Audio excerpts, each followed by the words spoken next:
Good morning. Good morning, everyone else. How are you doing today? Congratulations to making to the second day of this training.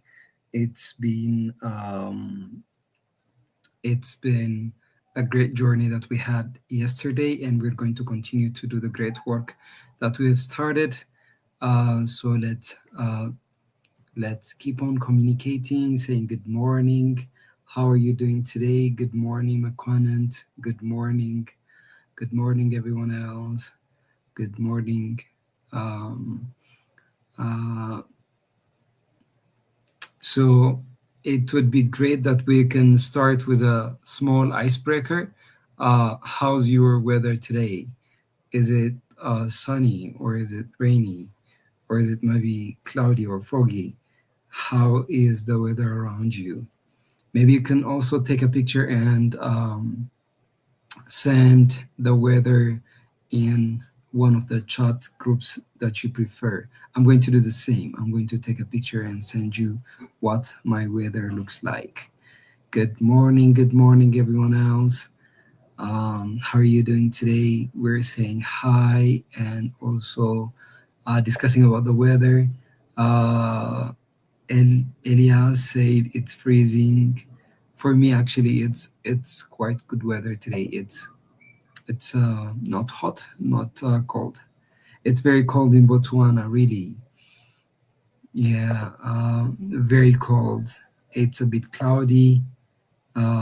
Interesting to hear where we are actually in different weather. We have someone from sunny and windy weather. That's interesting. As you also say hi, this is our new platform where you can be able to make connections, network. It's a digital business card where you use one business card for all of your situations. You don't have to reprint, you don't have to carry paper, but just one business card. And this is a digital business card where you can be sharing all your informations very swiftly. So let me go ahead and take a picture of my weather today, and I'm going to send it in the Telegram group. And also in the WhatsApp group, you do the same. Okay, let's go.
Good morning, everyone else. How are you doing?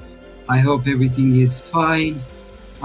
We are starting today's training as we go on to move on our data science path. Please make sure to get ready, get your bottle of water or tea, cup of coffee, because we're about to start our training in a moment. As we start, you can say good morning to your fellow friends and also tell us what the weather looks like today at your location. And also, you can send a picture of your weather in the chat section, on the Telegram, on the WhatsApp, the community that you're working on. Yes, that's how we're going to proceed. Please go ahead and do that as we are about to start our training in just a few minutes.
Good morning, everyone else.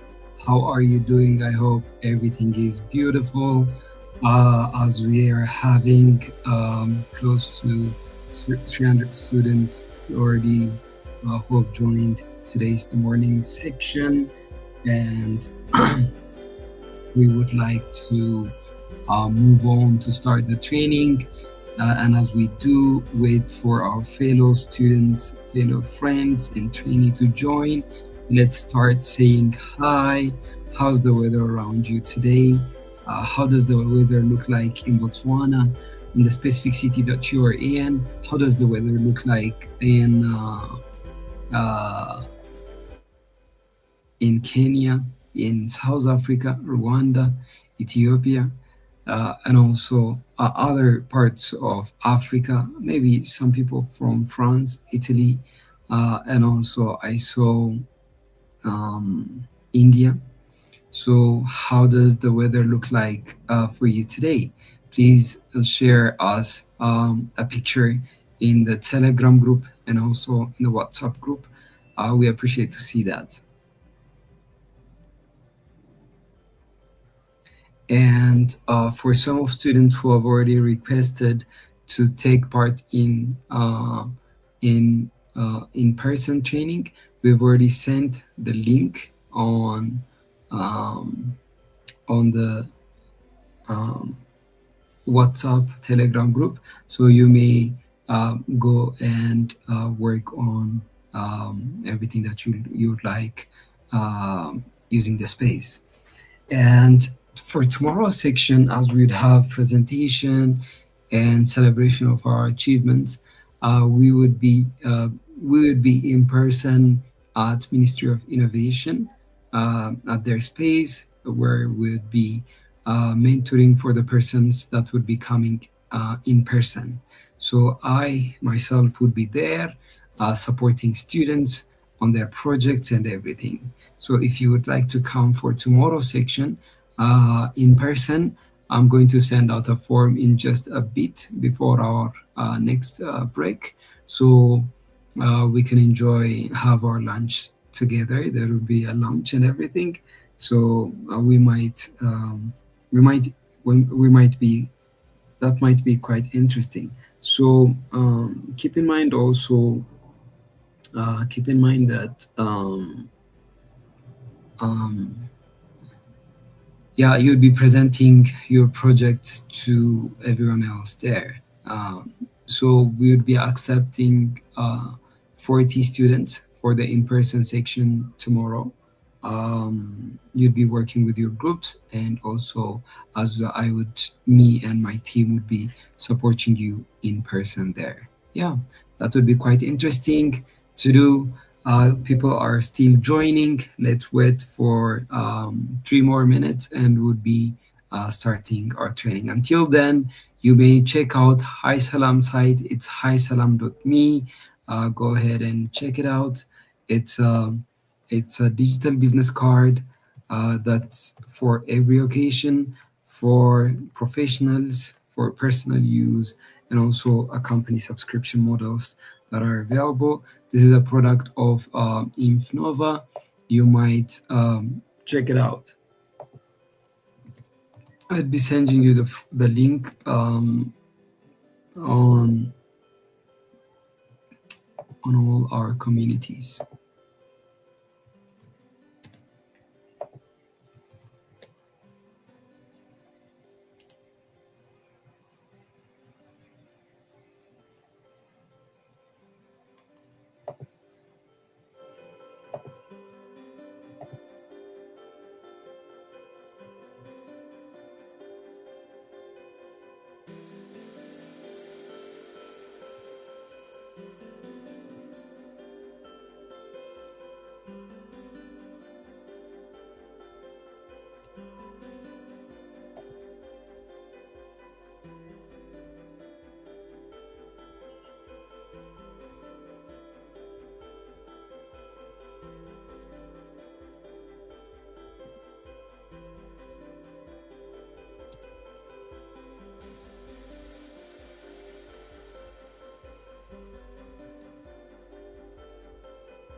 Okay, I think most of students have joined.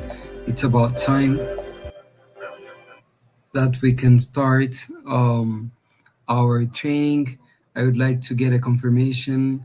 Can you hear me? Can you hear me? Can you hear me well? If you could hear me, please give me a.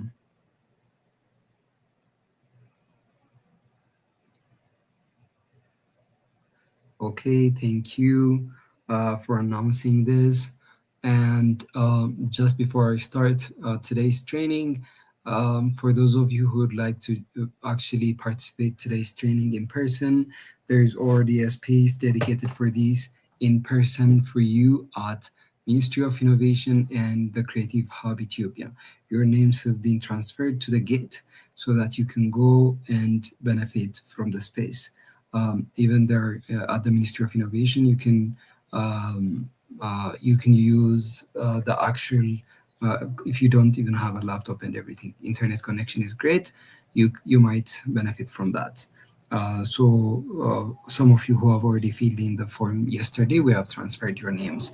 And for tomorrow's section, we would be in person at Ministry of Innovation. We'd be telling you the specific space that we'll be using.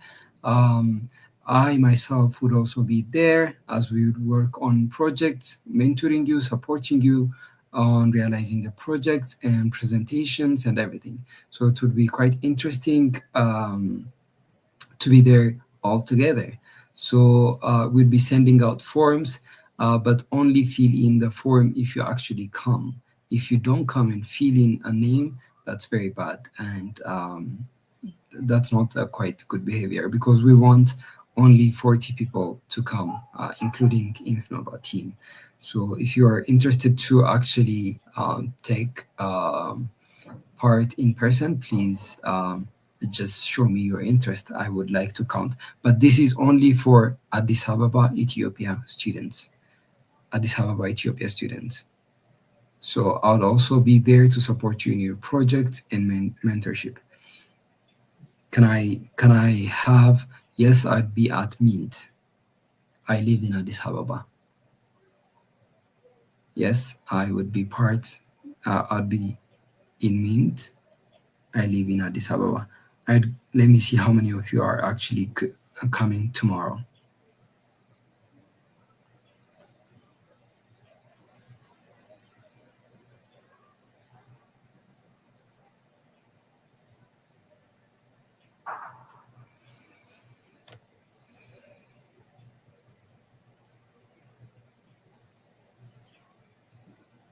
No, it's not a must. It's not a must to come in person. Okay, I got one person, Brooke, Ayob,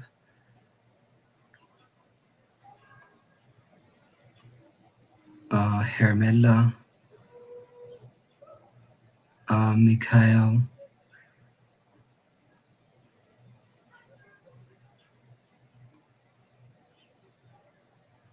I would like to see at least 10% so that I can send you a form just after our break.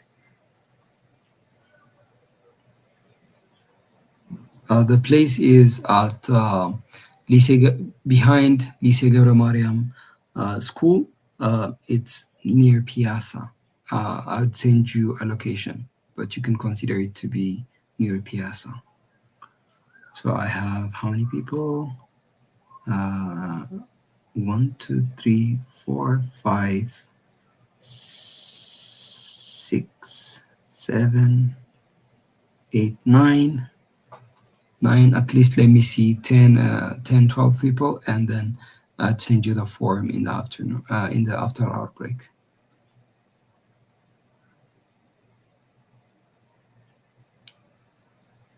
Okay, 2 more people. All right, I'll come. I'll be there. We're not in the WhatsApp group, hence we do not have.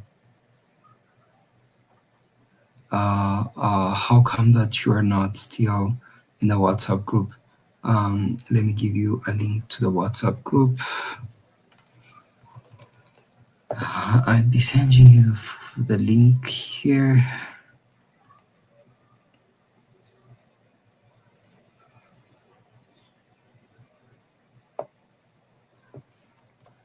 It's mandatory that you have your WhatsApp group. There you go.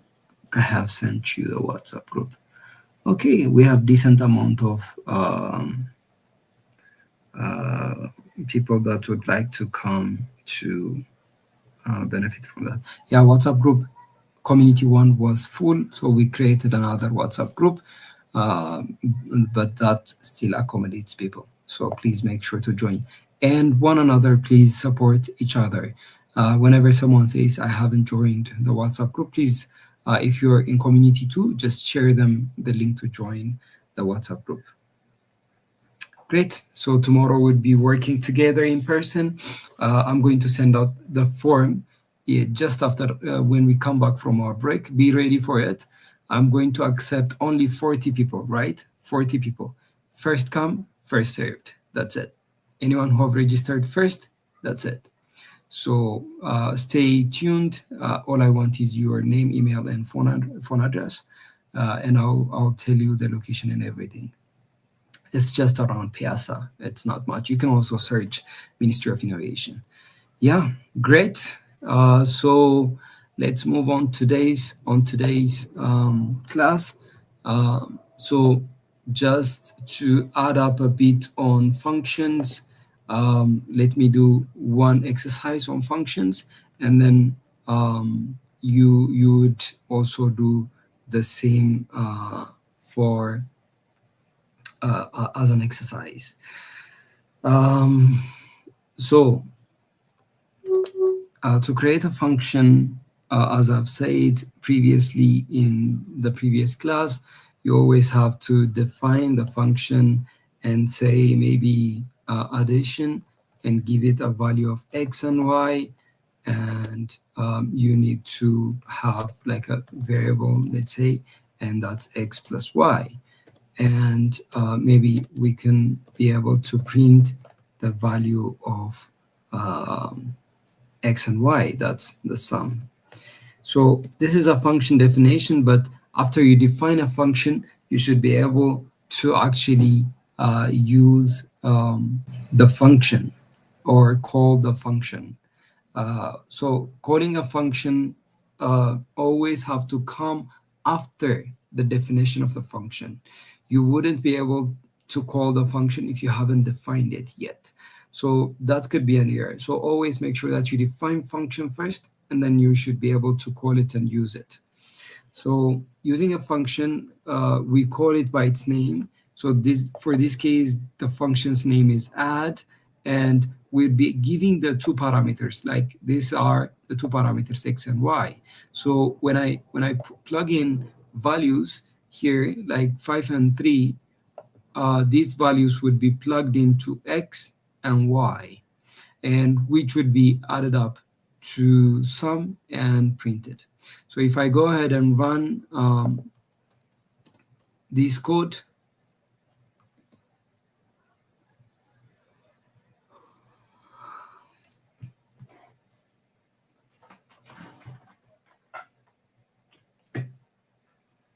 you can see that the output is actually 8, right? Actually, the output is 8 because it adds up the sum and returns it. But it could be different when we would like to have the number instead of printing it, like having the output of that function. That's what we call return value. So to return a certain output and be able to use it. So to be able to do this, maybe we can use a function that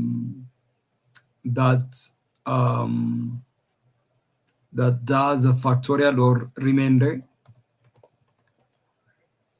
and we could say x and y. Maybe to differentiate it, I can say a and b, and remainder equals to a modulus b.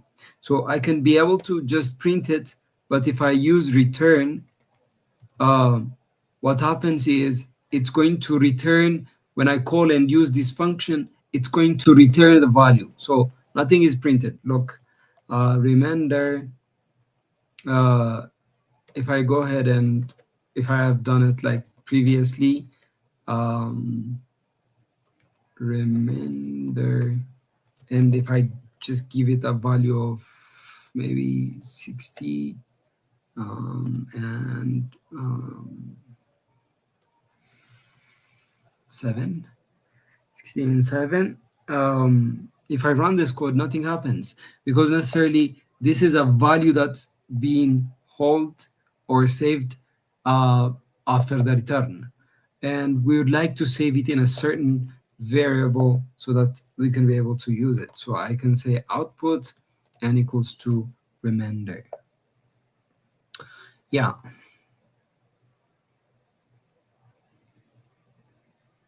Okay. We have question.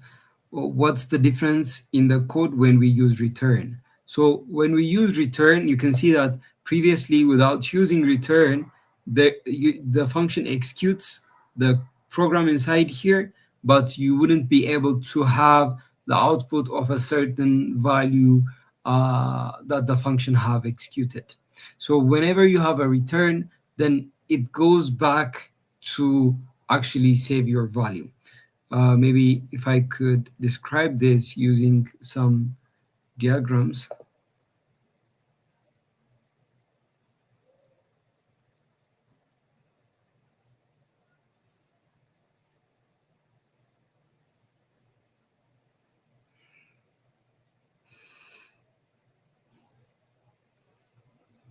Okay, maybe we've discussed about functions somewhere else yesterday.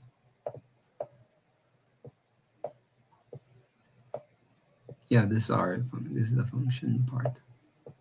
Yes. So let me start writing down next to this.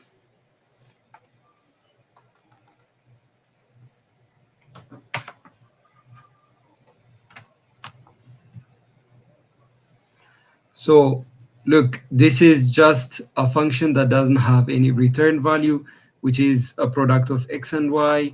It multiplies x and y, and it prints the product, just executing whatever is inside the function.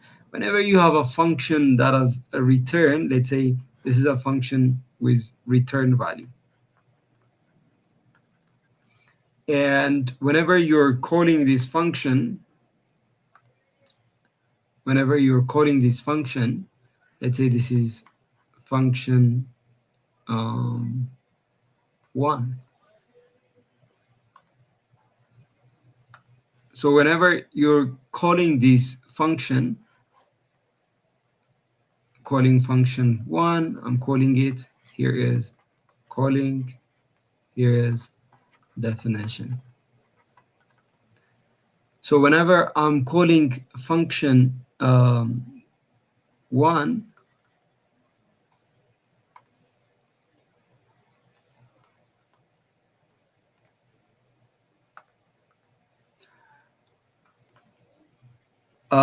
previously what it does is it just goes back to function 1, it executes whatever is inside of this function, and then that's it. So if you don't really have a print statement and anything, you wouldn't have any output. But whenever you have a return value, what happens is this function returns back to the call the value that has been executed.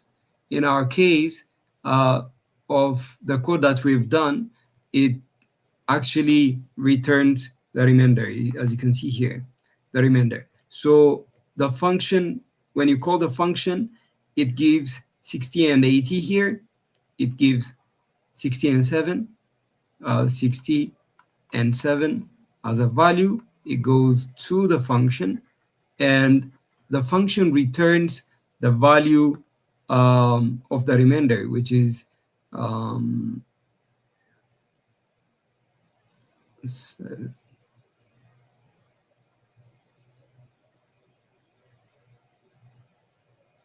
yeah, I'm not sure what the remainder is going to be, but it just sends back the remainder. That's what happens. So as we have the variable output, it's going to save the value of the remainder there. So if we run this code, still nothing happens, as we don't see, but the execution have been done. So I can say the remainder is output. Now if I run this code, it gives me the remainder to be 4. Yeah. Yes, this is function. So let's go ahead and do one exercise. One exercise regarding functions, and we jump into NumPy.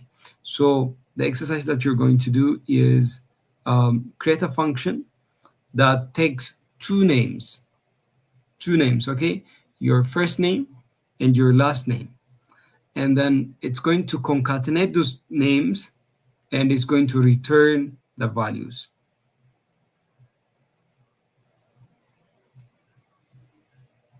Accept two names, first name and last name, concatenate them, and return the value. Later, after the function, when you call the function, give it two names, and then print it out. Print it out.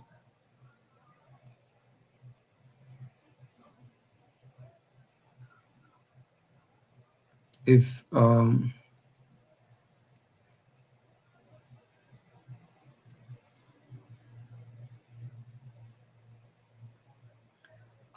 you said when I run this, it isn't showing anything. Maybe can you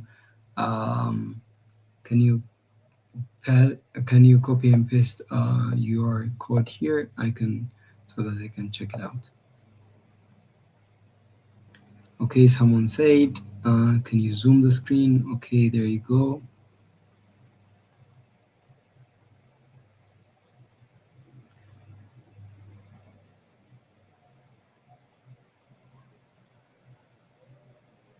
Okay, I think you would like me to address the question again. So the question is, create a function. That function have two parameters, which is accepting, which is two names, first name and last name. And then you concatenate the names, which is using addition operator. It's adding two strings together, and then you'd be showing, returning the value of the concatenated functions, concatenated names, I'm sorry. Later, you'll be printing the name. Is this clear?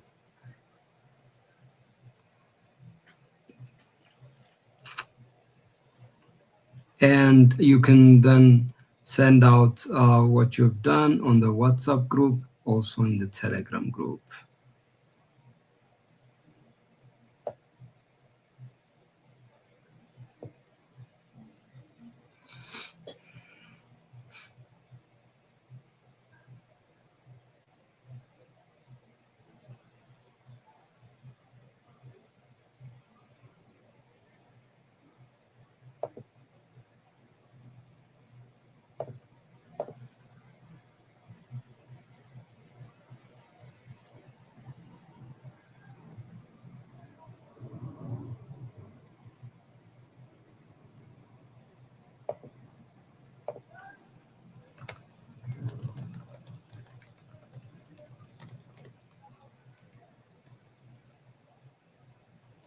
So I think you had the issue of the yesterday's lesson, that you haven't gotten any file when you actually extract it. So I'm going to reshare it, all right? Once we've done the function. Okay, let me see what you have done.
Oh, I forgot to show the timer, so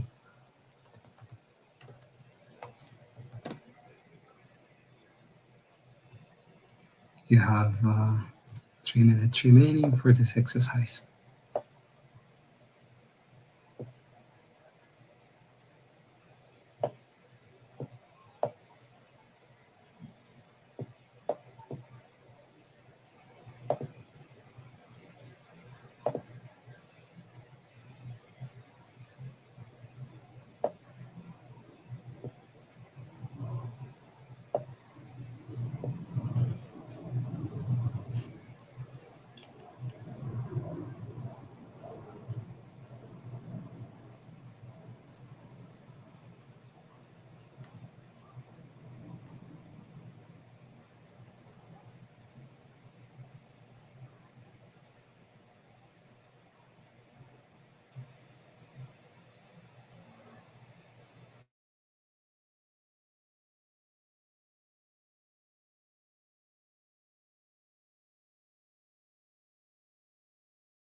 Together.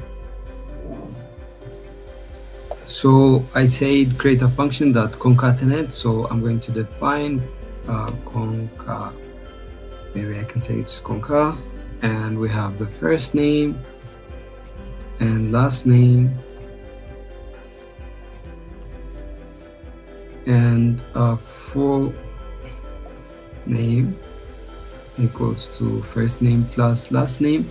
Make sure that you have the space in between so that the names are not actually fully attached to one another. And then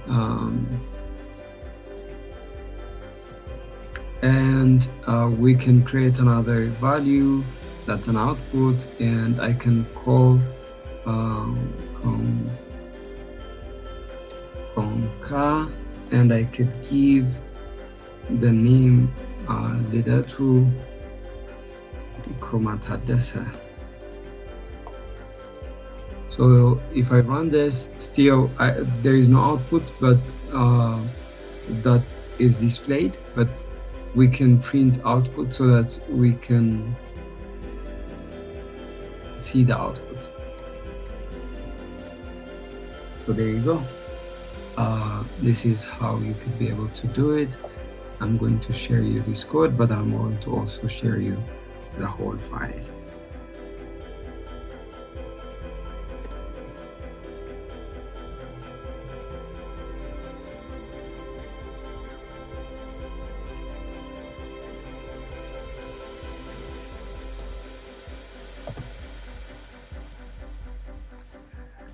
Okay.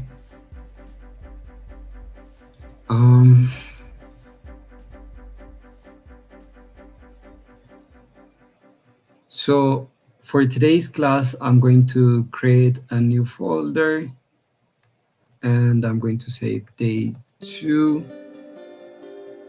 code data 2, so that you know when I send it to you.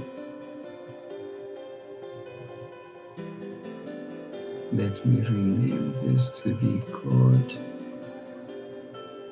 and create new file inside of it, and I'm going to say numpy.ipynb. So we have our notebook. So as I've said earlier, yesterday, numpy is library that's used for numerical computation and creating arrays. So as we keep on developing on working different types of data sets, ultimately our computer would be creating data as clusters of array. So for example, one-dimensional array could be, we necessarily don't have one-dimensional array. We start to have it as two-dimensional array. I would be describing that. So let's say you remember about lists, right? We have a list that is 1, 2, 3, and 4 elements. And if we have another list with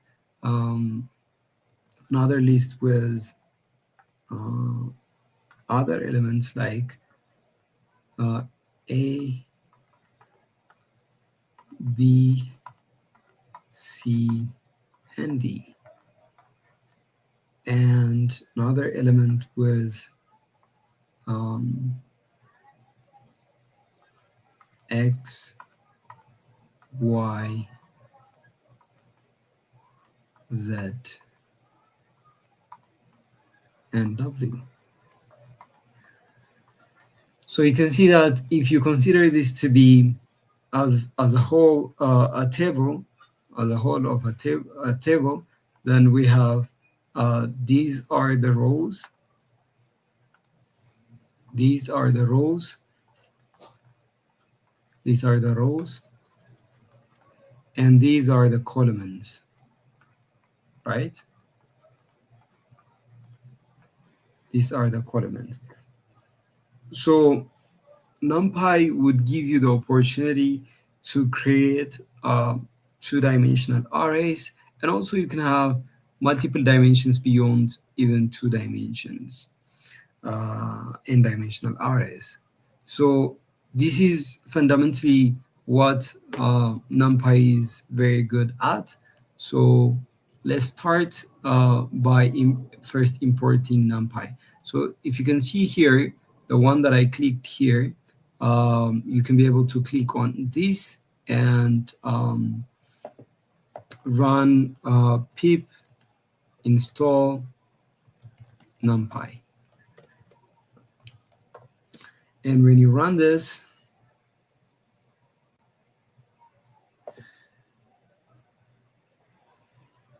so it's recommended that you create a virtual environment. That's what it's recommending. If you do have the same recommendation, then it's good that you do have your virtual environment set up. It might also not be. Okay, let's try it again. Pip install NumPy. So for my case, it's actually satisfied, but it's actually on the global folder.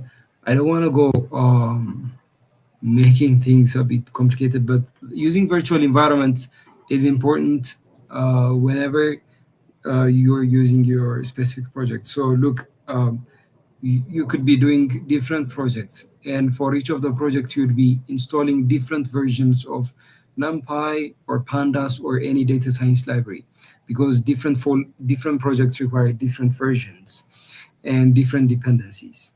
And accordingly, we want to put all the clusters of the same types of the same types of uh, libraries for your specific projects only, instead of like installing it in your global computer.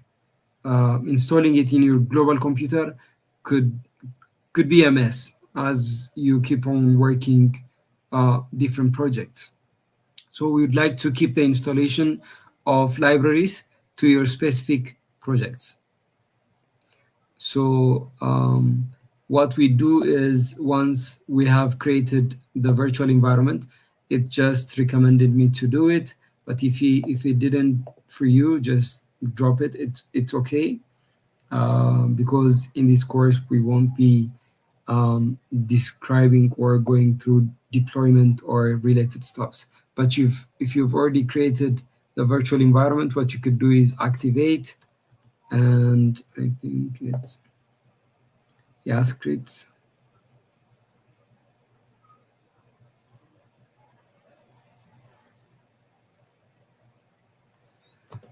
Scripts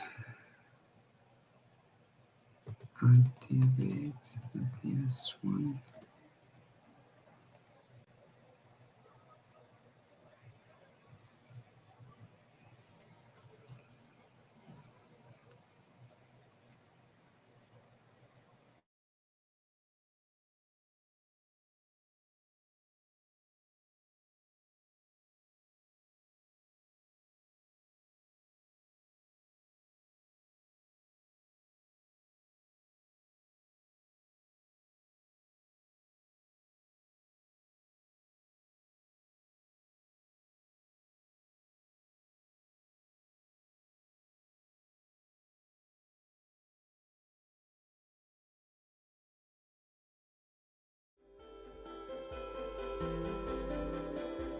Okay, sorry. So we need to give the specifications of the folder. So it's .vnv. The .vnv is virtual environment, and I keep on adding. Let's start this .vnv script activate .ps1.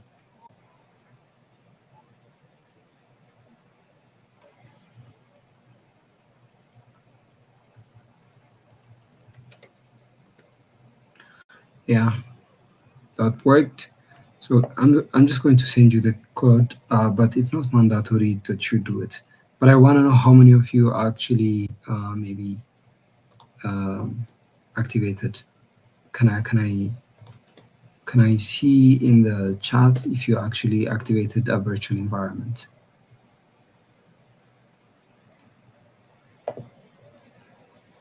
I've sent you the code. Okay.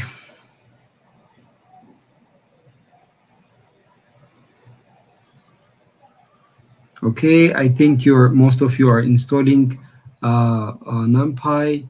So all you have to do is go here, select this one. On the PowerShell, in the terminal, you write pip install numpy. Let me copy this.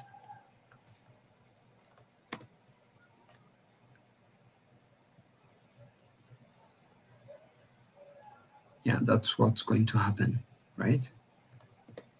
And you do the same for pandas and so forth.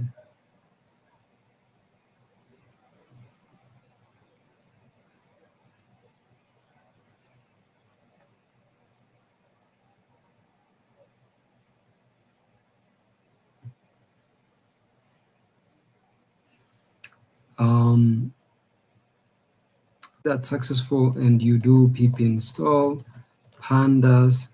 I'm going to also send you these.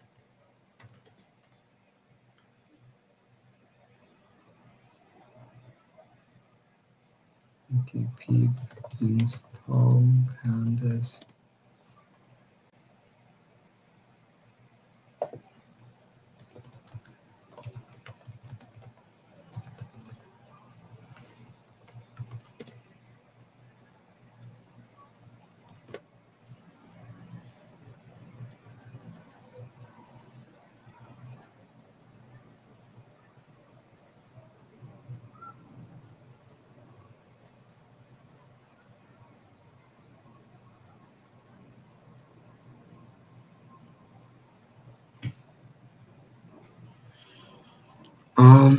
Yeah, so it's installing pandas. Make sure you do the same.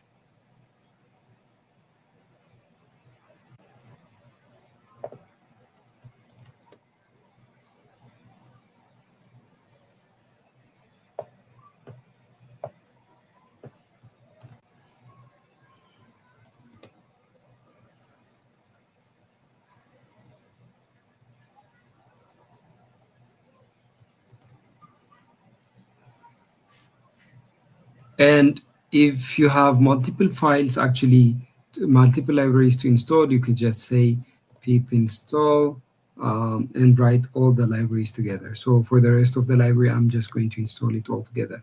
So I'm going to say matplot library and also cborn. So it's going to install both of them all together. So I'm going to send you the code that installs everything all at once. So let me write it down here. NumPy pandas matplotlib cborn.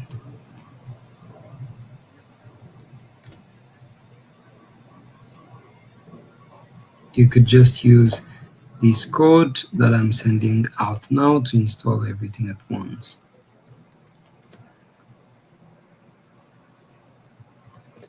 I would like to see how many of you are set. Can you write it down in the chat section on YouTube? Okay, on the live chat. Okay, there you go.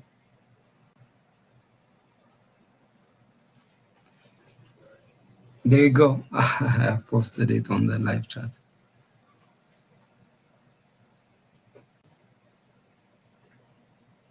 How many of you have installed all libraries, and how many of you have set up the virtual environment?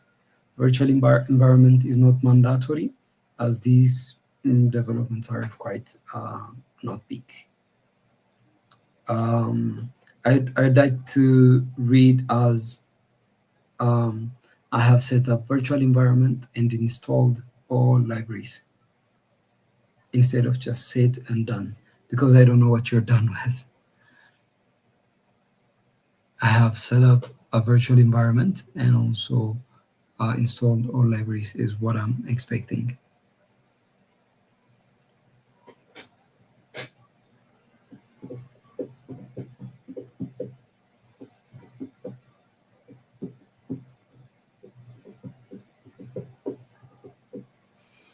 Good. Good. I saw 2 people that have installed all libraries. Still downloading. It's okay. Connection might be a bit slow. Our grouping list has been not sent yet, so we'll be sending that in a minute.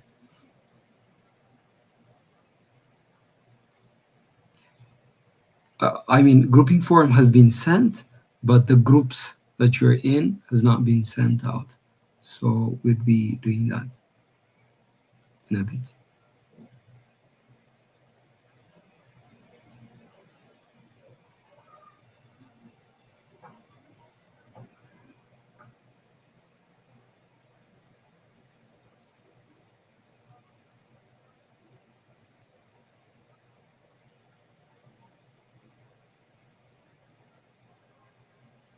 Okay, some of you are,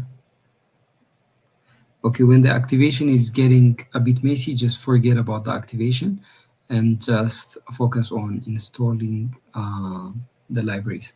So here is what I've done. I'm going to start from scratch for those of you who have missed installing, okay? Since we're going to have a break in a few minutes, you can go back, check the video and install correctly, right? So here's what you're going to do. You see these tabs, So the one in the middle, which have a bottom layer, is going to open up the terminal for you. So you press on that. As you do, then there's a place that you can write installing the library. I've already sent out the installation command. So all you have to say is pip install numpy pandas matplotlib and cborn. So sorry, install shall be double L.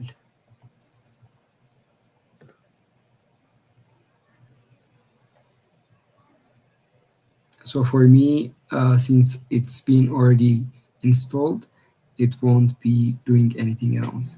But this is the code that you need to write, right?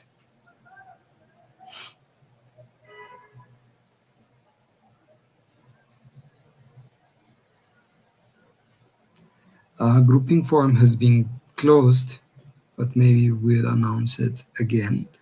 If you do have attendance and everything, it's okay. We can consider you to join one of the groups.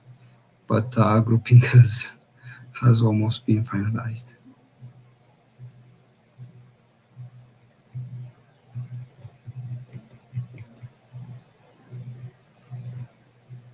Okay, I think a lot of the students have installed their libraries. Can I get a 10 thumbs up to move on? 10 thumbs up. And I'm going to start working on NumPy. 10 thumbs up. That shows me most of you. I mean, let me see, 10 thumbs up. One thumbs up. 2 thumbs up. Still downloading. It's really okay. You can complete it. 3 thumbs up. 4 thumbs up. 5 thumbs up. 6 thumbs up.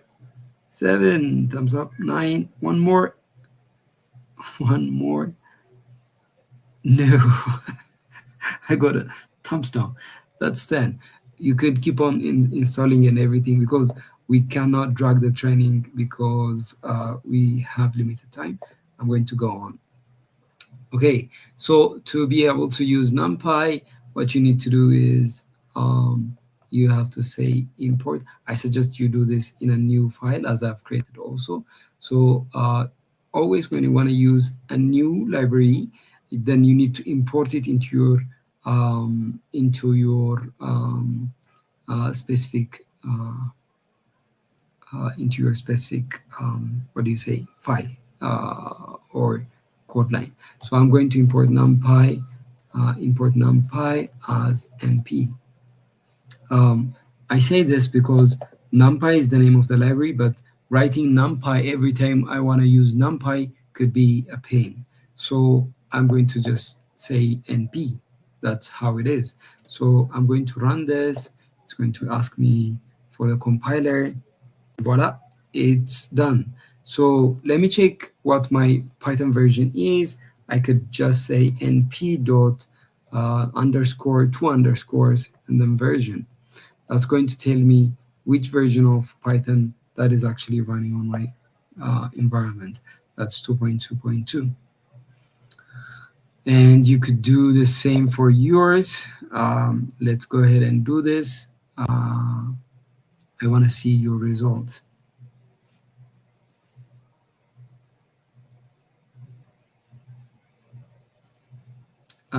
Just show me your versions and we can go on.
So I can see that a lot of you have already installed even a better version of Python. I mean, a better version of NumPy.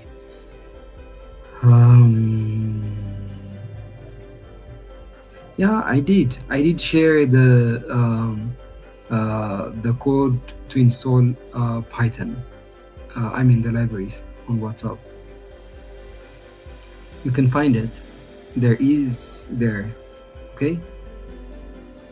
All right. So let's do a couple of things using NumPy. So NumPy, as I've said, is a way that you can create arrays and the way that you want. So arrays are values that you can store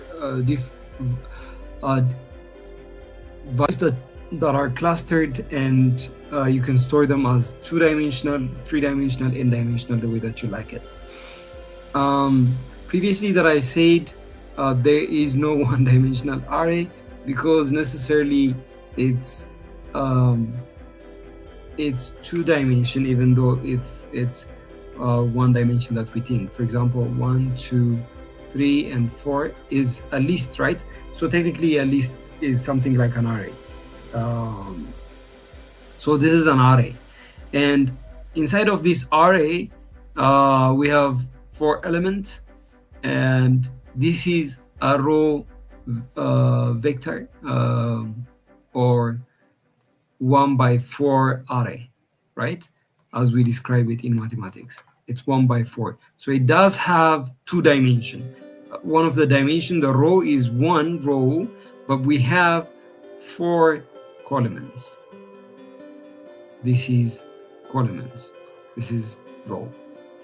So necessarily we always have row and a column, so we don't necessarily have 1-dimensional arrays. So let's go ahead and create our first array. Array 1, I could say that. And whenever you call, you want to use NP libraries, you can say NP dots, and there is lists of functions that you could be able to actually use that are inside of NP. Let's start with array range. So you remember about range, right? Range function from the previous class. So array range, you can be using it as a range, and inside of it you have 0, 11, and 2, for example. So what it means is the value starts off 0 and it goes until 11 on a step of 2, and it's going to create an array based on these range. So we have 0, then 2, then 4, then 6, 8, and 10, because the last element is 11 and it's not necessarily included. And the next element is also 12. So if I go ahead and write print array, but after this point, we could be just writing array 1. Because notebook, you necessarily don't have to say print and write the name of the variable. If you just write the name of the variable, it should be writing it down. Array range.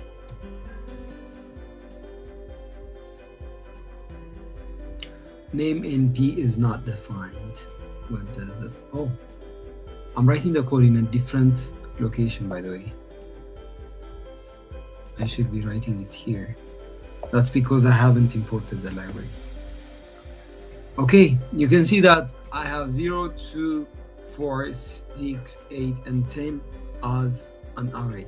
You can see that it's inside of a square bracket, as I even printed, which means it's actually an array. So I could also print the type of it. Array1, I could say m type of array1.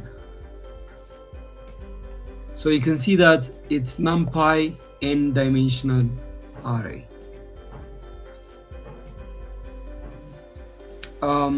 using NumPy, you could be able to create arrays of zeros and ones and identity matrix and everything. So let me create, for example, arrays of zeros.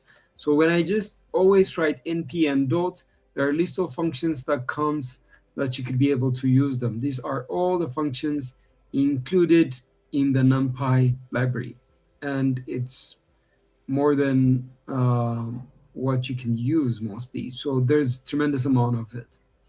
So for now, I'm just going to use zeros. And whenever I create those zeros of um,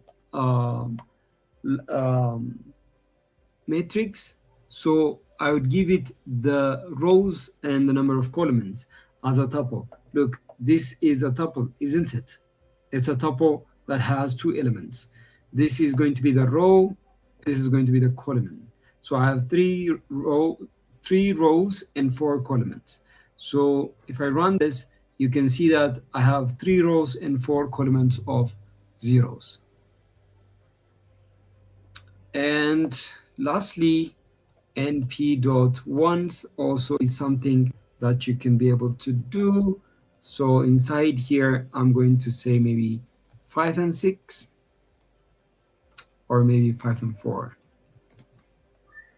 You can see that now I have 5 rows. Even to make it more visible, I'm going to make it 2. So I have 2 columns and 5 rows. That is what we call zeros and ones matrix. And also you can have an identity matrix. I believe you know this from your mathematics class. So you could say I, as in the I that we have, and we can give it the identity matrix that we want. So identity matrix are very important in mathematical operations of matrices. So whenever you want them, you can just create them. So what it means by identity matrix is the fact that ones go across the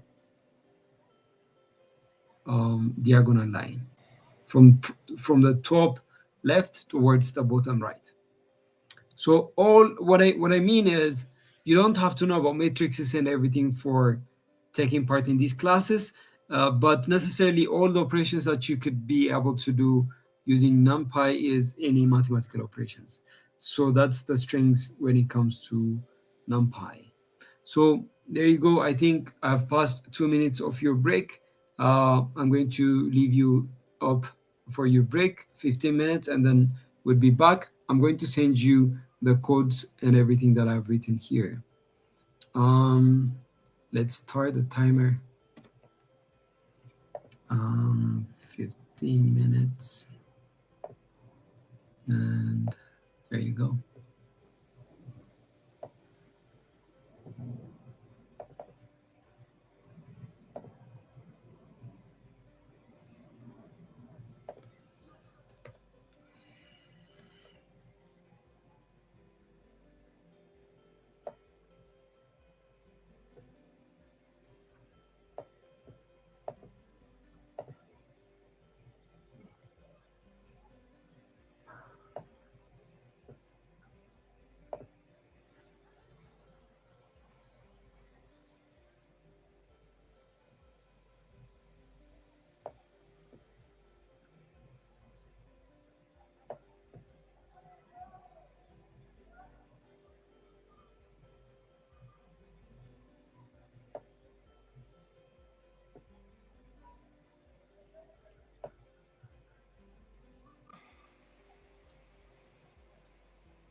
So for your break, please make sure that you install all the libraries and some of the things that you've missed. Please go ahead and check out the video, moving back a bit, few minutes, and install and get ready.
All right, let's get back.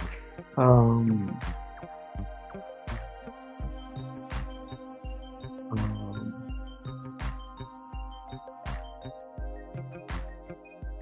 but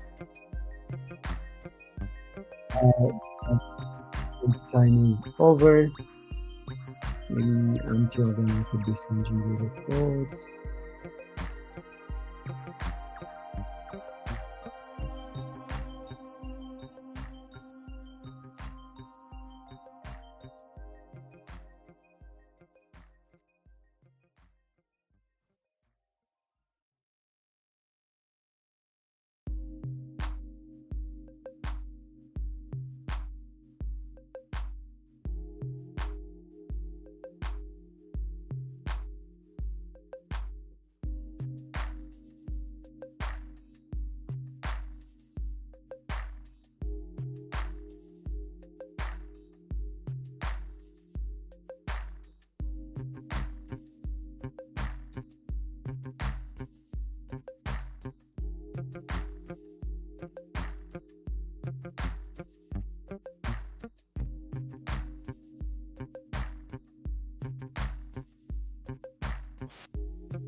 Okay, let me see if you have uh, actually created zeros and ones identity matrix using NumPy. Please go ahead and share your screen um, um,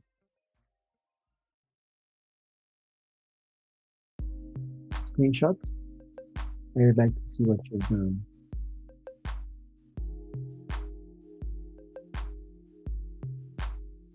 Some of you are still having downloading issue due to connection errors. But I would like to see if this works. Now I'm going to send out all the codes that I've done before I give you exercise.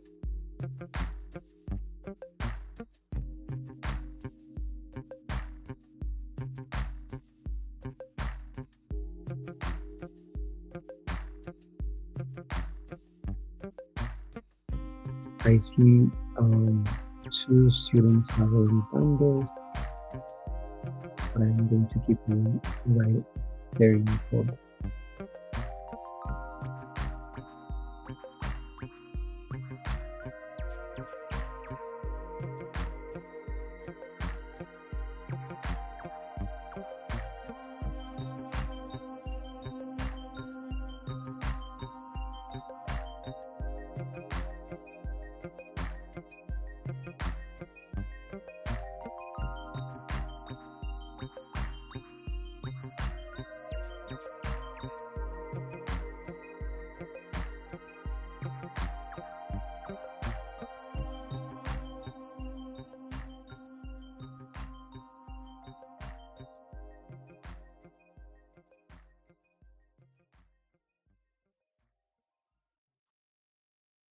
Okay.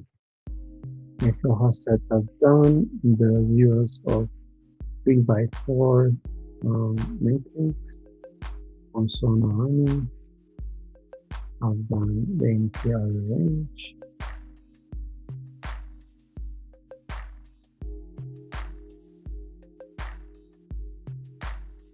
Great to see that everyone is trying to practice. Ilika also done ones, zeros, and identity matrix, 4 by 4. Also in the WhatsApp group, name success. I've also done your face.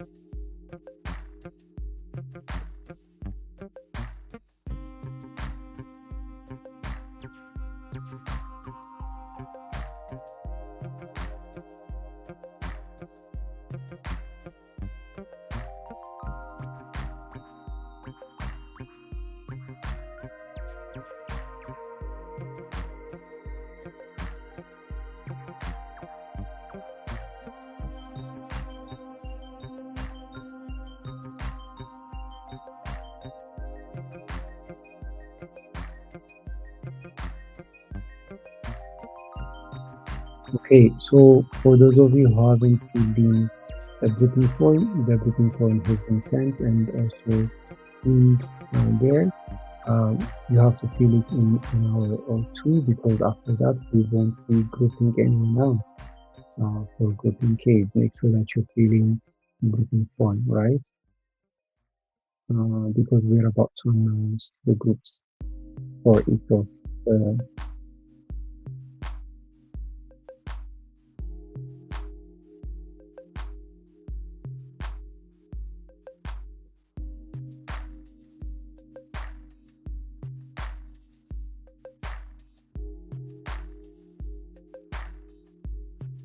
Okay, so I think we can move on now.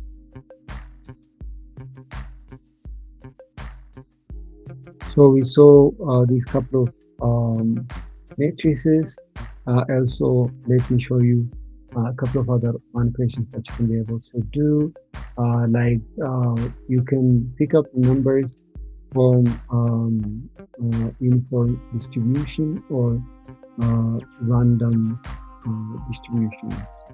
So whenever it's a random distribution, it's going to pick up numbers between 0 and 1 on a uniform manner. But whenever it's a random distribution, it's going to pick up in, in a normal curve, which is known as a corner density function. We're going to visualize that later on, as you can see. So what it means by normal distribution function is it's going to cluster the points towards 0. That's how it is. So if I go ahead and say np dot random, there is a lot of cases that you can be able to use random. So random run, and if I pick up like 10 numbers, hello, can you hear me? I think you're having a challenge of listening to me.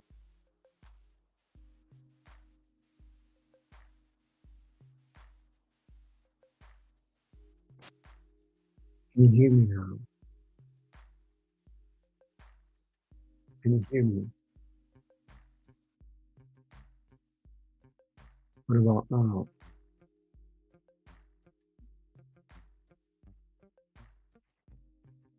Oh, I'm not audible at all.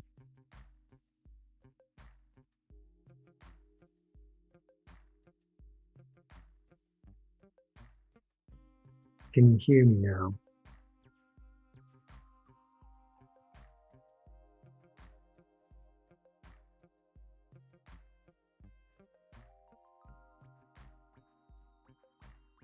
Okay, my sound is not clear. Oh, a lot of you are saying it's not clear.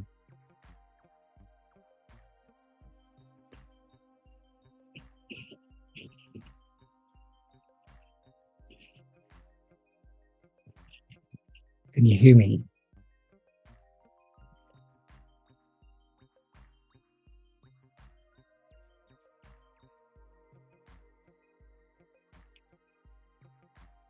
Background music.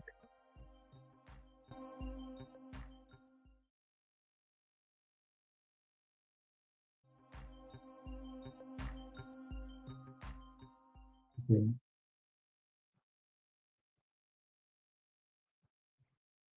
What about now? Can you hear me better? Can you hear me better?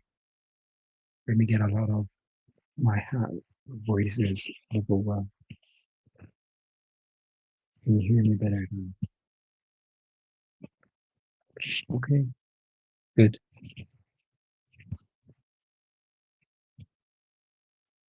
Okay, the sound is not clear. Good. So I was just about explaining random, uniform, and normal distribution functions. Let me go ahead and show you what it means diagrammatically. So random uniform. Hmm.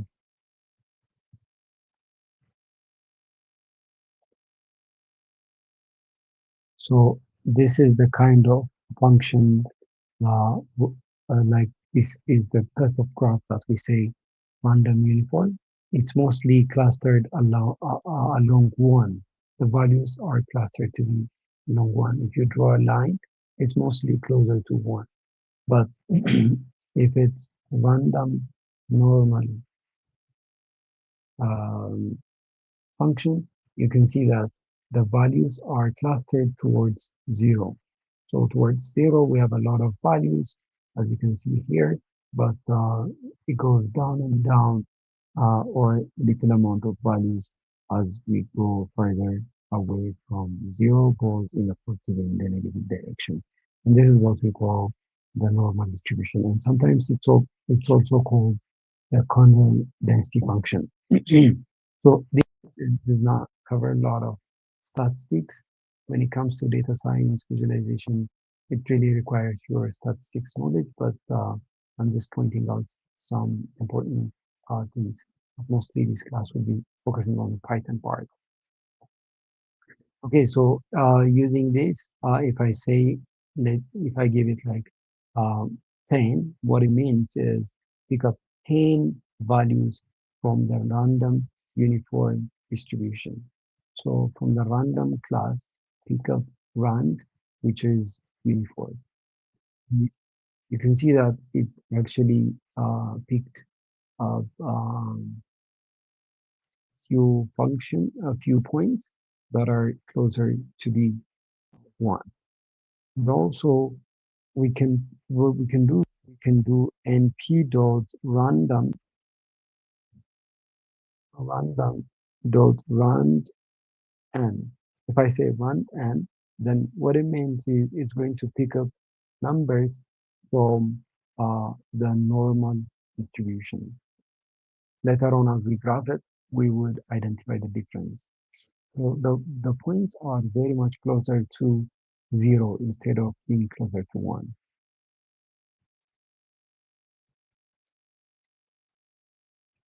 Um, okay, maybe I'm going to challenge you to create a two-dimensional array using random normal distribution. Can you go ahead and create an array with random normal distribution with 2 dimensions? That is, let's say 5 rows and 7 columns.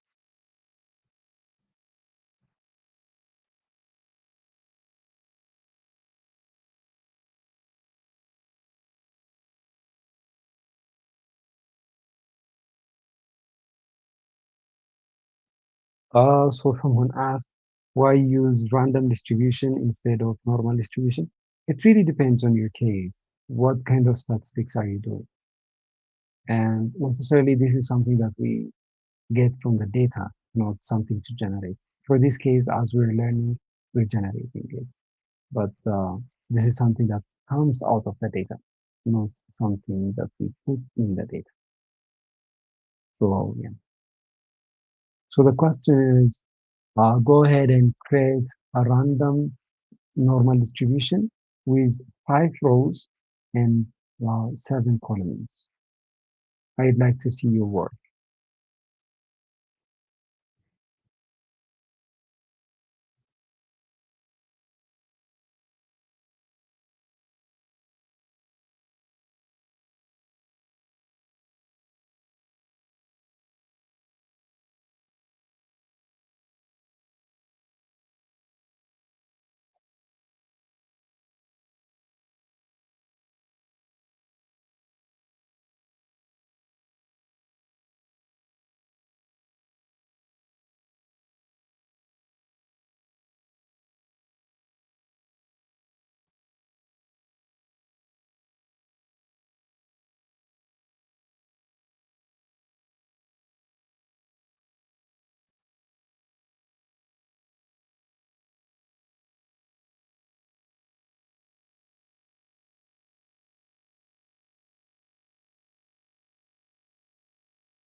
So let me see your works in the chat section in the Telegram and WhatsApp.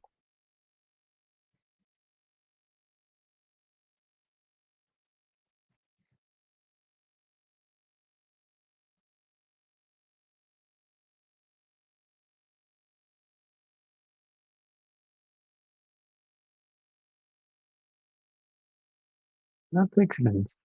I can see a lot of you have done it. Very good, students. That's amazing. Okay, that means you are following me. Okay, so now that you're able to create two-dimensional arrays, here's what we're going to do. So um, the answer to this question was np dot random np dot random dot rand and then I'm going to give it two values instead of just one. So I can just say 5 and 7, right? 5 and 7. There you go. So it's going to actually,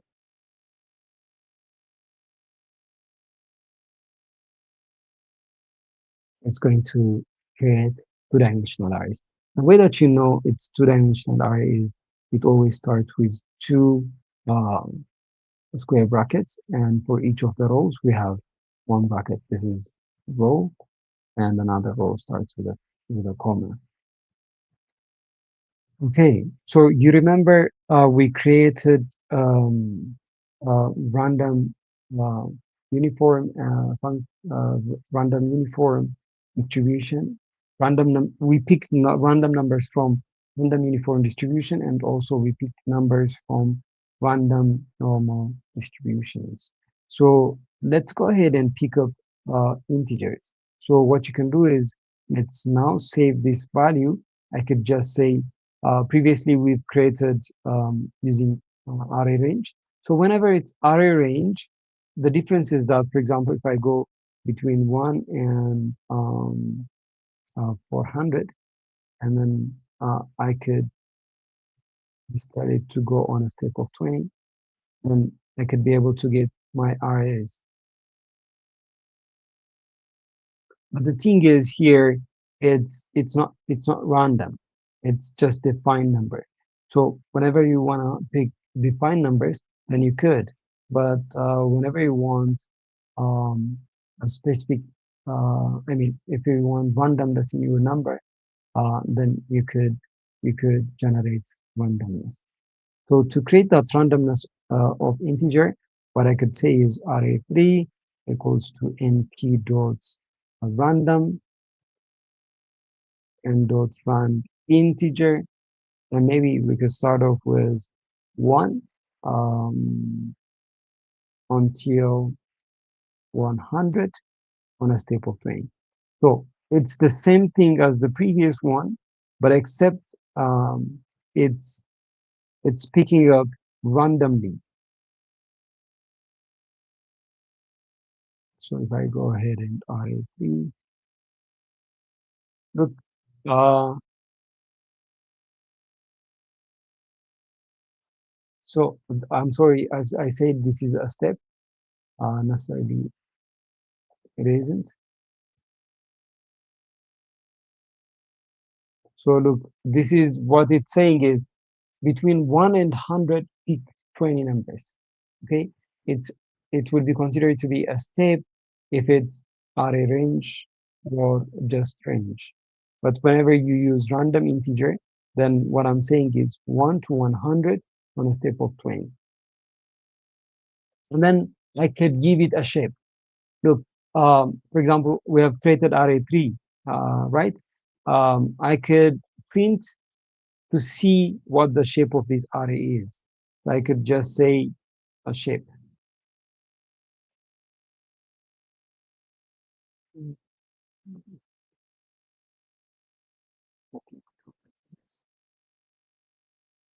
So it gives us, it does have 20 columns, but it doesn't really have any um, row. So it's a two-dimensional array, but uh, one of the column or the row is just one. So I can change the shape to be different. I could just say array dot array3 dot reshape, and I could give it like, because we have 20 elements, then the row and the column multiplication should result to be 20. So I could give it 5 rows and 4 columns. Okay, so yeah, there you go. So you can see that now there are 5 rows and 4 columns. All right. So I would like you to pick um, um, 30 numbers, 30 numbers from a range of 1 to 1000, 30 numbers from a range of 1 to 1000, and give it a shape that you like, a shape that you like. Make sure that the shape is actually a multiple of 30. So maybe 2 times 15, or 3 times 10, or 5 times 6, something that adds up, that when they are multiplied gives us 30. So the question to remind you is,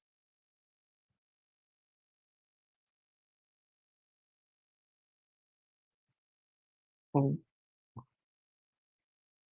the sound is not clear still.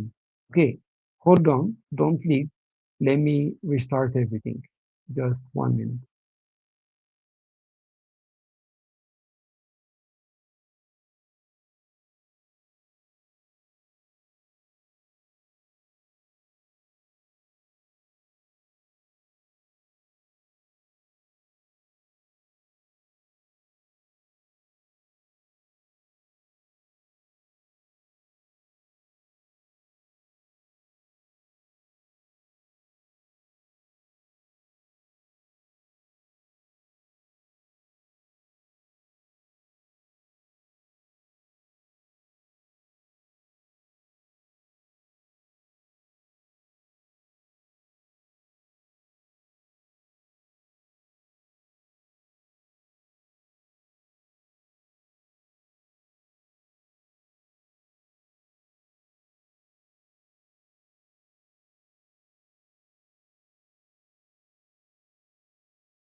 Hello, can you hear me now?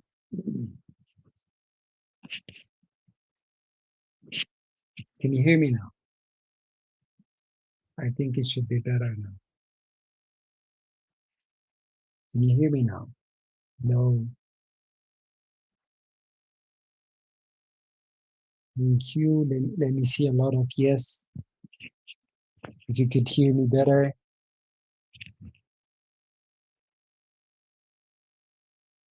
Yes, I'm getting a lot of yes. Okay, I think it's better now.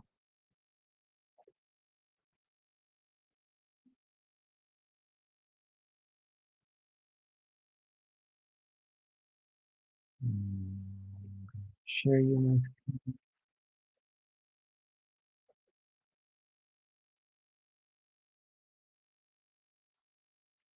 All right.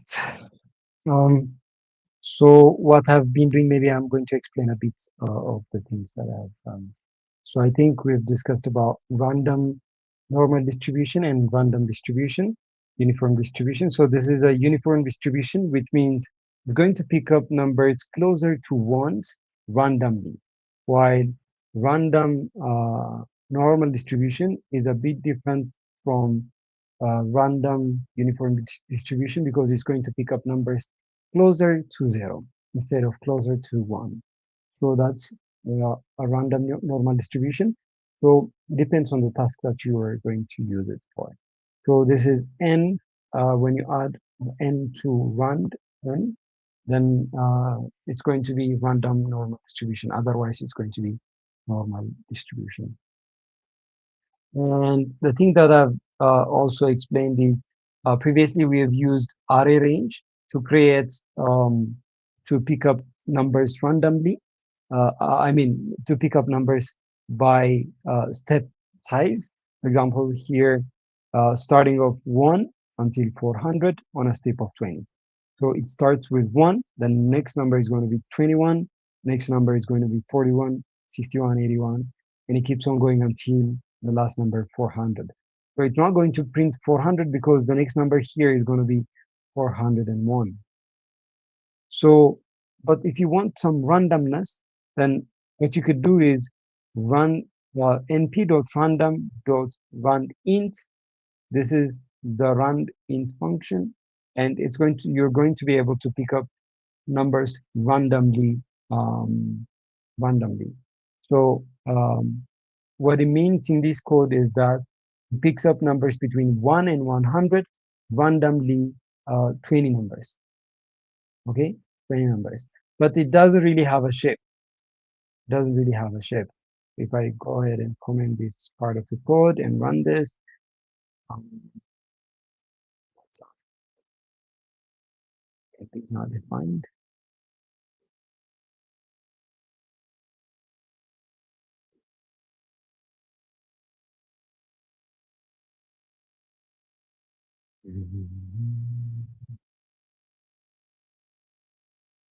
Okay, whenever you have some issues like this, just go back and run every part of the code again. Yeah, so necessarily the codes are connected to one another. Any definitions that you use that have been defined previously must work to actually work in these specific blocks. But in a way, each blocks have individualized way of running. So you can see that it have picked 20 numbers randomly between 1 and 100, for example, 24, 18 until 34. This could be important, for example, let's say tomorrow you'll be presenting, right? And I'm going to create randomly um, a presentation order, which group is actually going to present first and which group is second and third. So to do this, I can just say between 1 and 21 groups, as we have 21 groups, and pick 21 numbers. Let's go. So you can see that it's a group 5 is going to be the first presenter, by the way. So whoever is going to be group 5 is going to be the first presenter. That's what it means. So 5, 12, 4, and it picked up all the numbers, but in a random order. So random integers could be used as such. And the thing is, once it generates, it's just one-dimensional array. But if you'd like to change the shape of the array, then this is what you can be able to do. So, uh, for example, if you'd like to check the shape of the array, for this one, it's 20, and we have 20 elements, but the other dimension is just one. So it's not writing it here. To reshape it to the value that you would like, you'd say array3 dot reshape, and you give it a multiple of the amount of elements that you have. The amount of elements that you have. 20 is here, so the values that you could have is 4 times 5, 2 times 10. What other multiples of 20 do you know? I think those are um, so I have a question that's do you really have to say reshape when you never said reshape before? You don't have to say it every time. It really depends on what you're looking for. If you're looking for 5 by 4 or two-dimensional array, then it might be important to reshape. But if you don't really want to reshape, then you just could go. I'm just showing you the options that you can do. So if I run this now, we have array that's been reshaped, all the elements that have been picked randomly between 1 and 100, 0 and 100, 100, sorry. And we have always the first element is the row, 5, and that's the next one is the column. You can see that row 1, row 2, row 3, row 4, and row 5. Row 5, voila. And we have row column 1, column 2, column 3, and column 4, right? Okay, Florence is continuing the question. So, okay, for example, which one is correct? Array 1, NP random 1 1 to 1000, 30. This is correct. There is nothing wrong with this code.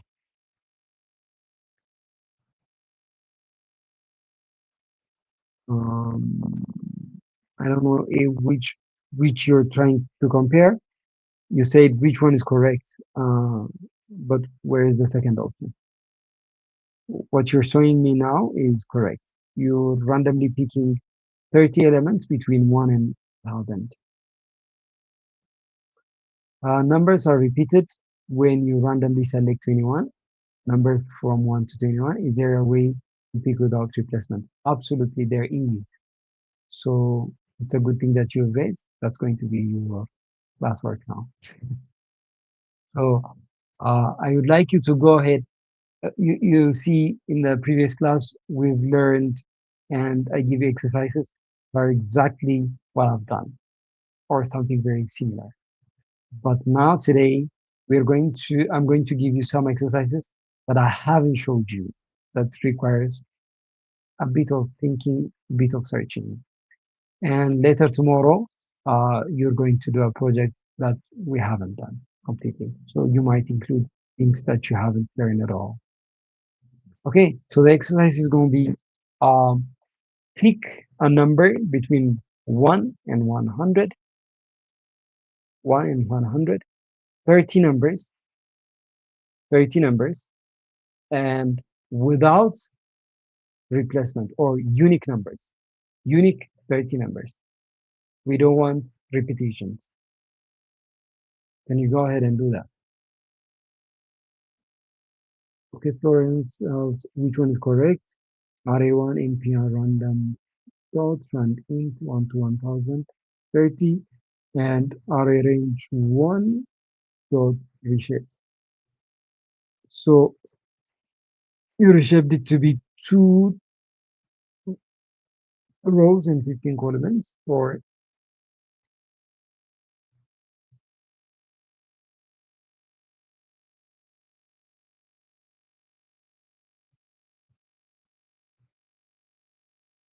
no, array dot shape. This one, uh, array dot shape. If you say Florence, are you with me? I believe you're with me. So if you say array.shape, um, that's going to tell you what the shape of the array is. You don't have a bracket and putting in everything else, right? So as some of you do the exercise, I'm going to explain Florence's question as it could be a question for most of you. So Florence created an array. I'm going to say array 4 because I had a couple of them. So random dot rand int and between 1 and 1000, 30 elements. And what the first thing he did was array4 dot reshape to be 2 and 15. So this is 2 rows and 15 columns of array, and it's done. But array.shape is going to tell you what the shape of the existing array is instead of giving it command to reshape. Reshape is a command, while shape is to see what exists. So if I say array.reshape, array.shape, and if I give it to maybe 3 and 10, this is going to cause an error, right? But if I do say shape only, it's going to tell me what the shape of the array is. It's 30, uh, 30 elements.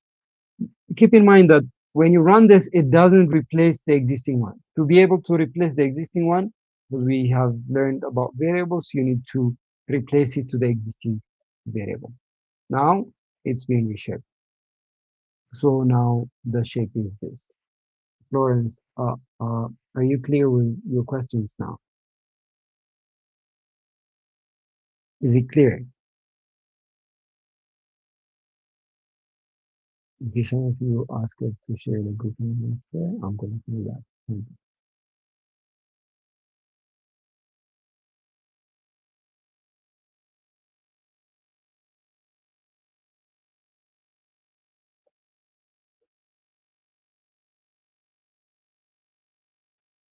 Okay, Florence, thank you. So the question is here.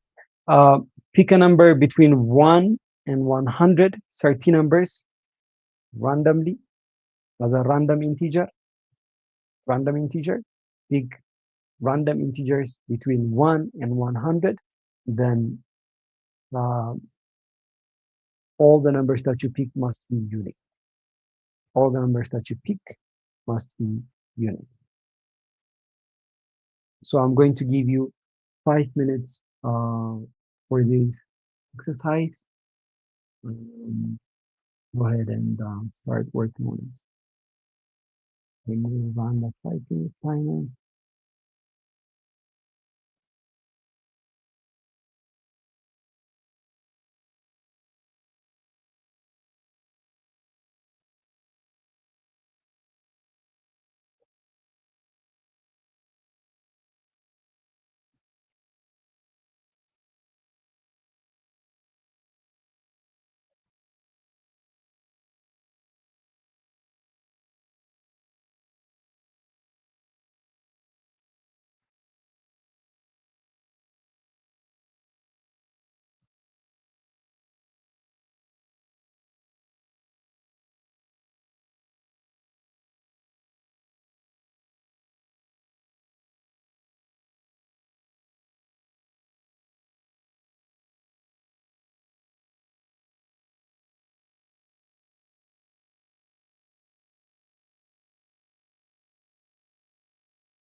Okay.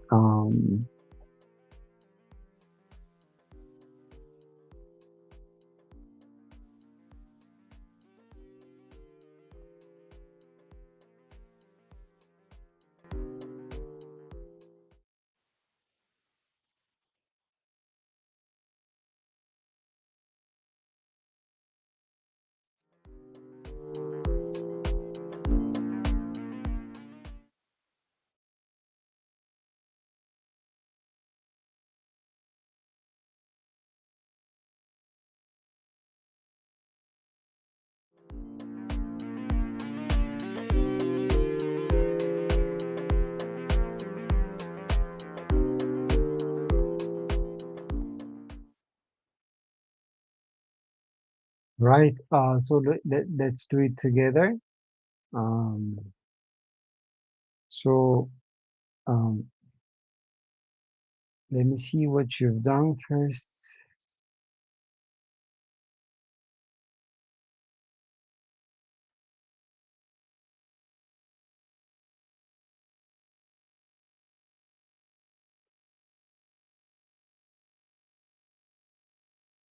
Okay.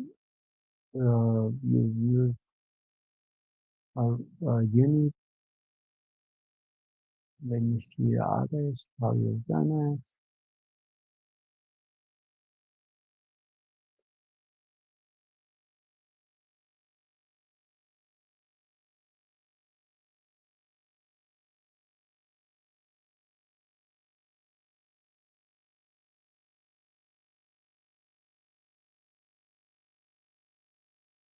Okay. Using unique could be good, but it's going to decrease the amount of values, right? It's going to decrease the amount of values.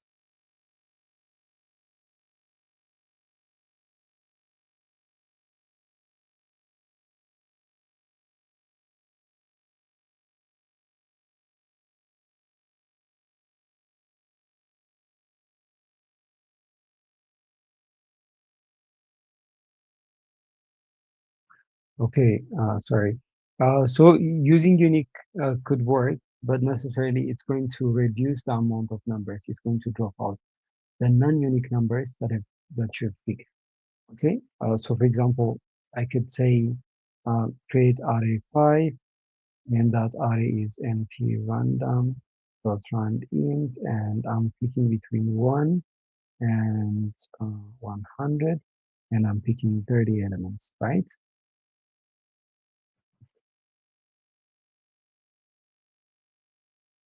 I'm picking 30 elements. And let's see array5, what it looks like. Yeah, this is what it looks like. And if I go ahead and say uh, array 6, array 6, and this array is array 5 dot unique, unique function. Necessarily what I have to do is dot, and then I'm going to give it array5. And let's see, but to be able to see it correctly, let's pick 10 numbers. And let's see the shapes. So print, and I'm going to say np dot shape, shape of array5. You can also write the shape as such. Previously, we've done a different way, array5 dot shape, also array6 dot shape.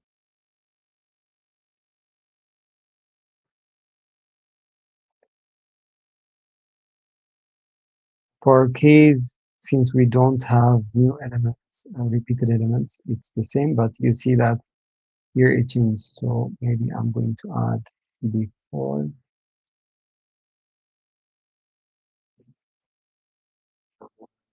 This is going to be stuff. So you see that previously we had 30 elements, but it's going to select only the unique elements. That's going to be 23, and we lost 7 elements. That's going to completely change the shape of the array and everything.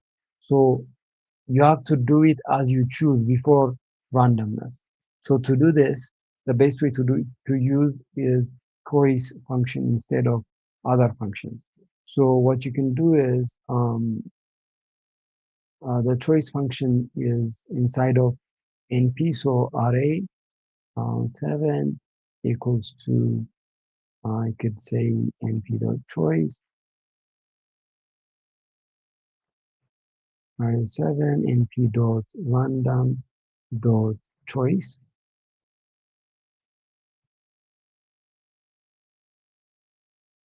and from this choice I'm going to give it the choices of element that it's actually going to use.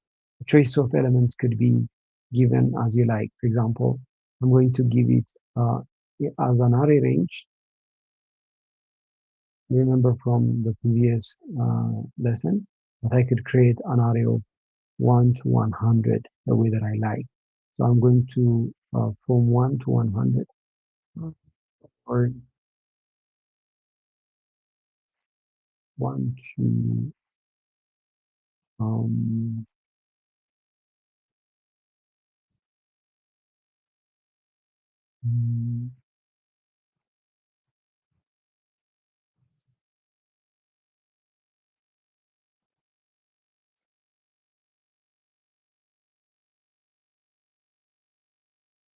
1 to 100, and I'm going to give it a size. The size that we're looking for is 30, and I'm going to say replace equals to false. Whenever you write false, you need to make a capital. So look what I've written. So np random, the choice, I gave it np random with a range of 1 to 100, and the next thing is the size. The last one is replace. So replace means use the same number again and again. So when I run this code, we have the value. Let's see the values for array 7. Now it has unique values. Maybe we can make it a bit smaller so that we can see, we can update repetitions. But we can just reshape it to see how things are. So I could just say reshape and give it a value of 5 and 6. What's the error?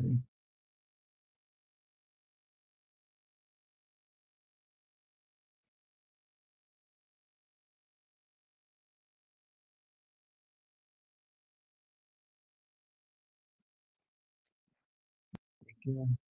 Mm. Okay, so you can see that these are unique numbers that have been selected, right? These are unique numbers that have been selected. Great.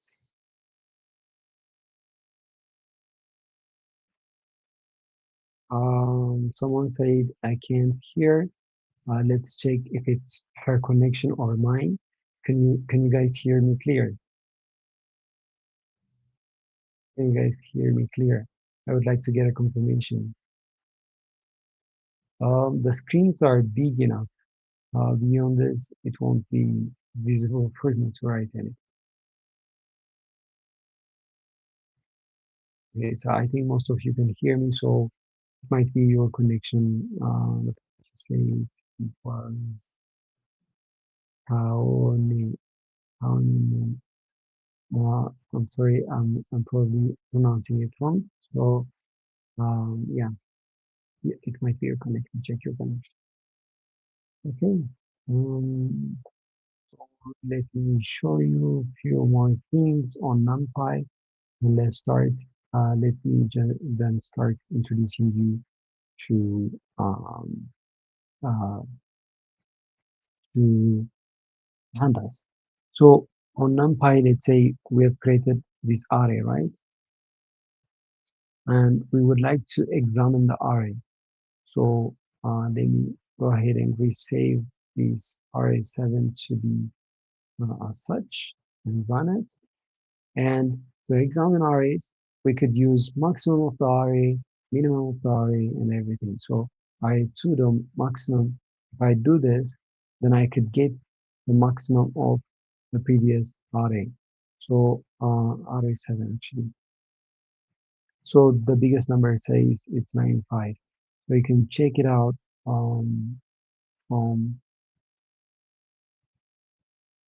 let's first print array itself. So print array7, and then we're going to print the maximum value of the array, the minimum value of the array. So array7.min is going to be the minimum value. So this is the array, the whole array, and you can see that 95 is the biggest value, and 3 is the minimum value that is being picked. You can also be able to do this. As we have already seen, you can also print the shape of the array. Shape size of the array is array7.shape. It's 5 by 6 of the array.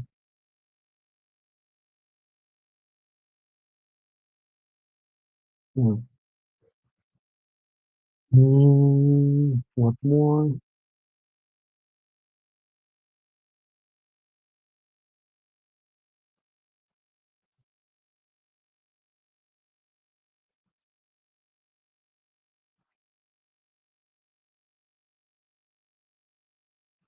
Yeah, these are the things mostly that we use.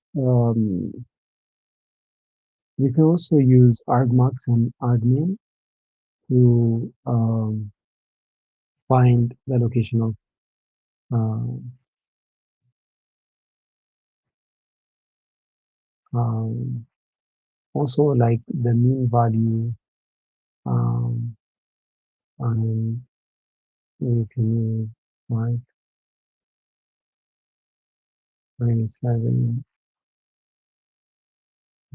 dot 5 months. Okay, so here is, for example, the mean or the average of the array. It adds up all the elements and divided by the total element. That's 30. And also the index of the biggest value 95 is 12. It says. So what it means is we are going to count until 6. Then I wonder how it's counting.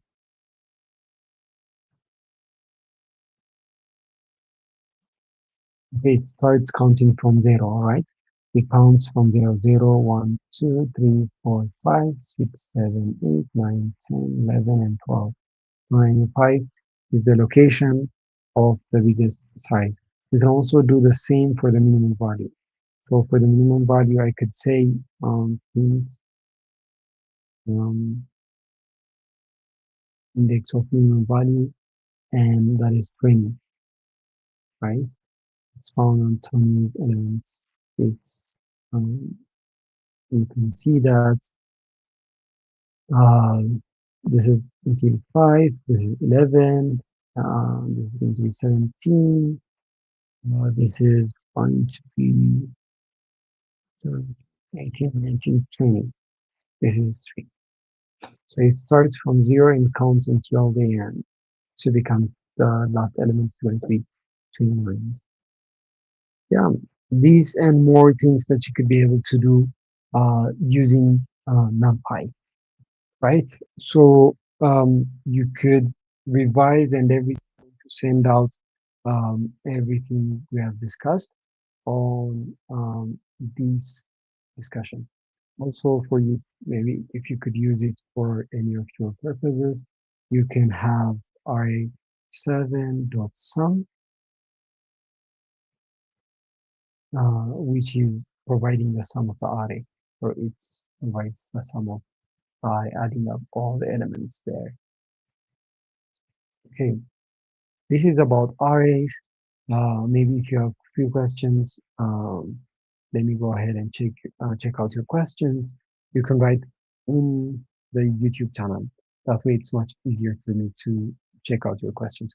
But also, you can write down in the chat. I'll be checking out on that. If you have any questions.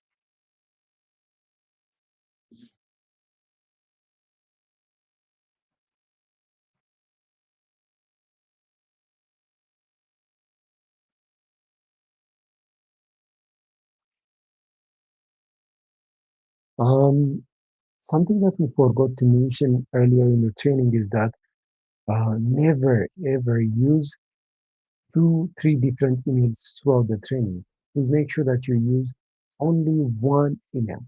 And in every form, please make sure that you write your name correctly and exactly as it is. Okay?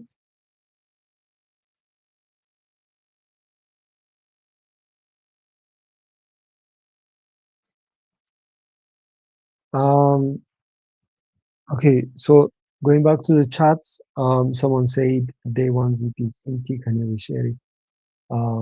Can you check the one that I've shared at last? Because it does have uh,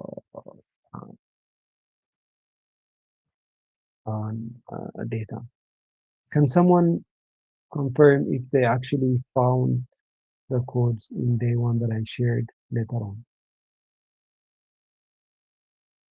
Yes, I'm going to share you the codes and everything that was required also for today's class.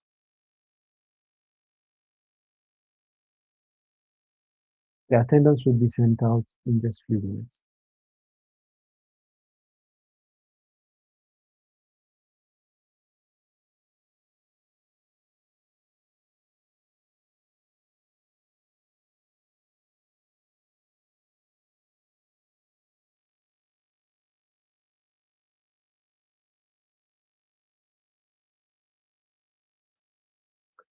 Someone said, would you mind explaining RA7 again?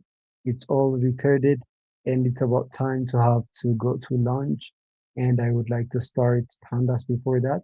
So please go ahead and check out the video, uh, me explaining everything again. And if you don't still understand, then I could repeat it. But if you do have specific questions, I would be happy to answer. Okay, this is the type of question I would have to answer. So Barakat said array7.argmax, what does it do? So what it does is it finds, previously I could ask you a question. What does array7.max do? Barakat. Array7.max. What does it do?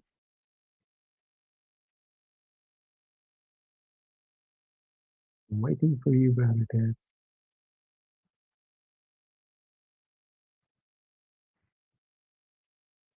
What does array7.max do?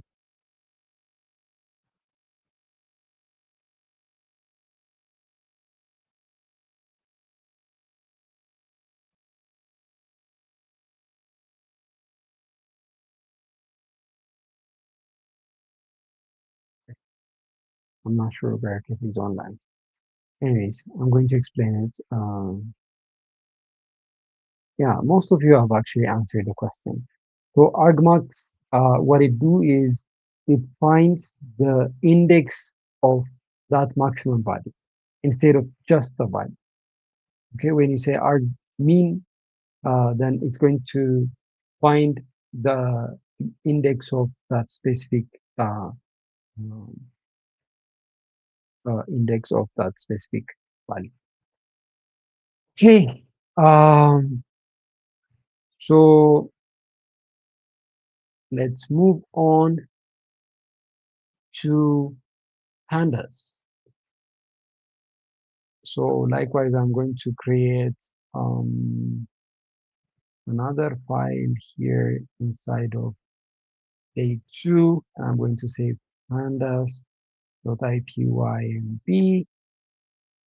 And to start using pandas, as usual, you need to actually import pandas.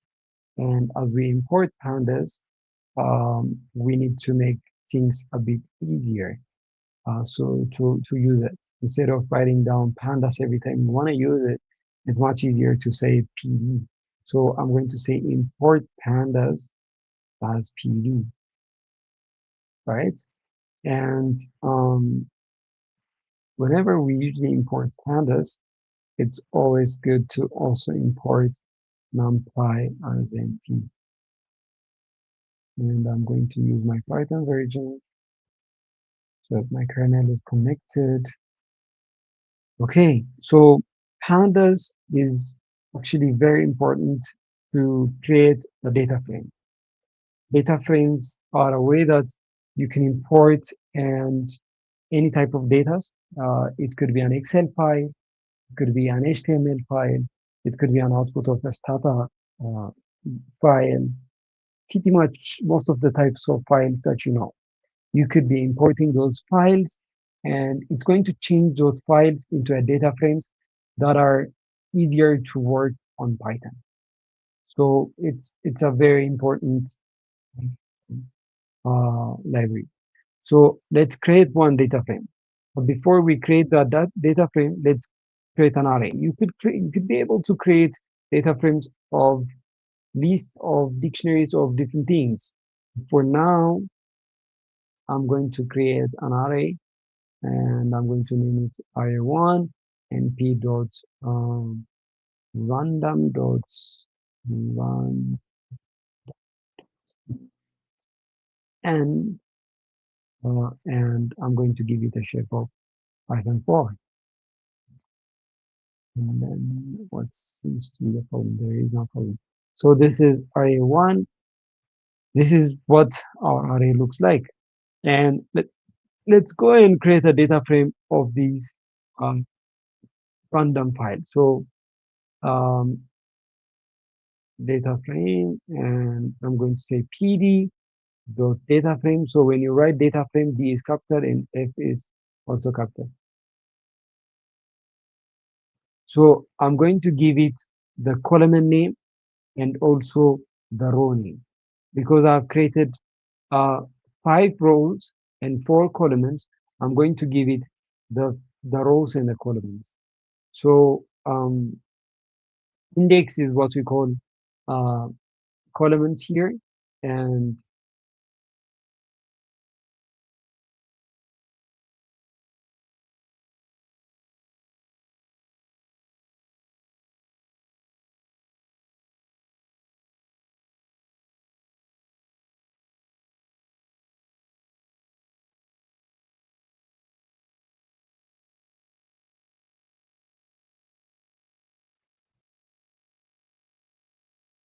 so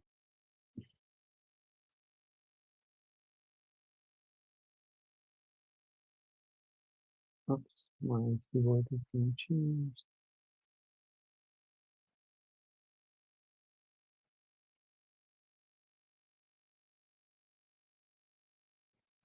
So I'm going to give the array first, which is array1, and I'm going to give it the number of columns first. So I could give it A, B,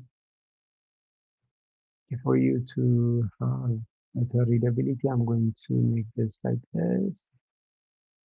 So A, B, C,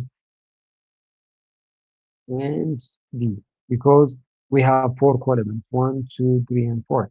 Remember that the array we created does have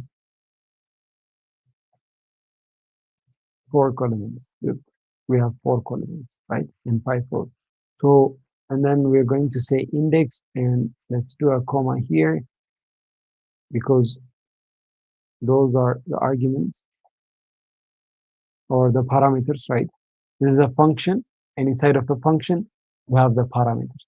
When you usually hover over functions, it tells you the values that you can input. Like index is the accesses and columns are the columns that you insert. So I could just go ahead and say index and give it values of W,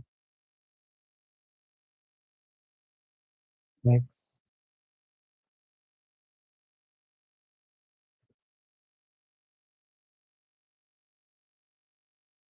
1, 2, 3, 4, and 5. So now our data frame is created. So we give what that data is, and we give it the column and the index. So if I go ahead and say data frame, when I run this, you can see that we have now created our first data frame where the columns are here and the rows are here. And each of the values have been inserted. Instead of seeing an array, it's better that we have these. Okay, so I'm going to give you an exercise. As you do the exercise, also today's attendance will be sent out. Watch out for the attendance. So here is going to be the exercise. So the exercise is create a random integer numbers that is um, 5 rows and 6 columns. 5 rows and 6 columns. A random integer. The 5 rows and 6 column data frame. I'm going to share you my code so that you can use it as a reference.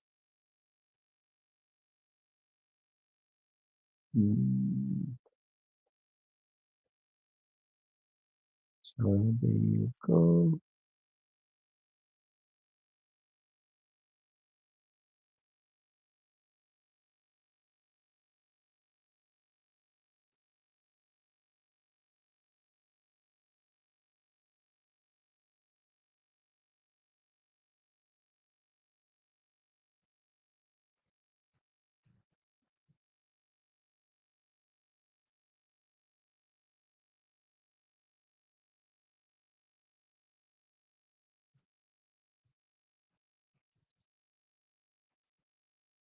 Okay, I'm going to give you 6 minutes for this exercise, as it might be a bit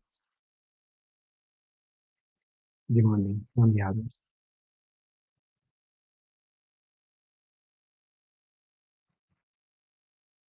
Yeah, it is. Someone said impressive, even without being visualized, it's becoming clearer and clearer. Absolutely, yeah. And it's going to be quite interesting in the afternoon.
Hello all. So I believe most of you have tried to work on these. So let's work it out together. Um, Seeing your works. Yeah, that's actually good. So the size was five. Excellent. Most of you have done it. Okay. So um, we are just remaining with 4 minutes before we go out. So two forms that I'm going to send out. One is the attendance, and the other is the in-person form. So uh, if you're willing to actually take part in the um, ceremony of tomorrow, um, uh, benefiting from in-person mentorship, I'd also be there. We'd be having fun, discussing and doing the projects together. So we'll also have lunch together there. It's going to be in the Ministry of Innovation, but I need to know the ones who are coming tomorrow. So this form, anyone who fills in this form is the only person that's going to come tomorrow in the Ministry of Innovation. It's the previous forms were for day one and day two only, right?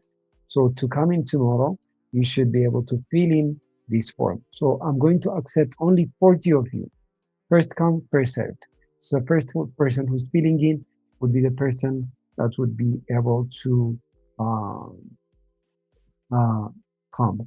So this is for Ethiopian students, but also we do the same for Botswana. Maybe Kyo, I'm going to talk to him, and Adam, I'll let you know in the afternoon. Maybe Kyo is going to let you know. So this is the form. Fill this form if you want to come. When the form reaches 50 people, I mean 40 people, I'm going to close it, all right? So there you go. I've sent it also in the Telegram group and also the WhatsApp both communities. Yeah, 40 people only. But make sure that you come. If you feel in and don't come, you're going to disappoint me, honestly, because you're going to take up someone's space. And no one in this class really disappoints me, right? Everyone is full. Okay, go ahead and fill in this form, and then I'm going to send you the attendance.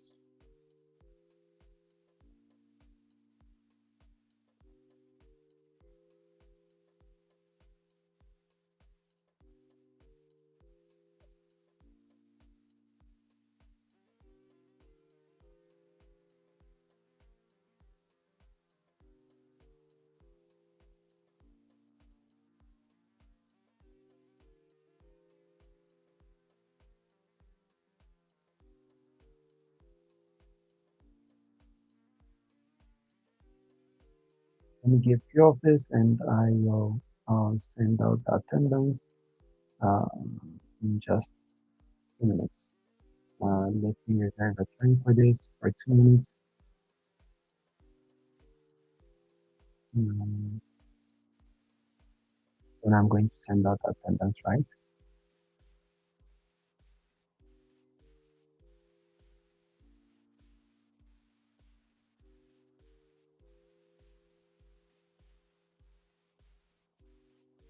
I have 10 people, 30 people remaining.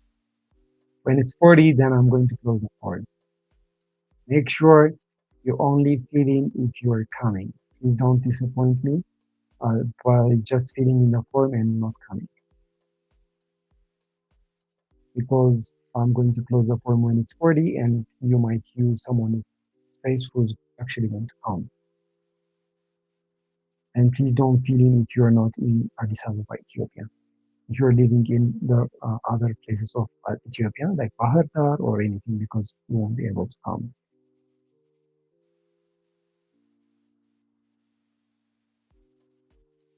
Okay.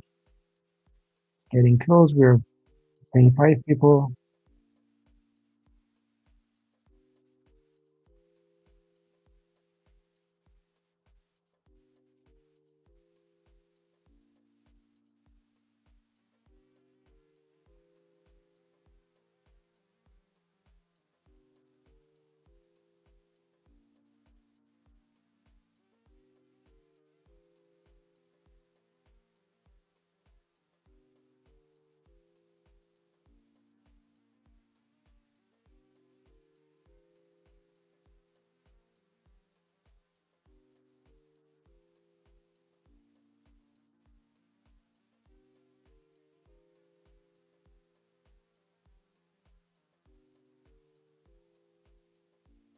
Okay, we have still space.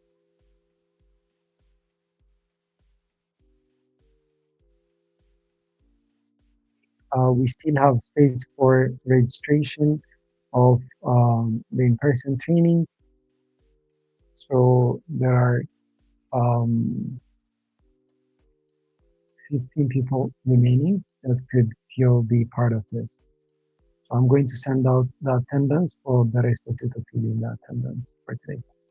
There you go. I'm going to send out the attendance. Telegram group.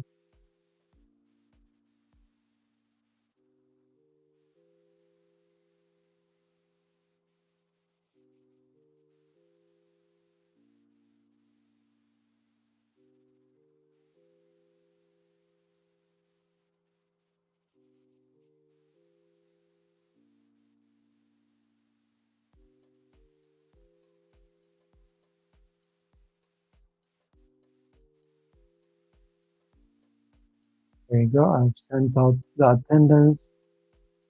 Let's all fill in the attendance.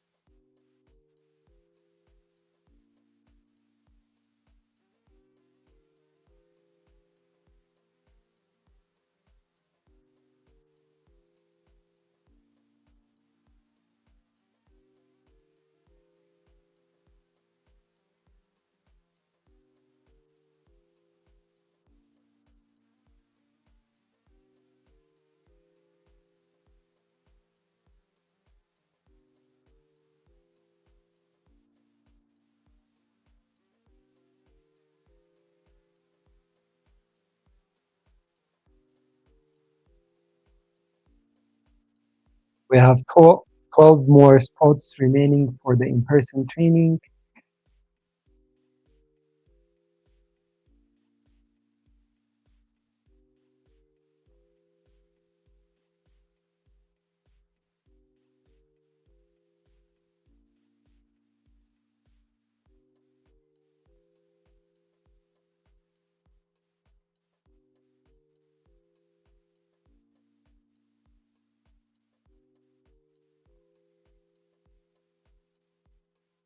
In-person training is not mandatory.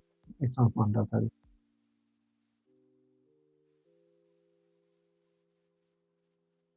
It's not mandatory. I love you ask question.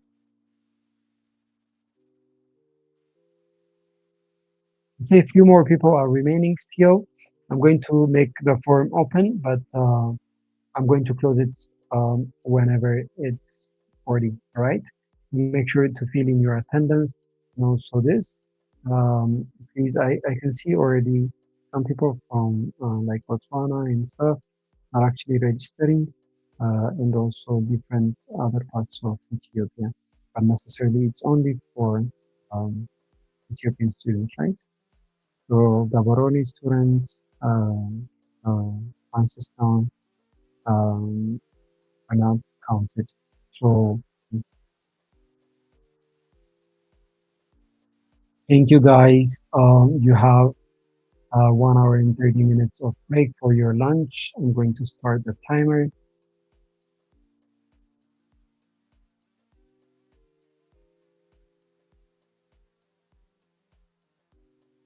And then we go.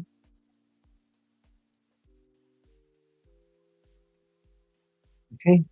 So make sure to fill in the attendance. It will be closing a bit, and also make sure to fill in your uh, in-person um, final day presentation and everything if you are coming on in person in Ethiopia, in Addis Ababa. It's going to be near Piazza and the Ministry of Innovation. I'll be sending out pins to you.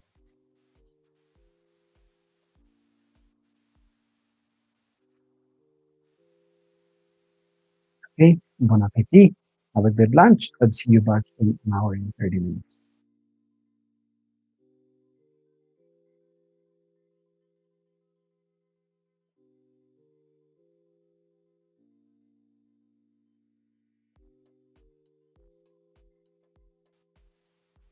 Sorry, there was one announcement that I forgot to tell.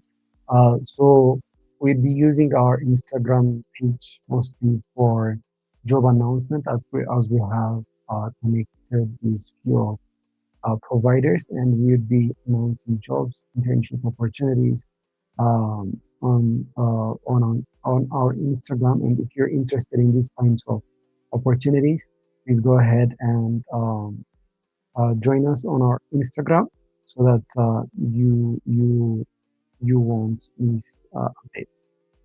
So I'm going to post this in the group. You might join.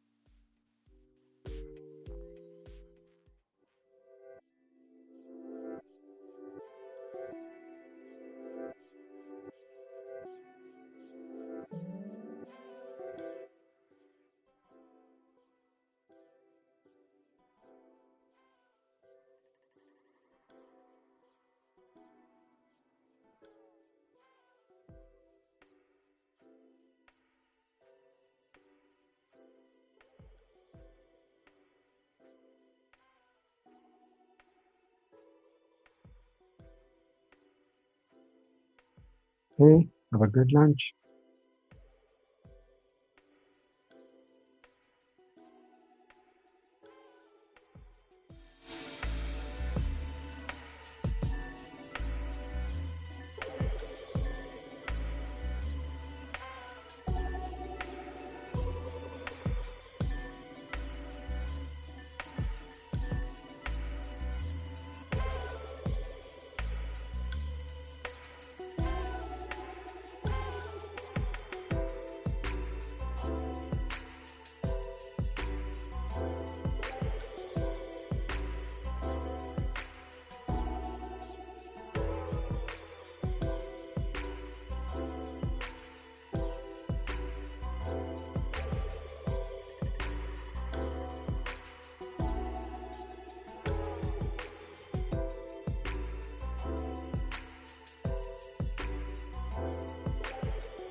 Afternoon. Good afternoon, everyone. How are you doing? Let's get back. Let's get back to the training.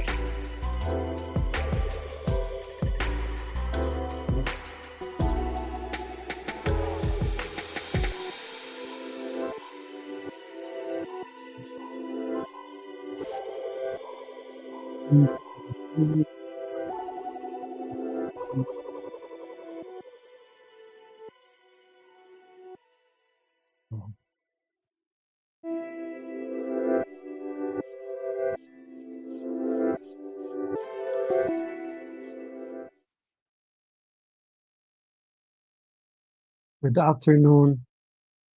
Good afternoon, everyone. I have turned off the music. I believe you can hear me now.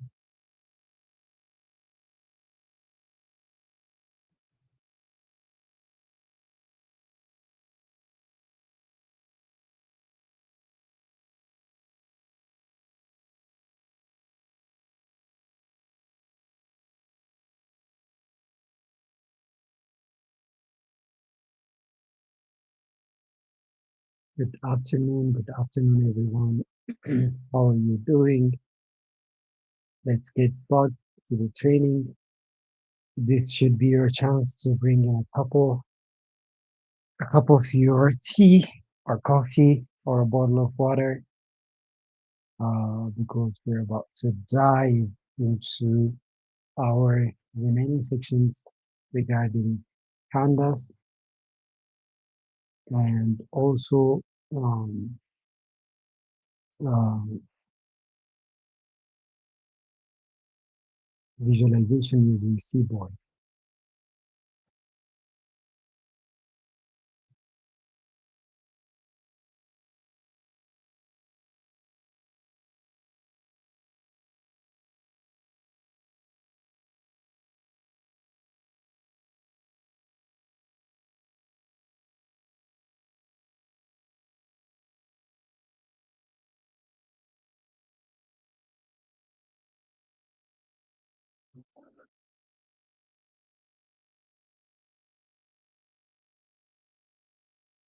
Mm.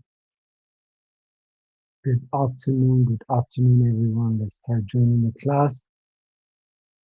Okay, are you ready to start the training?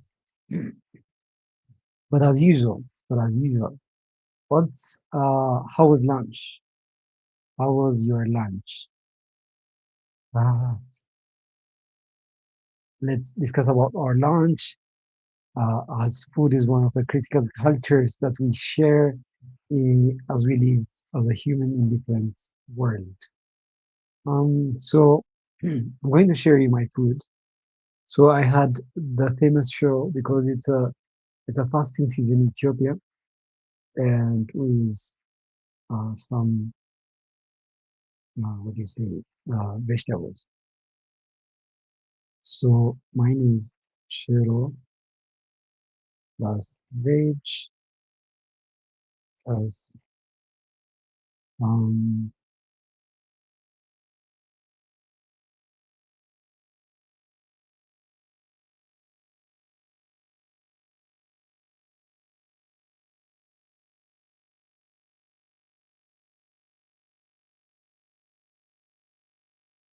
okay. Someone took a nap for lunch. That's that's not bad.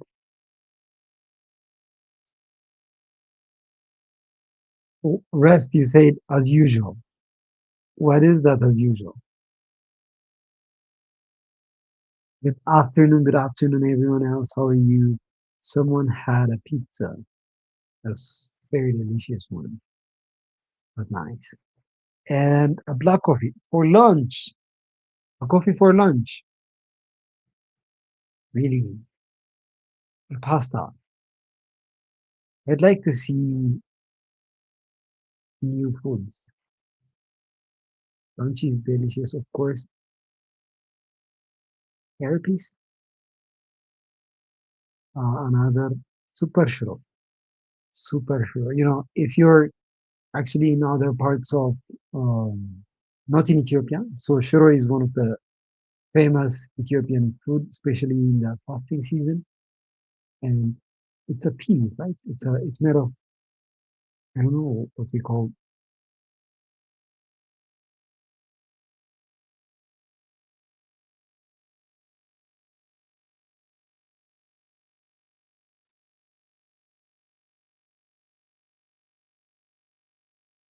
chickpea. Yeah, it's a chickpea s- sauce.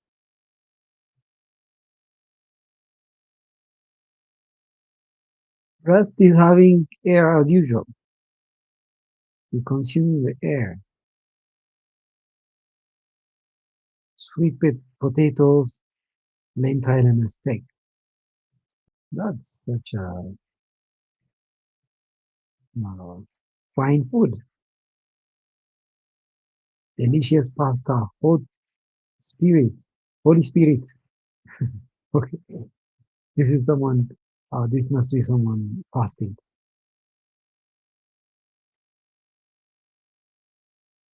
Okay, what is this food? Pop and thin. Pop and thin. I'd like to know.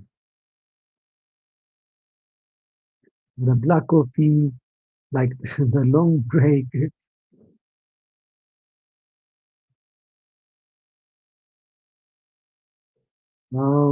Attendance is actually sent on the same platform, on the same place. I don't know if you haven't seen it, but we've sent it on all Telegram and also the chat and WhatsApp. Let me know if you actually have missed it. Okay, someone had hello, which is a traditional food from Tigray. I think it's a sure it's a chickpea, right? But made in a special way. It's quite interesting. Or am I wrong? If I'm wrong, let me know. Interesting, interesting.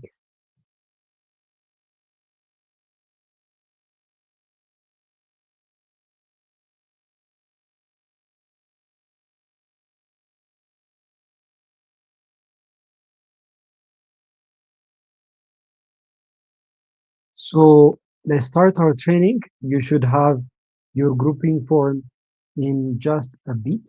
A grouping form would be sent out, and that grouping form would be used for um, for your projects, right? So stay tuned for that. Okay, let's start resuming our training regarding uh, pandas. So we've been creating these kinds of tables, data frames. Let's keep on doing a few of this, and then we'll move on to visualization.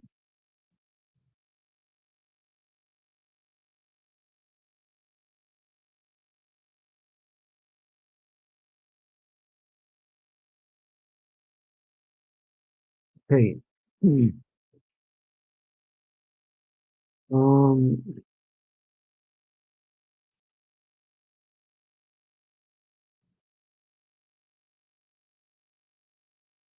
Using pandas, you could be able to select the rows and the columns. For example, here we have created a data frame, right? And the columns are A, B, C, and D. By the way, let me check first if you can hear me well. Can you hear me well?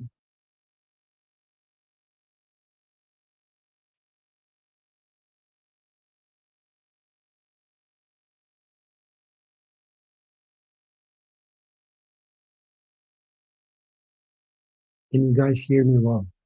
Thank you. I had two yeses. Let me get more. Let me get more. I got four. That's five, six, 7, 8, 9. So we had continuous 10. I believe all of them well. Okay. Um, so you can see this data frame.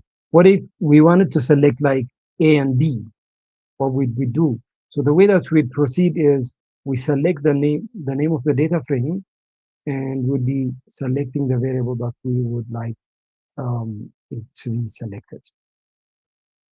So I could say data frame and uh, A, and this would give me a result of A, but here, this is only when you select one column.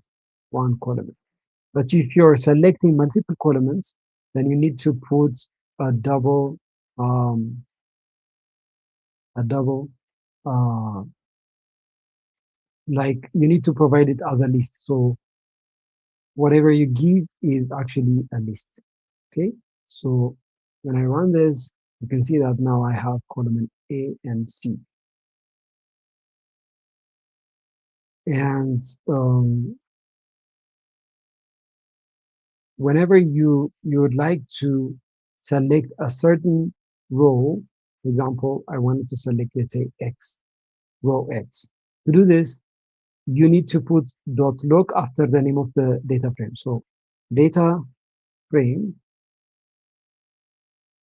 dot look, and then I'm going to provide the specific um, row that I like. So I'm going to say Y, and then Y appears. Likewise, as of the previous one, if you would like to provide more rows, then you need to do this. Let me see the rows. Maybe X and Y. Let's display X and Y. So to actually display multiple rows, you need to have columns, right? It's mandatory to mention um, the columns of those regarded rows. Let me play this first. It does work. Okay. So without even mentioning the columns, it's going to select all the columns to be presented. But what if I wanted to select X, Y, and then A, B?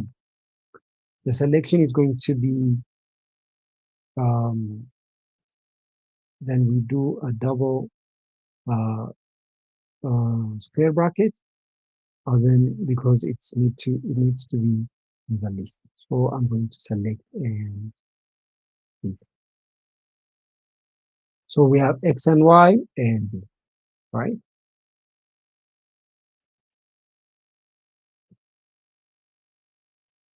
What would be your syntax if you wanted to select this data frame as ZVCD? ZVCD. Let me see your answers in the chat. If you wanted to select ZV and CD,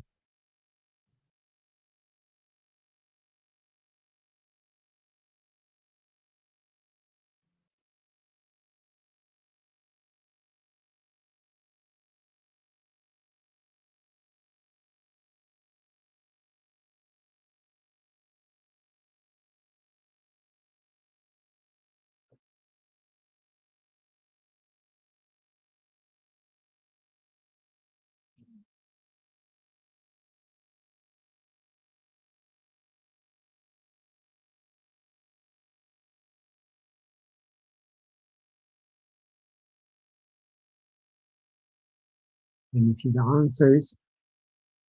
The chat section.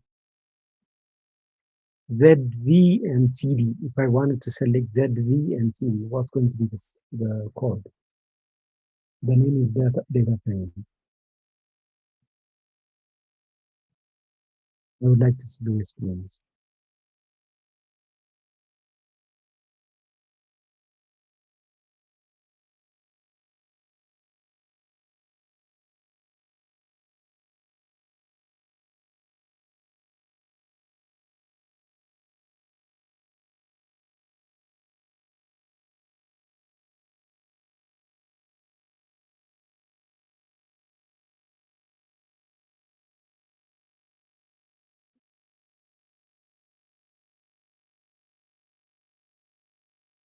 Data frame dot log ZVCD. Yeah. So we always start off with the rows and then move on to the columns. Thank you, Brooke. That's great. Um, so some more things regarding pandas as it's important is one is the selection that we've done, but also um,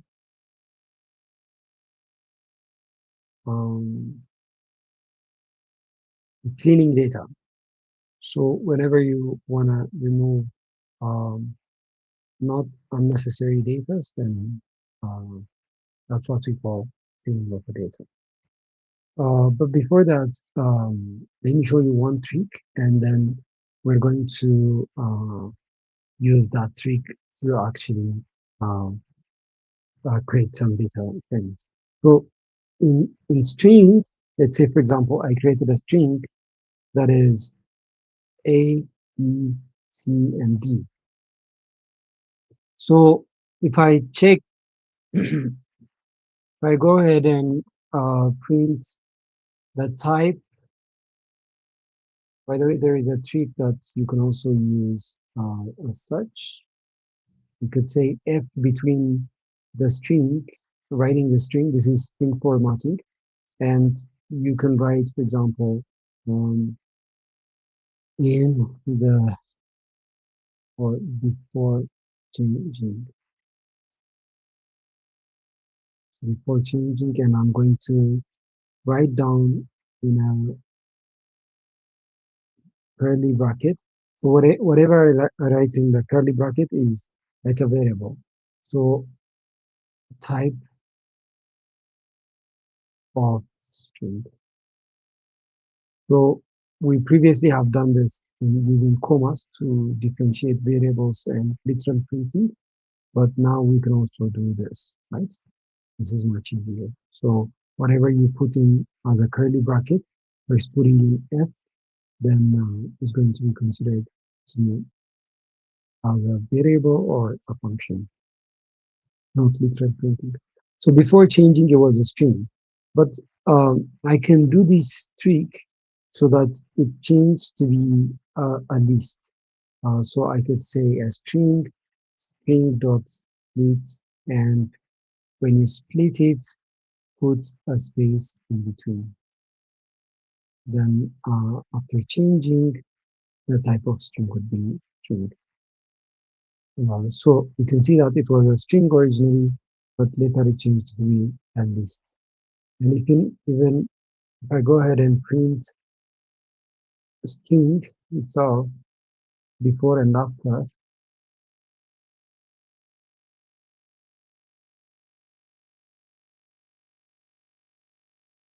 you see that originally was just a string, but later it's been formatted to be a list. So this would be very helpful in just creating faster, uh, like um, data frame columns and stuff.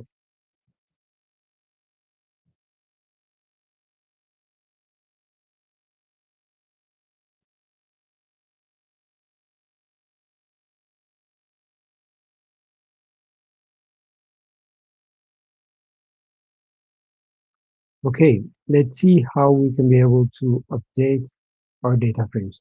So let me go ahead and create a data frame, and that data frame is pd dot data frame, and I'm going to write np random dot rand int to have a precise number, and I'm going to go between 1 and 9, and as usual I'm going to give it a size.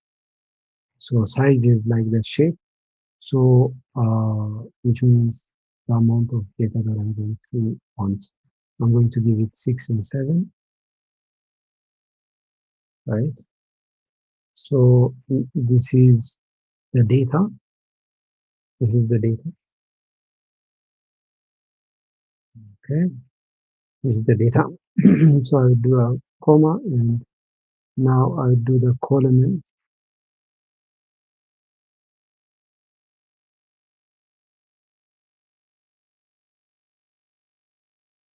So I'm going to say um,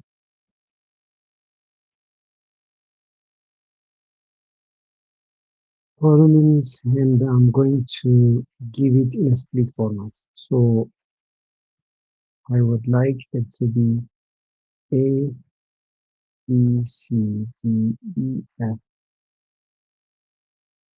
and put a space in between, and I'm going to say dots splits. So now I have my columns, and for the index, I would be doing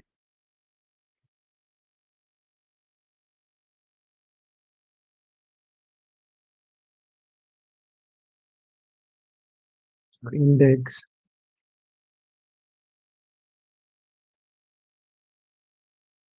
I'm going to do something similar. We have A, J, H, I, G, H, Y.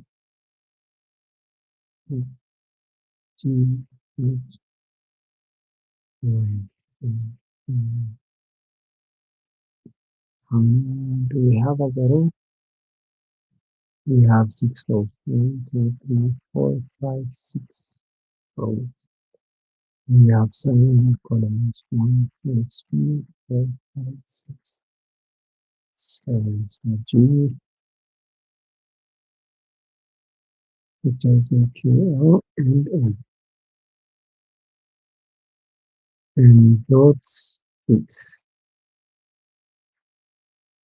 Now we have everything ready, and we also have an error.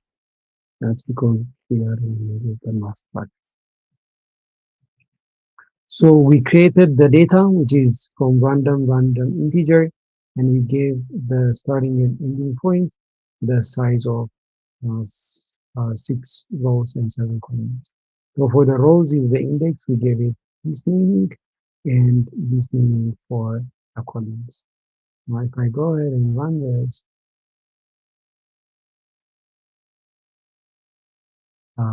the data frame has been created. So I could be able to check the data frame by just writing here. So now this is my data frame. Okay. So what if I wanted to actually add a certain element to my data frame, like and I want to add a new row and I want to give it a certain value. So what I can do is I can go ahead and call the data frame since I wanted to add, uh, if I wanted to add as a um, as a column, then I have to add it as a column. So I'm going to say, oh, that's a new column. And inside here, I'm going to insert 1, 2, 3, 4, 5, 6 values because we have 6 rows. So I am going to say 1, 2, 3, 4, 5, 6. Now, if I go ahead and take data frame, you can see that I have new added column, and that is column O. Also, maybe I could even create new columns by adding 2 of the existing columns.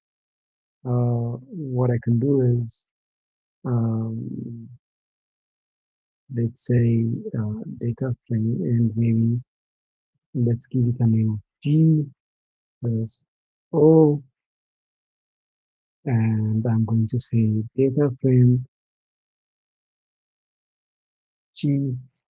This is the column plus data frame column O. And if I go ahead and check what's been updated on the data frame, you can see that I have an additional column which adds 2 of the previous columns. Okay, so here is what you're going to do. I would like you to select um, HIH. This is supposed to be HIJ. HIJK.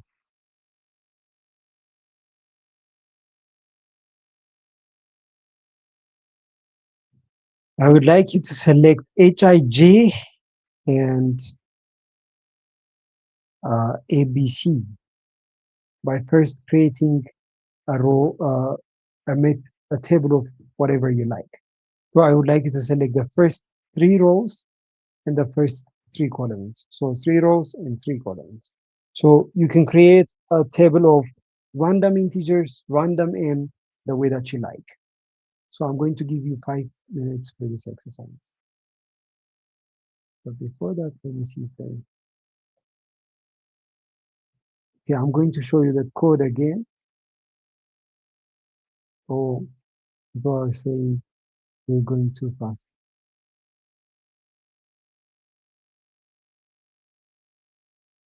Okay, I might have to zoom in a bit of my screen so that it's actually visible. Yeah. Maybe you need to use a full screen on other device so that you can see much better. Okay, I'm going to repeat for those of you who haven't understood, but for those of you who have already understood, I'm going to send out the code so you can be able to work with. So here is the code.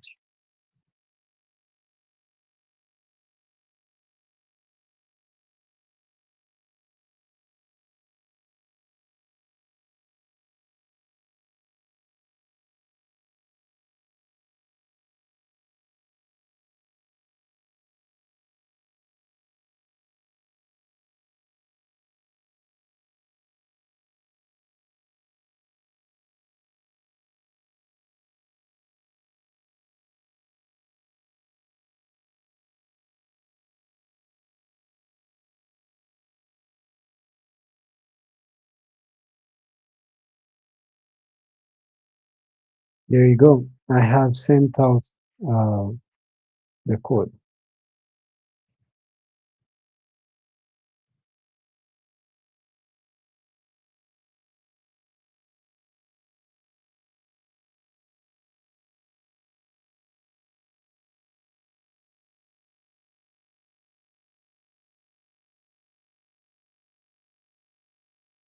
Okay.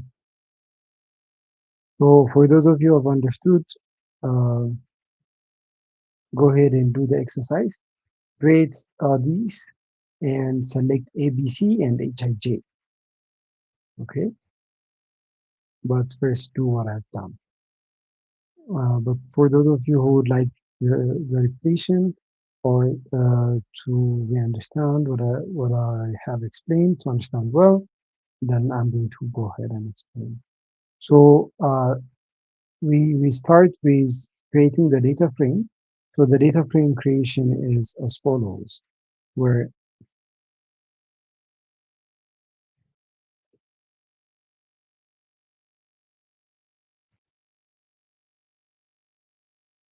um, so pd dot data frame, and we say np random rand int so that we can have random integers. When you create random integers between 1 and 99, you give it a size of six rows and 7 columns. This is something that's possible to do. That's the first parameter for data frame, and the second parameter is the column. So for the column, I gave it A, B, C, D, E, F, G as the name using split. Because previously, if you remember, we've written in creating a data frame, columns, and I gave it a list of writing everything like this. And writing like this can be cumbersome and not so, not so fast. So using a split statement, you can easily create a list from this. So it's going to divide it based on the space that it has. And index is the rows, and then we created a row of HIJK and M. Then later we um, added we added a new column, which is O, and we later sum up two columns to get a column addition of G and O, which means 31 plus 1 is going to be 32, 27 plus 2 is going to be 29, as you can see here.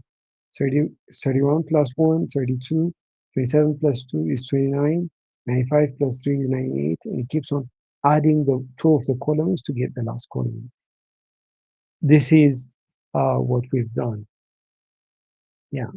So I would like you to go creating the same process again, and then I would like you to select A, B, C, H, I, J from the existing um, one. The code was sent on Telegram and WhatsApp. That's the same platform we use. Whenever I send something, I send it on both of it. So there you go. If you want it on YouTube, but YouTube has a way of changing the indentation and everything. So maybe that's why we use it.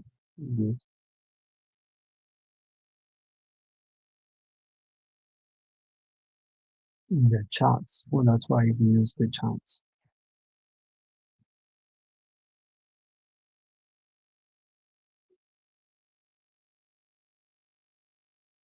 Good. Now go ahead and do this. We'll be back in 5 minutes.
Okay, so most of you have tried to work on it.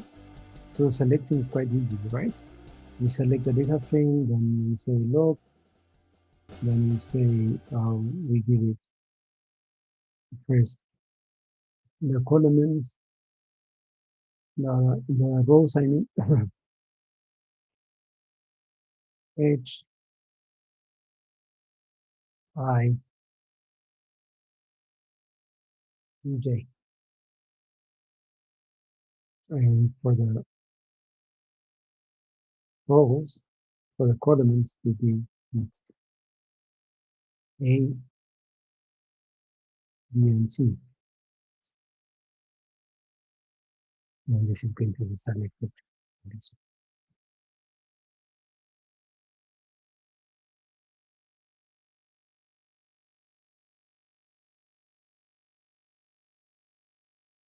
Okay, someone asked, how do we set seeds so that the outputs are actually staying the same? And you can do that. You can do that. I'm going to show you in a bit how we can set seeds. Seeds are very important whenever there is randomness.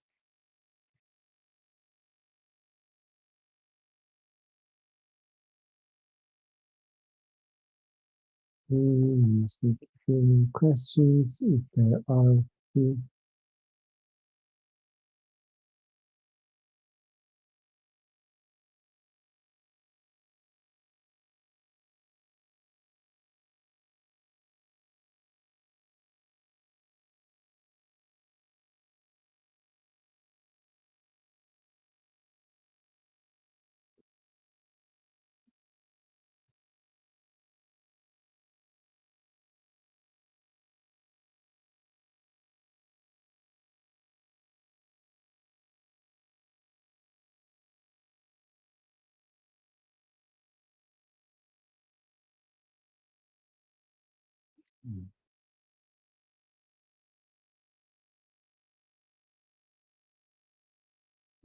so there are two questions. What about the grouping form? I think we're done with the grouping form. I'm not sure if it is accepting it. Now, if we wanted to add a new row, is it because usually the labels is different at the column filter? I think we can be able to add also a row. Let me show you.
Okay, so your grouping is being processed, and you should have it in just a bit.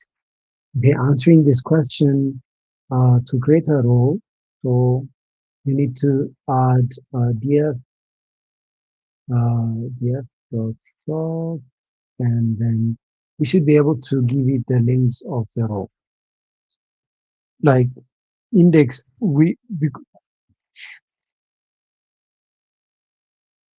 to give it the index of the row.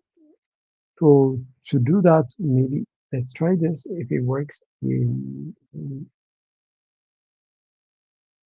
let's give it n. I'm not sure if it's going to work. Let's try. Well, let's give it 1, 2, 3, 4, 4, 1, 2, 3, 4, 5, 6, 7, 9. So we have 9 rows. 4, 5, 6, 7, 8, 9. Um, so if we check out there, we have the new element language, the new UI. It's the same as the previous one. Some of you are asking if we're coming tomorrow in person section. Do you need our computer? Yes. Please bring your computers with you. Only if you don't have a computer, come without your computer. But it would be much easier for you to present, to work in different, gardens and stuff during your breaks and workout time. It would be much convenient to bring your computer unless otherwise you don't have one. Okay, so bring your computer. Yeah. So um, one thing that I can show you is you can also create um, data frames from dictionaries. Okay. Uh, so as we create, also let me teach you about np-non. So np-non is not a number. So whenever the data frame finds something that is not a number, it's going to save it as none, which is not a number. So np-non is what it means by not a number. So let's create a dictionary, and that dictionary is going to hold a couple of values of uh, lists. So let's say A, and A is going to hold 1, 2, and 3. So the values of the the key is a string, the value is a list, right? That's what we're doing. So for B, it's going to be, let's say, 5 and P9. Okay, let's mix up some numbers and not a number. Not a number is something that we don't want to see in our data because it's not a number. You cannot do any manipulations. I'm adding it here on purpose so that I can teach you. So cleaning data does mean removing those things that are not numbers or filling in them with correct data. So let's create another list and let's give it EF, G, and NP9.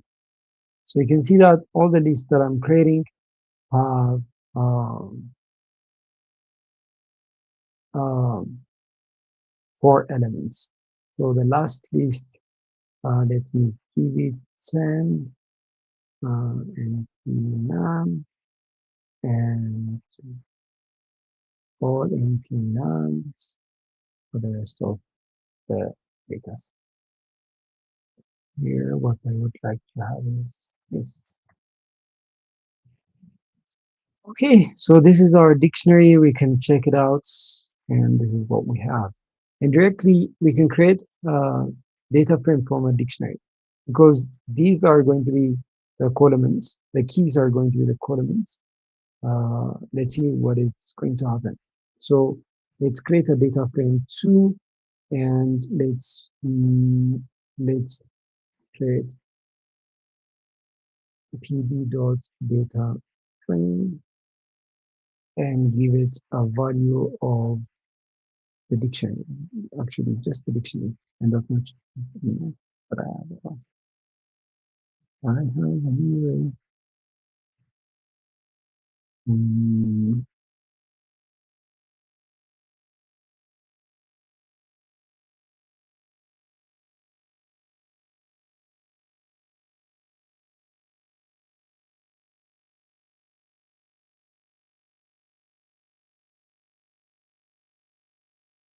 Let me see. 1, 2, 3. Oh, this is what's causing the problem. So one of the array is different size. So this is 4, and everything should be 4 to make it data frame. Okay, we still have that same problem. Actually, it wasn't wrong. Experiment one, 2, 3, 4. Or we have extra here. I have extra here. 1, 2, 3, 4. 1, 2, 3, 4. I think it's okay. So if I go ahead and check out my data frame, you can see that the keys of the dictionary have become to be the columns, while the rows have been changed into 0, 1, 2, and 3. Those are indexes that have been defined by the program itself, by the pandas data frame. So you can see that none are missing values or not a number as we have defined it to be.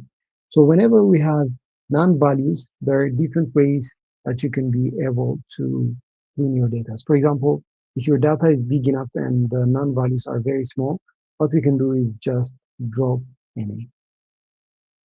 Okay, you can just drop NA, and all the rows that have NA are going to be dropped too.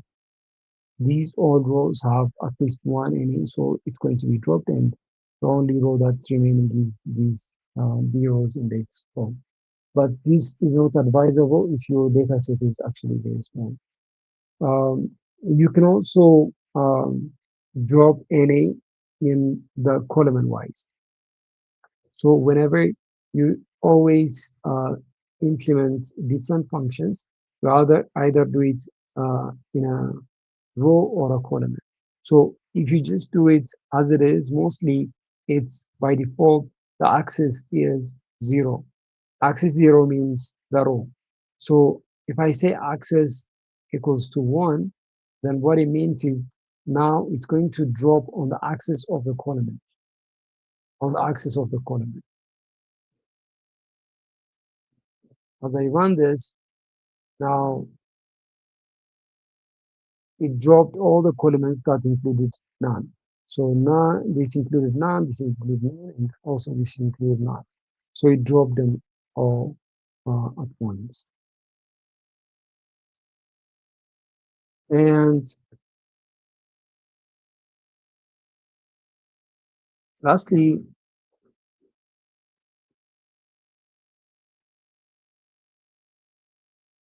yeah, this is mostly the thing that you can do.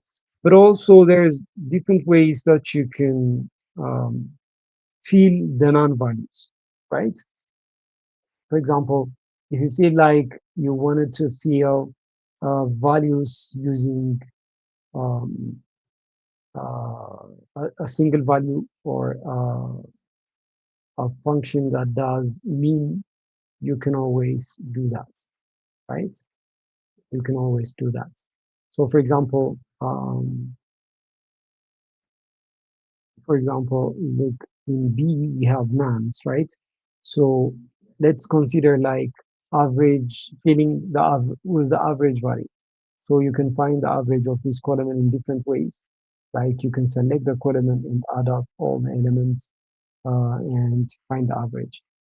For this column, it's much easier to do. It's 5 plus 8 is um, 30. 30 divided by 2 is kind of 6.5, isn't it? So I'm going to fill in the non-values with 6.5. So to do that, I'm going to say data frame 2, then I'm going to select that specific um, uh, column, and that column is B, right? So I'm going to say not dots because it's not a row. I'm going to say B. Um, and then I'm going to say dot field NA, and I'm going to give it the value that is going to be filled. And we want it to be 6.5. And we say in place is equals to true so that it does actually apply to the data. Now you can see that the rows have been changed to be 5, 6, 8, and 6.5. So the non-values has been changed with 6.5. But this does not really apply to the original data. If I go ahead and run the data, it's not being applied to the original data. So if you wanted to apply whatever you have made to the original data, then what you need to do is I have to say in place equals to true. And when I run this now, you see that it's being replaced on the original data. Yeah. So I'm going to send you an Excel file um, as an example. You're going to download it and put it in the same folder that you have today's code, like Pandas code that you're trying. And then we're going to try and work on it. So I'm going to find the file and send it to you. Or I'm going to send it in the Telegram group.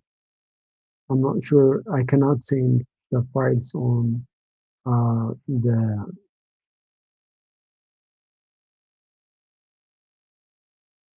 I cannot send it on the WeChat, so I'm going to send it on WhatsApp and Telegram group.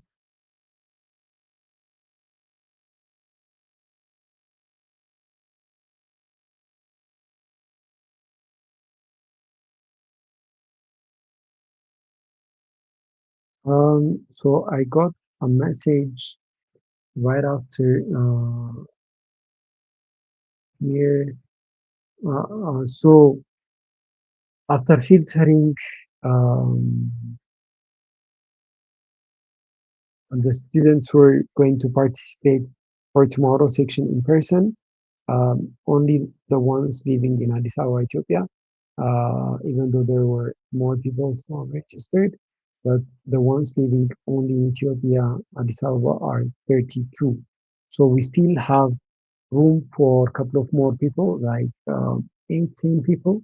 So I'm going to send you the form again in case you haven't heard and if you felt like the form has been filled. So I'm going to accept a few more people.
It's not mandatory to actually participate in person. Okay.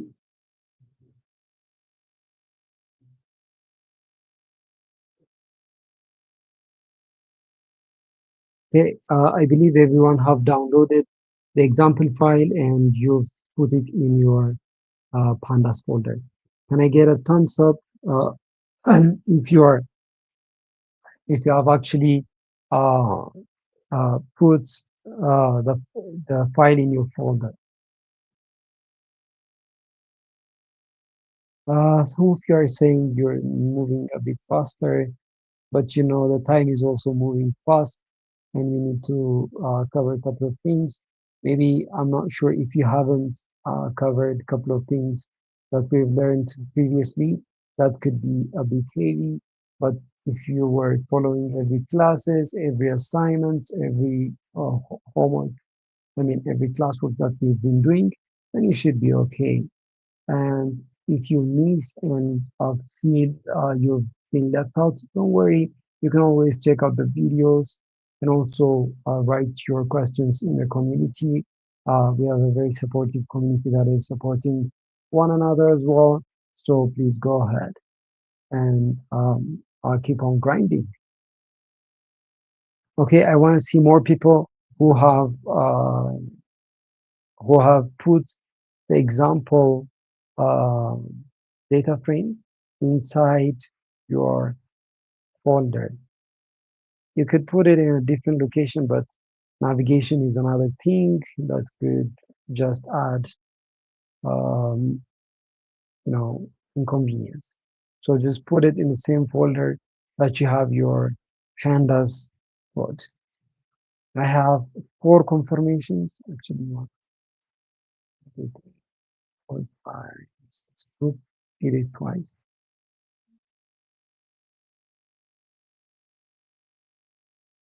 If you want to attend the class, then okay, let me send you the form here.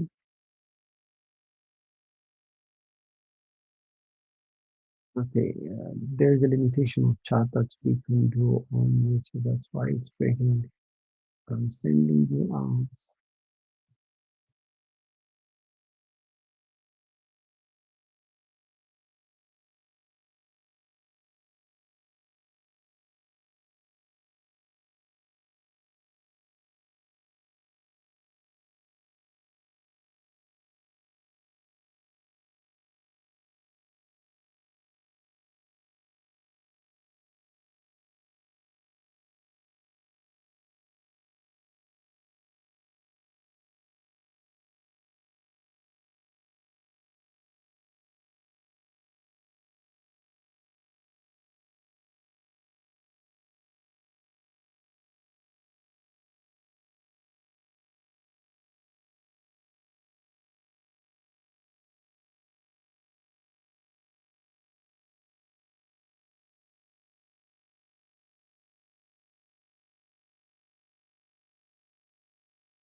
Okay, this is going to be okay. I think we should move on, right? So, I believe for the in-person training at the same time. We lost light.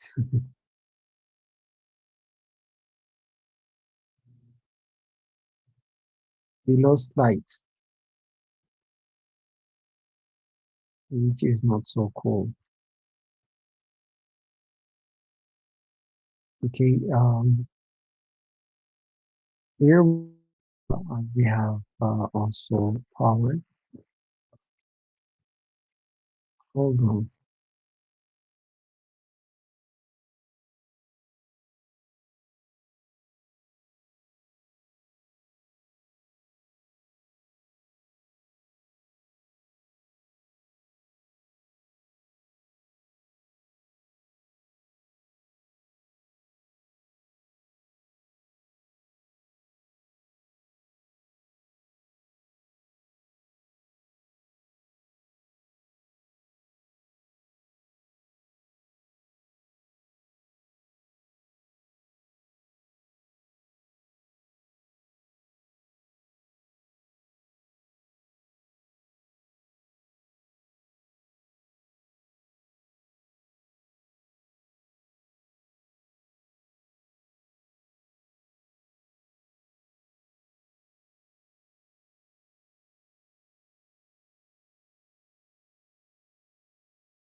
I'm sorry. So we had a break of the internet.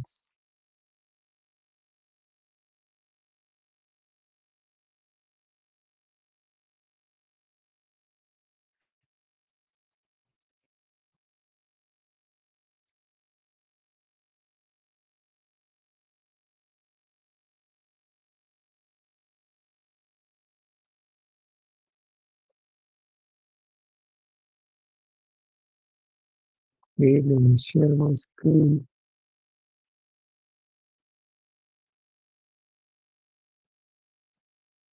Wait, I believe you can see my screen. Can you give me a thumbs up if you can see me?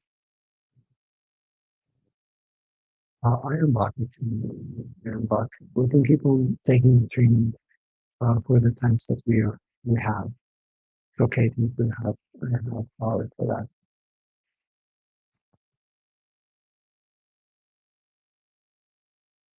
Of course, you can't see me, but can you see my screen?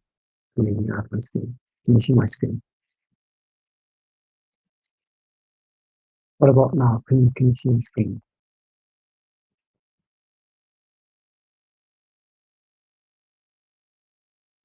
My voice is not clear.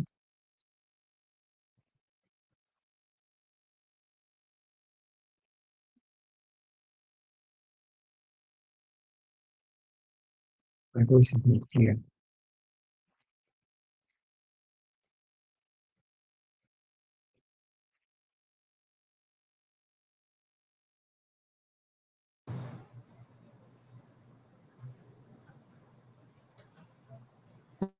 What now?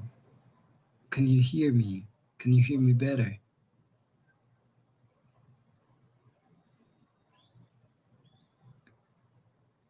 Can you listen to me better now? Is it better? I want to see a couple of answers. How can you hear me? Is it better? I had two. I want more. That's three. Voice is also clear. That's four.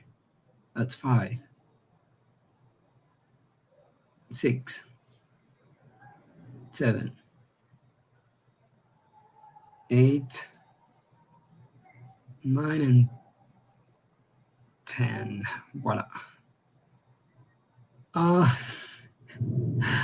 audio is muffled. I think it may be yours because most of the people can hear me better. Okay, so here is what we were doing. So we're going to import the data frame that we have as an example that we've imported, and we're going to start to work on it, right? So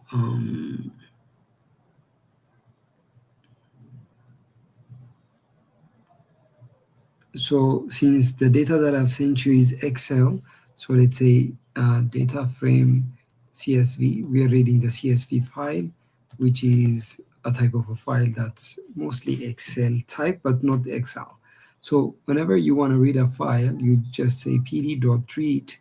Okay, maybe let me increase the pd.read, and then inside the bracket, you're going to write down the name of the file. For our case, the name of the file is example.csv. So then once I have read the file, I could check out what the file looks like. Pandas has not viewed as read. So I have to say read CSV. Okay, we have another here. No such file directory as example. So I need to put my directory correctly.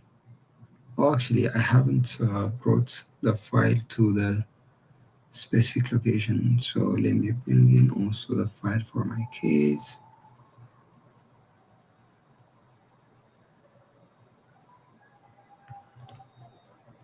Now I have my file. You can see it's inside day 2. So let's run this. Yeah, so our file is inside the folder. So 012, what you see at the first is the index, and we have columns and rows. So likewise, you could be able to import Excel files. I don't really have an Excel file, but let me go ahead and create one Excel file. So you might as well do the same. So I'm going to create a new Microsoft Excel worksheet, and I'm going to name it to be new file, new file.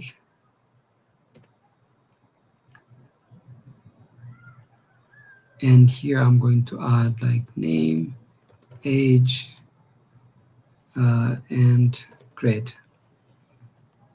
So I'm going to add randomly names, like I'm going to just say A, B, C, D, E, F. I understand that you don't see my screen now. E, F, G, H. And age is equals to 1, 2.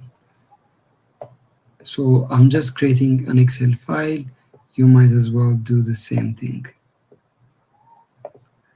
Okay, so I have created one simple Excel file, and when you see here, I have a new file that is an Excel file. So to be able to import an Excel file, what I do is I can say create first the file that I like. So I'm going to name it maybe Excel, and then I'm going to say pd.read Excel.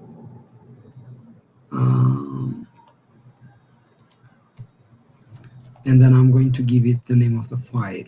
So new file is the name of the file, and I'm going to say Excel. And then I'm going to say df Excel. We have an error. No module opened. Open my Excel.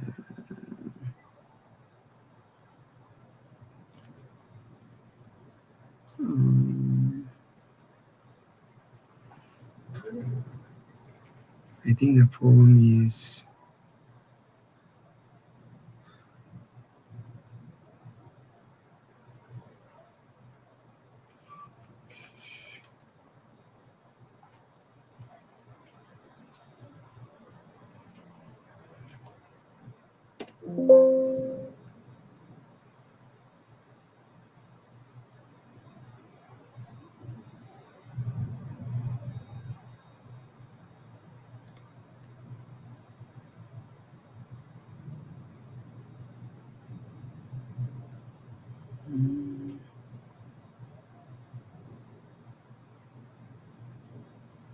let's rename it.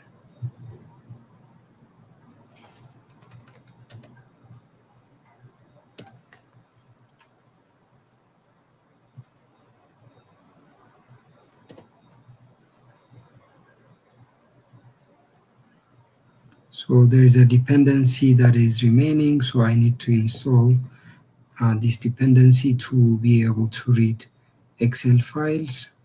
So here is what I'm going to do. So I'm going to say pip install open PyExcel. Mostly we'll be using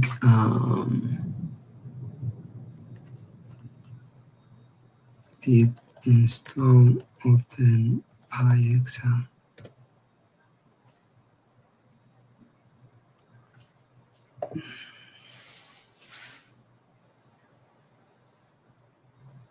Once this installation is done, then it should be good enough.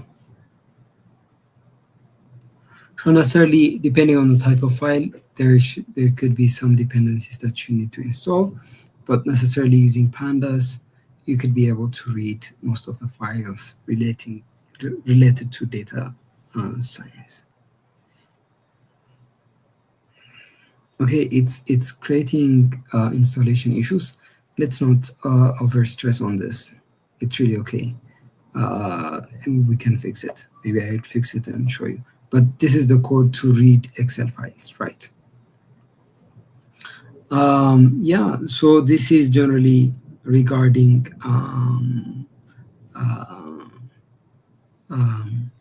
pandas.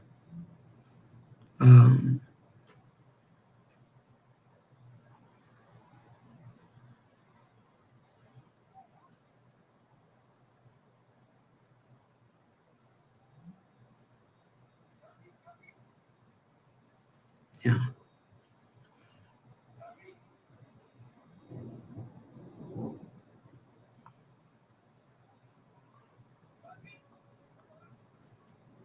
You can also import files from like HTMLs, site and everything. So maybe we could see that tomorrow. To cover some of the important things for today, I we might have to complete the class a bit earlier because of the power issue that we are having at our training center.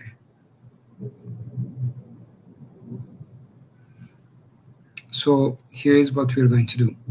Uh, we are going to start learning Matplotlib. I believe we would have time for that. Um, um, yeah, let's do without further ado.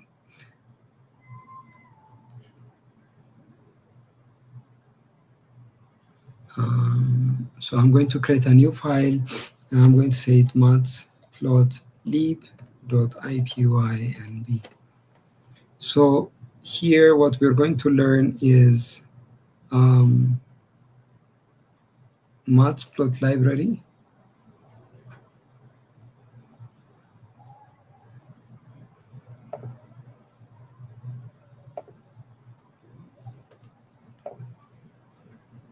So whenever using matplot library, we first need to import matplot library as usual, and then we can start working on it.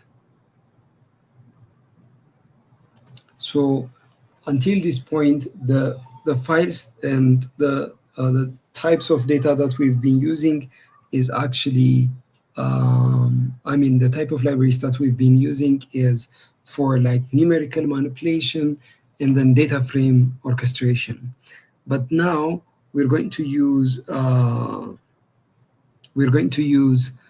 visualization library. So visualization libraries are important to actually visualize some of um, your datas. So for visualization, we'll be learning a matplot library and also Seaborn tomorrow in the morning. So we'd start importing some of the libraries that we've already learned. So NumPy as NP, import pandas as PD, and we also import matplot library as PLT. So if you haven't installed or completed the installation previously, this might not work or challenge to work. So if you have installed correctly all the libraries, then it should be good to go.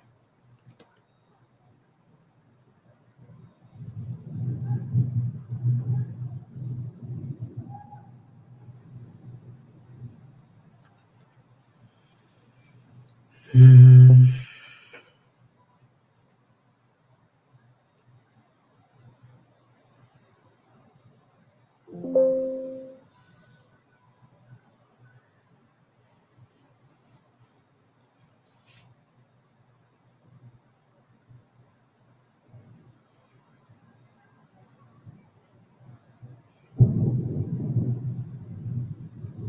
Okay, there you go. Let me run this. Libraries have been imported.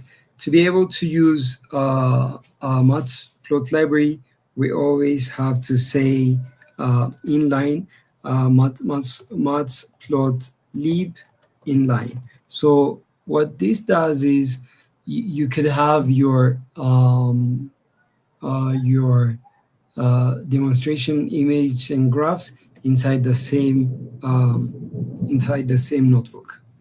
So to have an example of plotting on matplot library, I'm going to say create. Let's just create one list: 1, 2, 3, 4, 4, and 5. And also let's create another y value that's 10, 9, 8, 7, and 6. So as we plot, we say we want to plot because we have import matplot library as PLT. We always use PLT to actually plot a certain graph. So I'm going to say plt.plot, and I'm going to say xy. Also, uh, so now what it is plotting is uh, we are plotting the value of x with y, like the Cartesian coordinate system, like 1 with 10, 2 with 9, 3 with 8, 4 with 7, 5 with 6. It's going to plot it as that. So let's run this code. Um,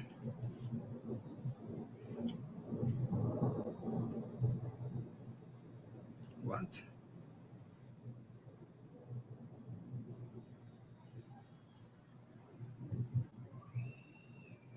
This might have been changed in the new versions.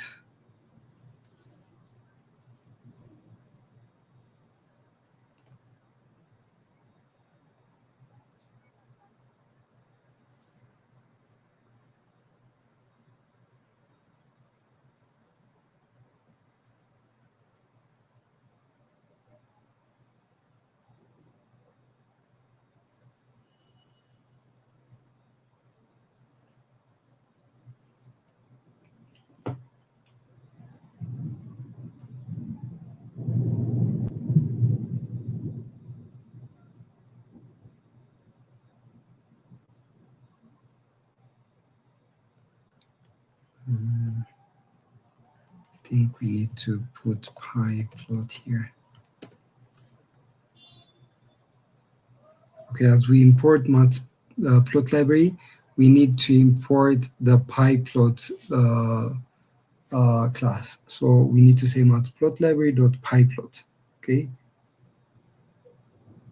is state-based interface matplot. So this is the description of the function, right? You can always read it. Let's try it now. Yeah, it works. So voila, this is our first visualization. So we've given it x and y values, and then we have plotted it. So what it plots is 1 with 10. 1 with 10 means x is 1 and y is 10. And it keeps on connecting those points to actually draw a line graph. So I'm going to send you the code, and then you could be able to try it.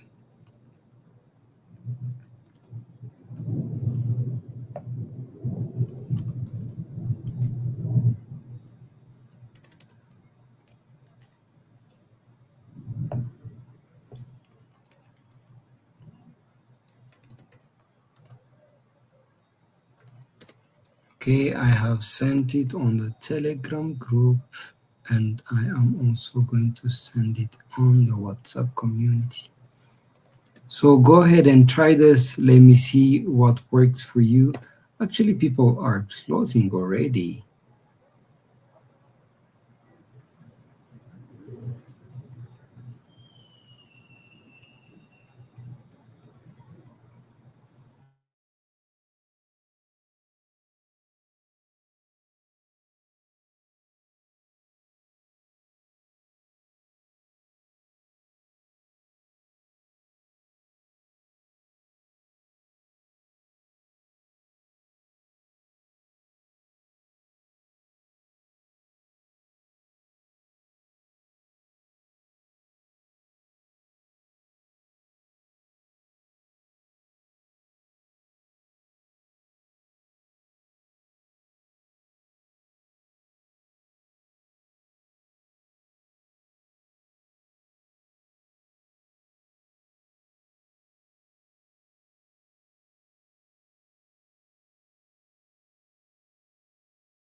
Hello.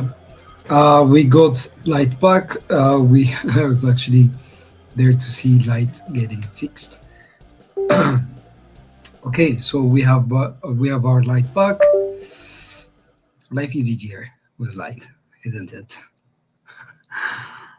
Um,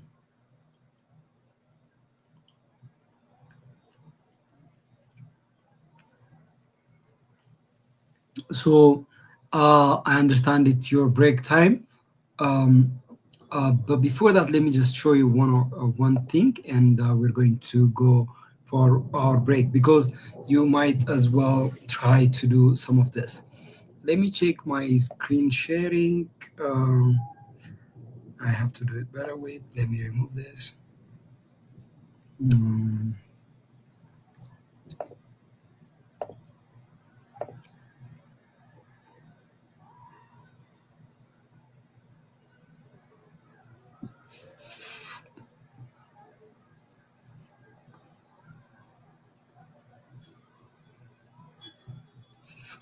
okay, I believe you can see my screen better now. Okay, I believe most of you have done the graphs on. No one have done it.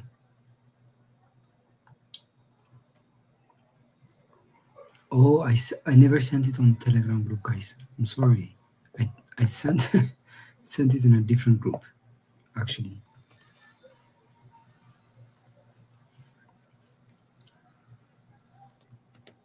But most of you have already done it. That's excellent.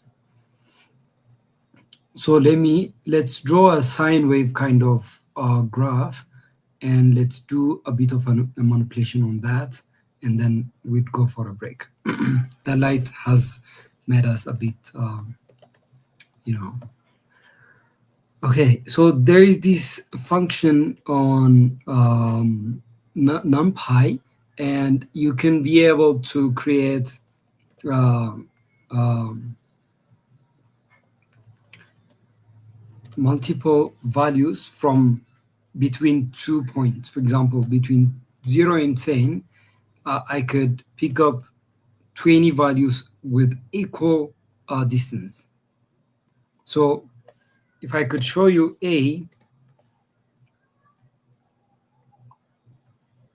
mm, it's lean space.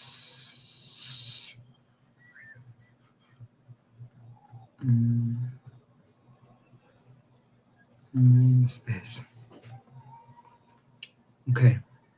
So if I run this, it's going to pick up 20 values equally. If I say 10, for example, it's going to pick equally between the values. If I go ahead and say 9, it's going to pick between 0 and 10, 9 points in equal proportion. 0, then it keeps on adding to have the amount of values that we like. So for our case, I'm going to pick up 20 values between 0 and 10 that are equal distant. And I'm going to also create B, which is a list that's empty list. And now what I'm going to do is, if you remember from for loop, I could say for I in range and stuff, right? For I in A. So A is a sequence of numbers, right? As we have already seen, it's a sequence of numbers that we see. For all the values of A, I would like it to pick up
Hello, can you hear me, guys?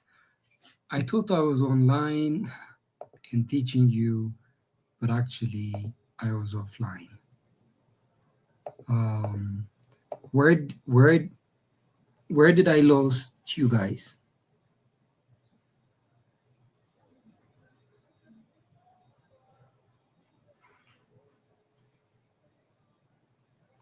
It's a bit rainy and connection is getting tough. I don't know where. Uh, can you hear me now?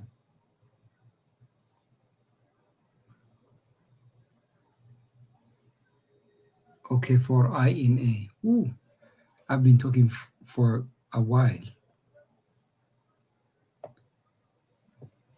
Okay, can you hear me now? Okay, good. So let's start off again for I in, look, so A is a list of numbers, right? A list of numbers. A is a list of numbers. As you can see, A is a list of numbers that goes from 0 until 20 points between 0 and 10. And we created an empty list of B. So for I in range, I mean for I in A, what I mean is I'm going to use the sequence of A. So from the sequence of A, which you can see here, for each of these sequence, I'm going to create a sinusoidal wave. So to do that, I have imported two libraries. So I have imported the maths library and also imported the statistics library. But maths library could be enough for our case. So maths library is nothing different from all the maths lessons that you take, like sine, cosine, tangent, or any other mathematical operation.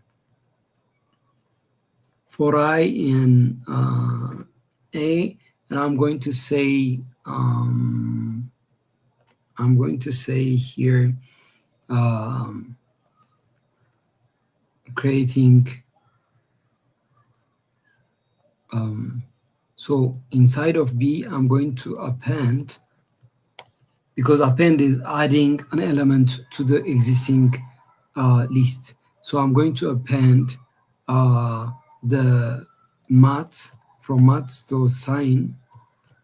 I'm going to put I. So each of the sequence here would have the sine value, sine of 0, sine of 0 0.5, sine of 0 0.05, and everything. So that value would be saved on B. So now we have A and B. Let's check out how they look like. Let's print A and also print B. As we run this, you can see that this is A and the next one is B. We have now A and B. So to be able to plot this, let me remove this because it's better to code it together.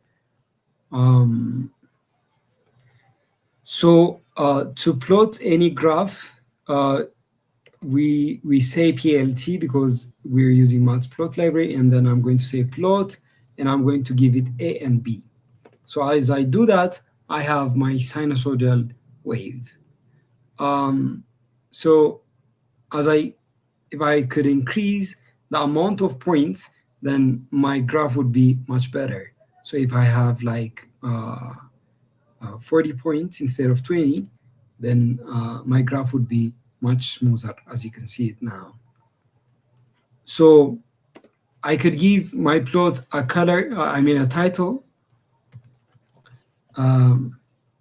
sine wave, and also I could give my plot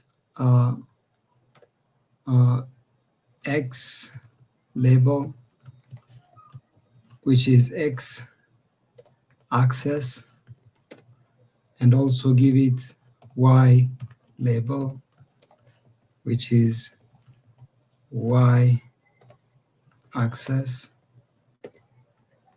right? So if I run this, you see that on the x-axis we have the x-axis, and also on the y-axis we have the y-axis. And I could also give it a bit of making it beautiful. Like I could give it red color by saying the attribute name, and now my graph is red. And also I could add a line style. Okay, line style, and maybe I could make it dashed. So you can see that it's dashed instead of solid line. And also I could give it different attributes such as the line width. You can write line width, or I can just say line width, LW. So the line width is the width of the line, and it goes between 0 and 1, I believe. I'm not sure. Let's give it 2. Yeah, I think it goes above 1. So if I give it 20, you can see that it's a very thick line, but it distracts from the view. So I'm going to stay with 1 so that it's much more visible. And also I could even give it a marker. So marker is a way that we can show each point of contact as we draw the graph. So I could give it asterisk. So that now we have 20 points, don't we? We have how many points? We have 40 points. So we also have 40 stars here. So you can see that 1, 2, 3, 4, 5, 6, 7, 8, 9, 10, 11, 12, 13, 14, 15, 16, 17, 18, 19, 20. So half of the graph is 20, and the other half is going to be also 20, and that's a 40 points. So it's going to point out every single point that you have done when you draw the graph. So you can either make it asterisk or anything that you like. And you can define the marker size. These are stars, right? You can define the marker size by saying, for example, comma marker size, and I could give it maybe 10. Now it's bigger, as you can see. I can even make it bigger. I could say 100, but it's extremely bigger that it's going to distract the view of the graph. So I'm going to just make it 5. That way it's much better. And one thing to also teach you is, maybe let me increase the marker size to be 20 so that you can understand this. So marker has a face and edge color. So I could probably give marker face color. Okay, let me maybe start.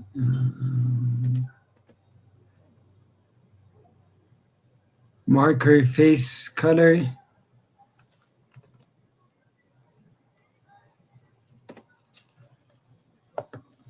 to be blue, and marker edge color to be green. You see that the marker edge color is green while the face color is blue. So you could, the power of working with graphs on Python is that you have all the possibilities of doing everything that you like. So I'm going to leave you to your break and also practice this on your break. I'm going to send you the code. Please make sure that you try to work on it. There you go. I'm going to send you in the all the chats that we use.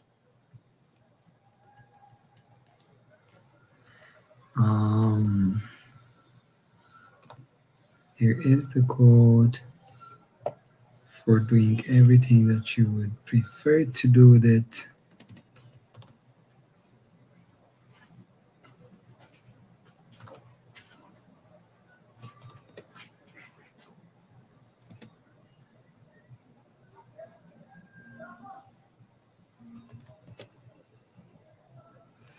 Okay, so I'm going to set a timer for 15 minutes of your break, then we'll be back.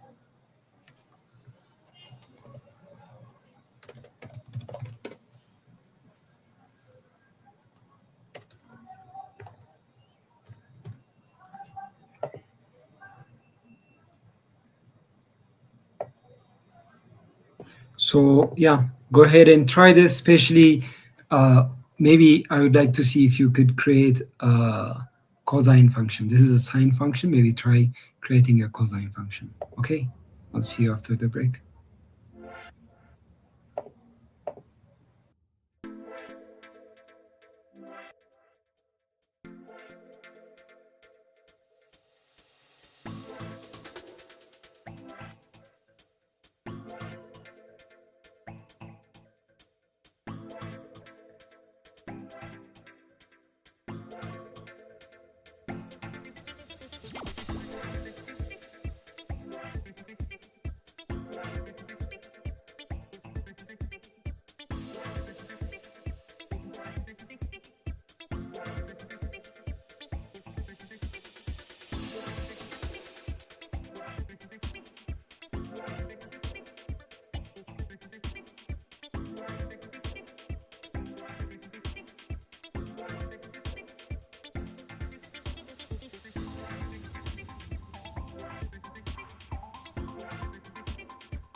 Okay, so I can see that most of you have tried working on it, and our groups are changing into some visualizations, which is quite excellent. I'm happy that you guys are transforming to be to this stage. That's great. I even see crazy graphs of different mathematical representations. Okay, that's great. So let me show you just few more things regarding Matplot library. Tomorrow in the morning, please make sure that you come early in the morning, because we're going to see Seaborn, which is going to be very vital for your project development. But for today, we're about to finalize today's class in just a few more minutes, and then we're going to discuss regarding your project development. So yeah, let me show you a few of the things on what you can be able to do on Matplot library. So the other thing is, for example, you can do categorical plots. For example, I can say category, and I can write down A, B, C, D, E. This is just a category list, let's say, but later actually you might have it from your actual data. And the values could be 10, 11, 20, maybe 15, 1, 2, 3, 4, and one more, 5. Okay, now let's create a plot of the category versus the value graph. So I could say plot dot bar. So if you say plot dot bar, then you're going to have a bar graph. So I could go category, and I could give it the values. And plt dot title, I could give it a title of bar chart. And also save, you can be able to save the figure if you would like to. It's going to save it inside your folder. So I could just say bar.svg, right? Or png, whatever you like. There you go. So this is a bar chart where A's value is 10, B's value is 11, C's value is 20, and it keeps on doing this chart. You remember the normal distribution that we've been discussing previously?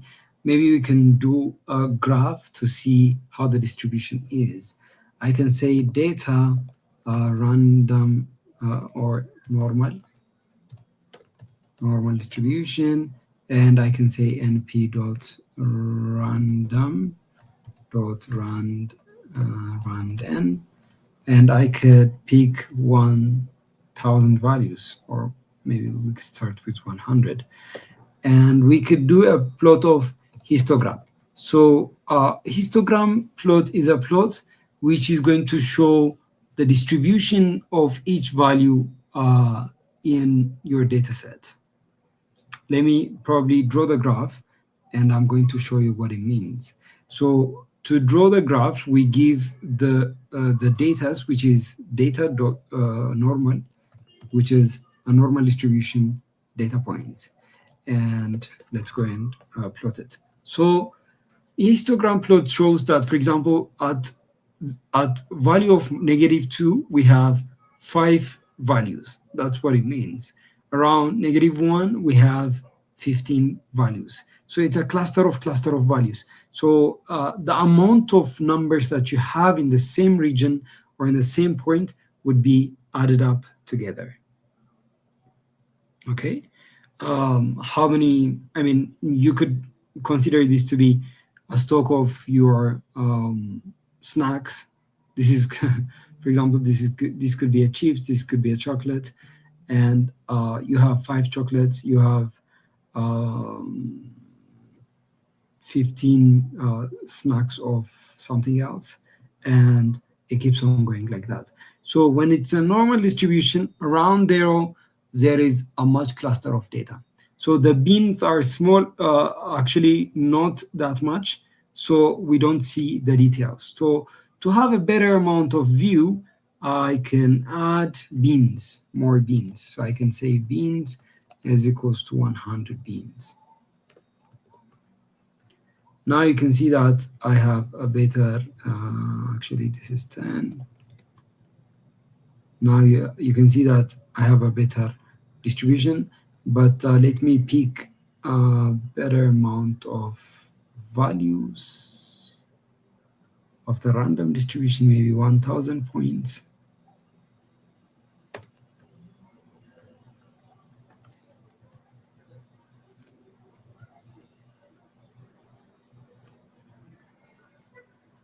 So you can see that now towards 0, we have a lot of the cluster of the data, but as we go towards the left and the right, there is a smaller amount of data.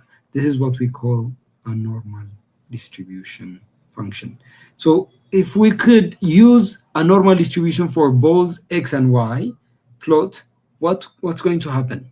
This is going to be your last exercise for the day. Please go ahead and create a normal distribution histogram plot. But for you to understand histogram plot, maybe let me do one example. So let's say we have a data, and that data, it has 1, 1, 1 as 4 times, and we have 1, 3, 1, 3, we have 4, 4, 4, 4, 4, 4, a couple of 4s, and we have 7, 7, 7, 7. 7, 7, 7, 7. Yeah, and we have a lot of 8s. Let's say 8, 8, 8, 8, 8. A lot of 8s. Okay, now that we have done that, plot dot histogram, and we give it the data, and I make the beans to be maybe 10 beans.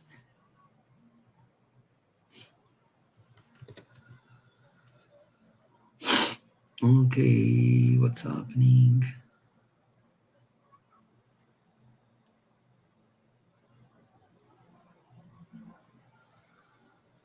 Maybe let's remove the beans.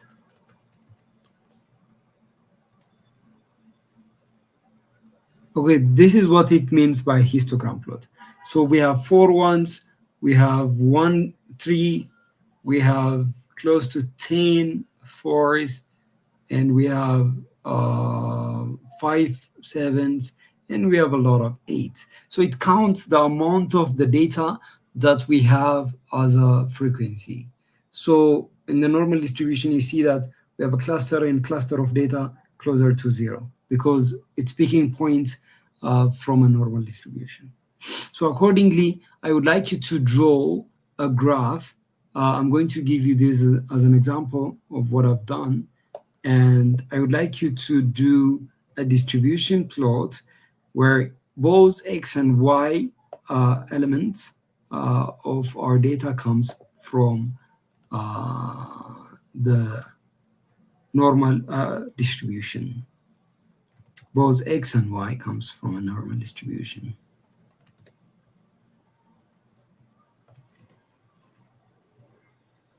Please go ahead and try this. I'm going to give you 5 minutes for this.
Okay, so I can see that a lot of you have tried to do something quite interesting, but just to spot out the ones who have done it correctly, I saw Rufta G from Telegram.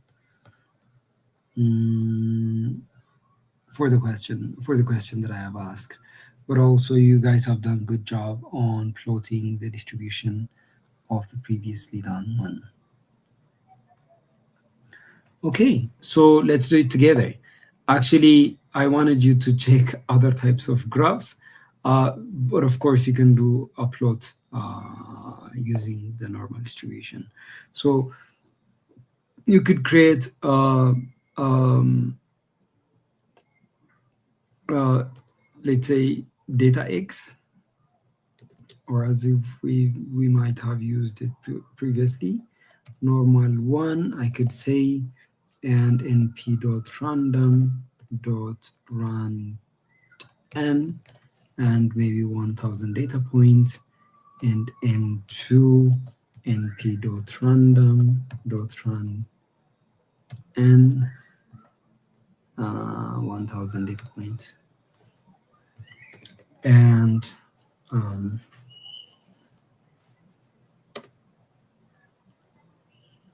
um,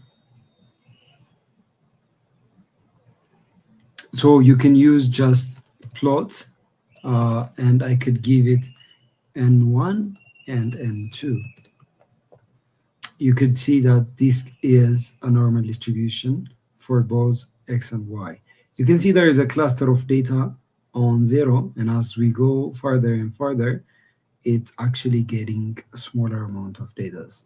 To view this better, it's actually better to use a scatter plot. So if I could go ahead and plot scatter, this is a scattering plot, putting all the points of connection together. So I'm going to give it n1, comma n2. You can see that there's a lot of cluster of data towards the center, and it goes to be smaller and smaller as we go from 0 on both x and y axis. Yeah, I'm going to share you the whole notebook so that you can always view and do any of your manipulations.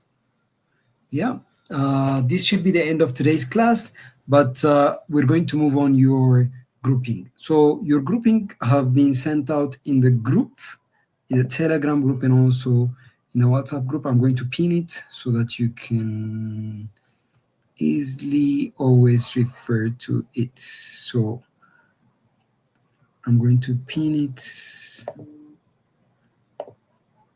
Okay. Also for WhatsApp, I'm going to do the same, and then open up and discuss about the group and what you're expected to do.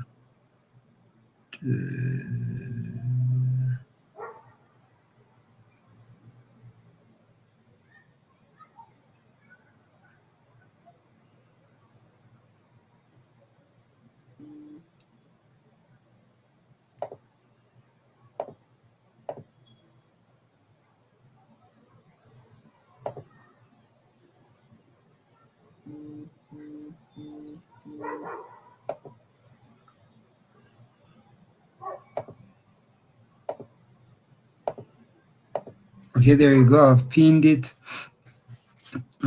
for the WhatsApp group.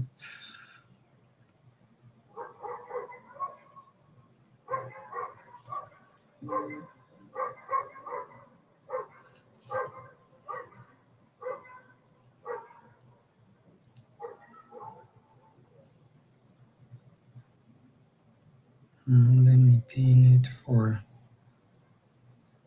the same thing for the WhatsApp group here. I'm going to pin it.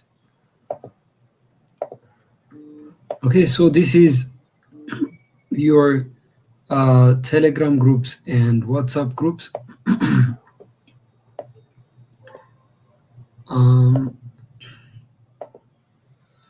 So your mentors would also be joining in to support you.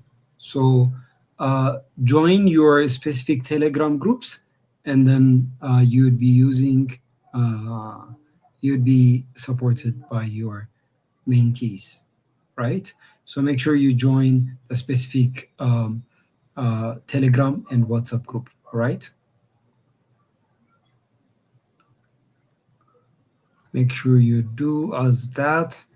Regarding the project, here is what you're going to do.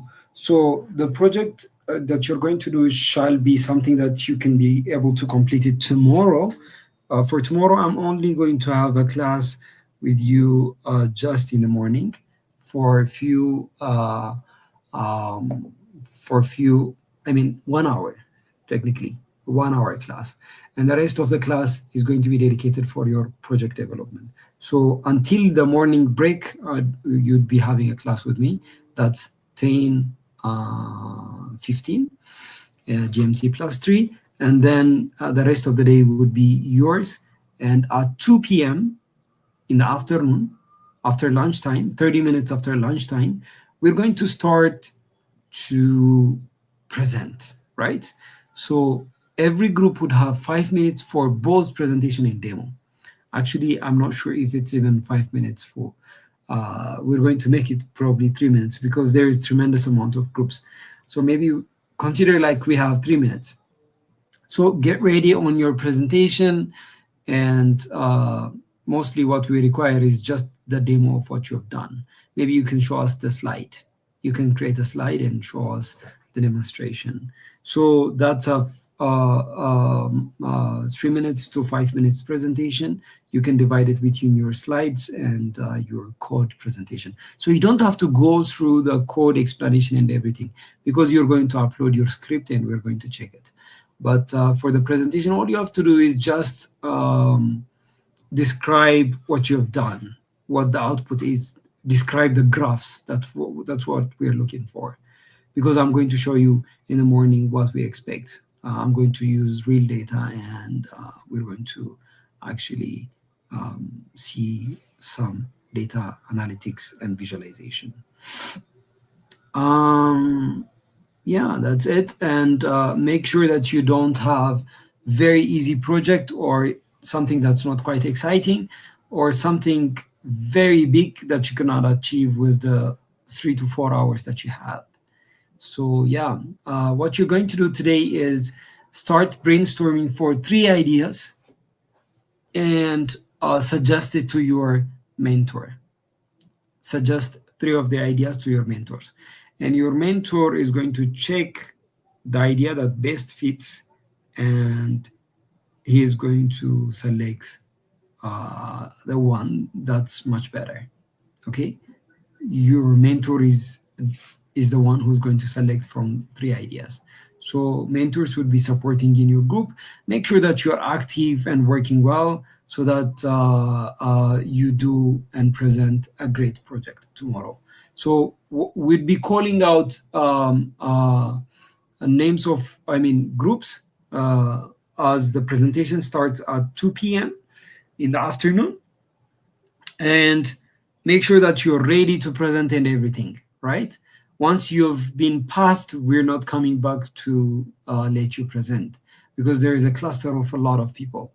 So make sure that you're ready and everything. So when the presentation starts, it's going to be we're going to randomly generate the steps of presenters, and then we're going to use that for the presentation, right? Yeah, that's pretty much it. But if you have questions regarding the project, let me answer a few of the questions. Okay, who's the presenter? So in your groups, the first person in the group is going to be the group leader. For example, on group 17, Johannes Schmelis is going to be the group leader. And if you would like to change him, then you could change him into a different person. Okay, that's based on your need. And sometimes the first person is not there, so you guys can discuss and select your presenter. So today we're going to save the 40 minutes that is remaining for you to join your groups and also to start discussion for the presentation. The project, you can do anything that you like. I'm going to suggest you a site that you can find a lot of data regarding uh, data science. So you can go to Kaggle, kaggle.com, and you can find tremendous amount of data on different topics from this site. Also, you can search the web for data, and then you're going to import those data and start um,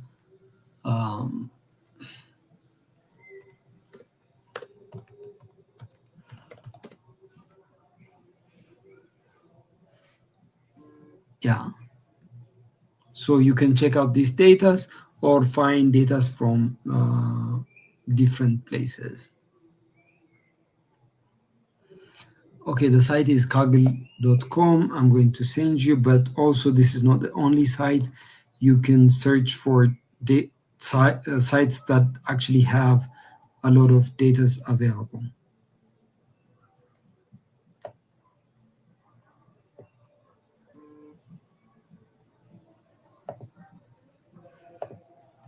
It's Kaggle, Google search, the data that are to find the data set that might interest you. My connection is going very slow and it's not actually able to find it.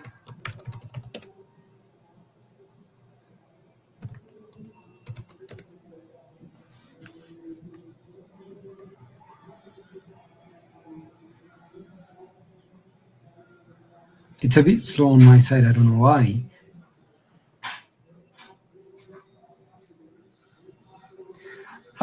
So you decide on what project you have to do. It's just what we're looking is visualization of datas, analytics, and also explaining datas, as I'm going to show you what you're going to do tomorrow. But also that's what you're going to do, visualization, doing graphs from data. So look for a data from online or your personal datas, and then you do visualization on that.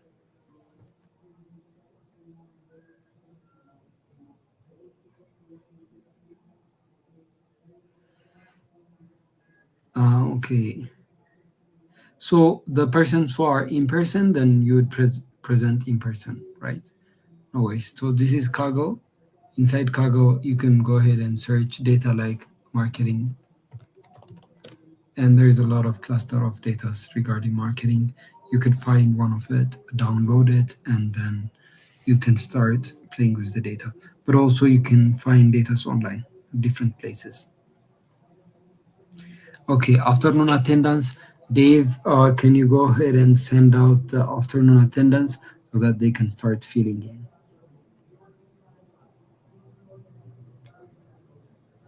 Okay, for the code, I'm going to send the whole code for you as a zip file. Yeah, you decide what you present, and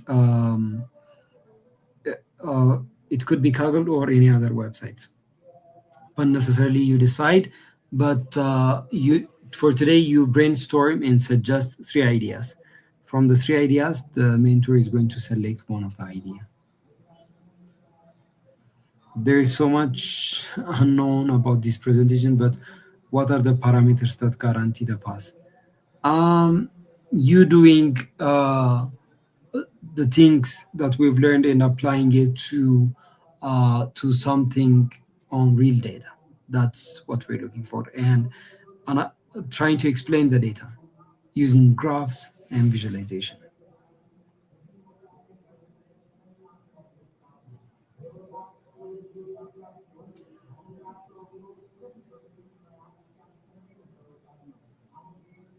Uh, I don't know if you are in the group, Andrew.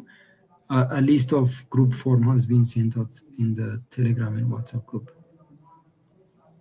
To join the group, there is a link on the table. Go ahead and click on the table.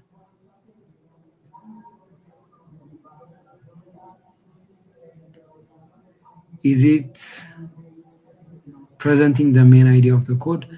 Yes, just presenting the idea of the code, but necessarily the graph of the code is what we're looking for.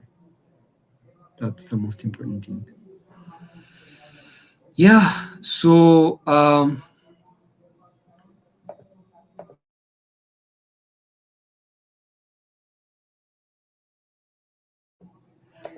okay. So before I move into your time for your discussion, there is something that I would like to announce.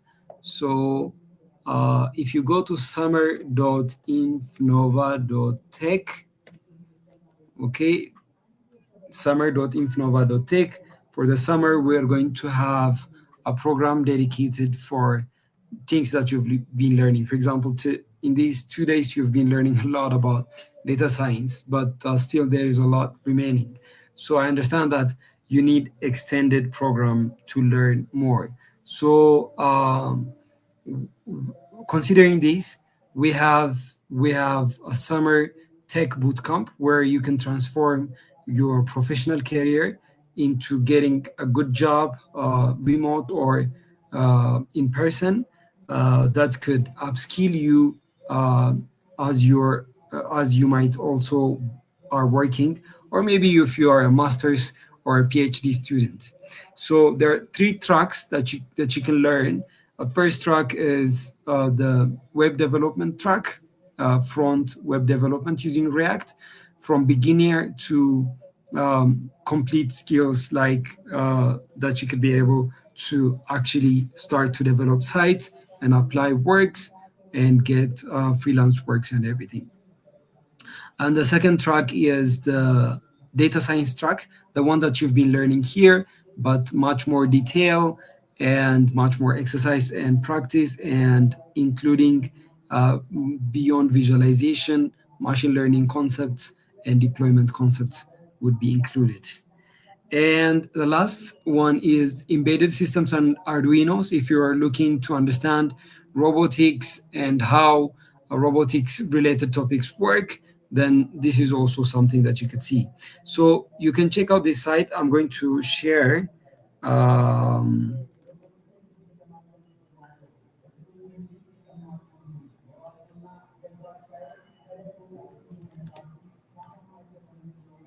um,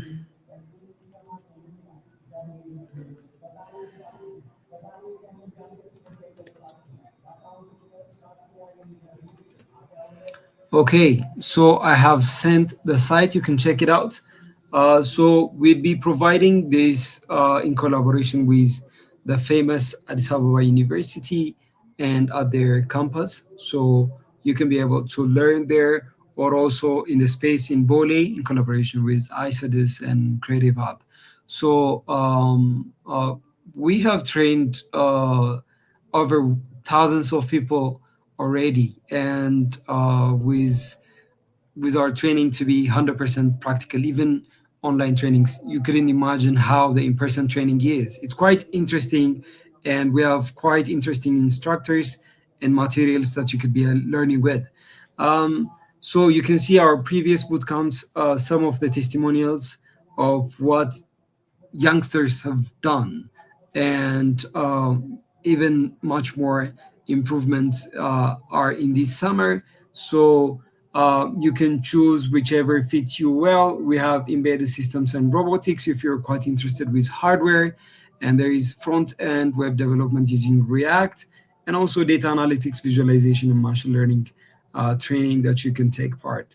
And training is going to be 6 weeks, where we're going to cover foundational concepts, different things, and finally you'd have a portfolio project, which is going to be included in your CV, and we're going to help you write your CV, update it, and apply for jobs on the 6 week. And also there is going to be a demo and certification of completion where you can show off uh, pretty much. So we have both in person and online tracks.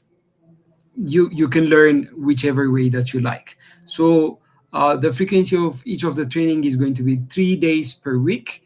The specific day that you're going to take is going to be told to you as you register.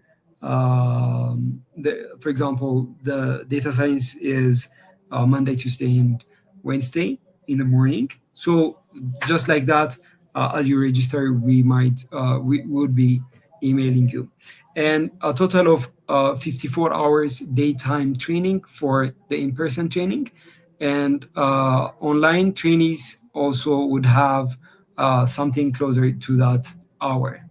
So the price for each of the tracks is very fair, and it's 12,000 birr for all the courses, the materials that is going to be shared to you, and the support for your CV, job application, and everything.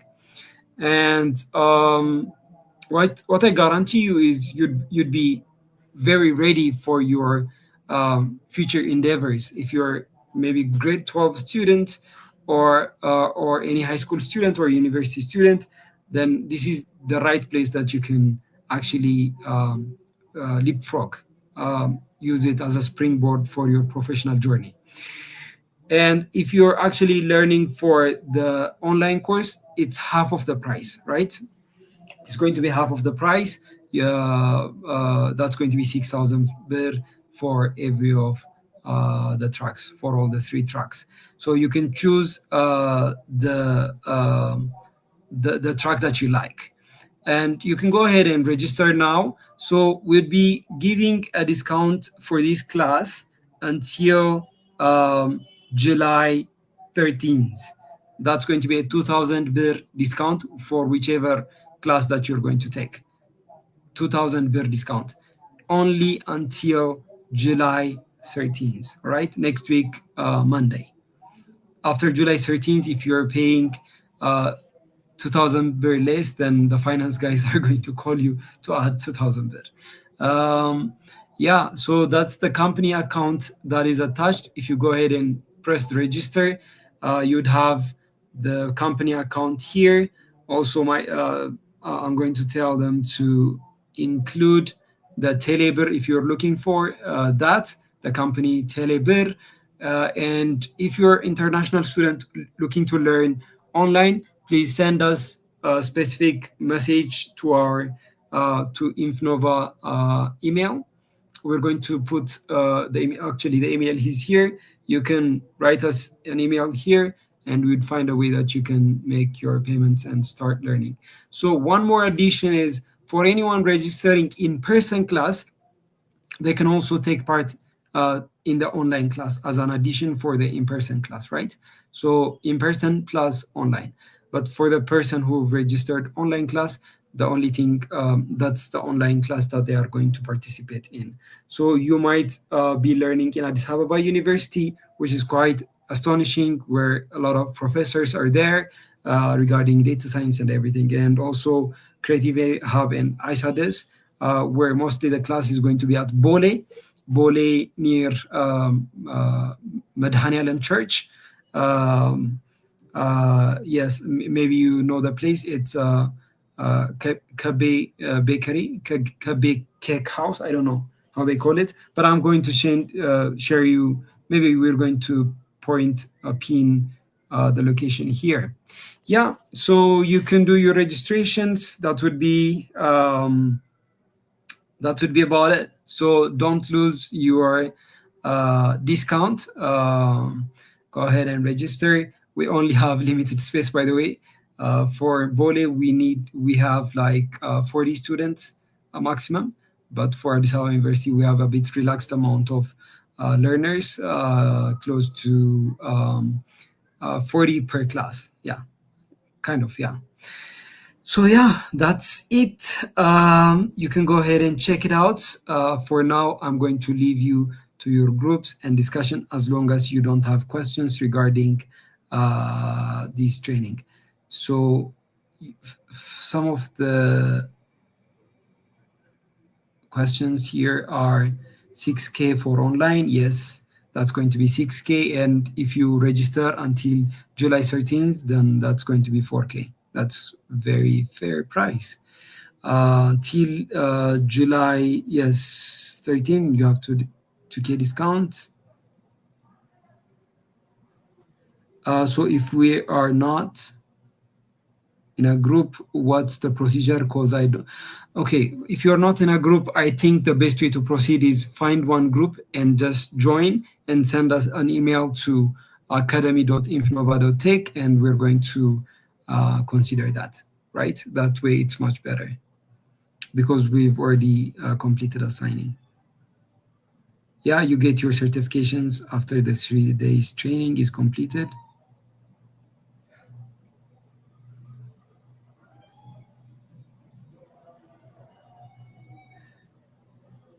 Yeah, so go on, start discussing about your project, and attendance would be sent out, and also after 10 I mean 15 minutes we are also going to send out the quiz for today. Okay, stay online, but start discussing on your Telegram groups, as I also would be reading what your discussions.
So, okay, I believe that you already started making discussion regarding your groups and everything. So, there you go. I'm going to send out a quiz uh, day two.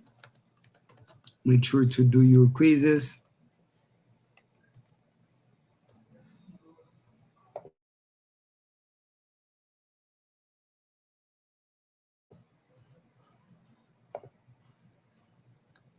Um, so the quiz is the quiz is 12 questions, and I'm going to give you 20 minutes for the quiz.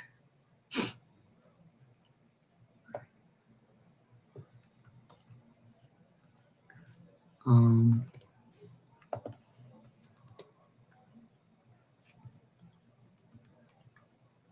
there you go. I have sent it also in the chat section. And let me do it on also YouTube chats.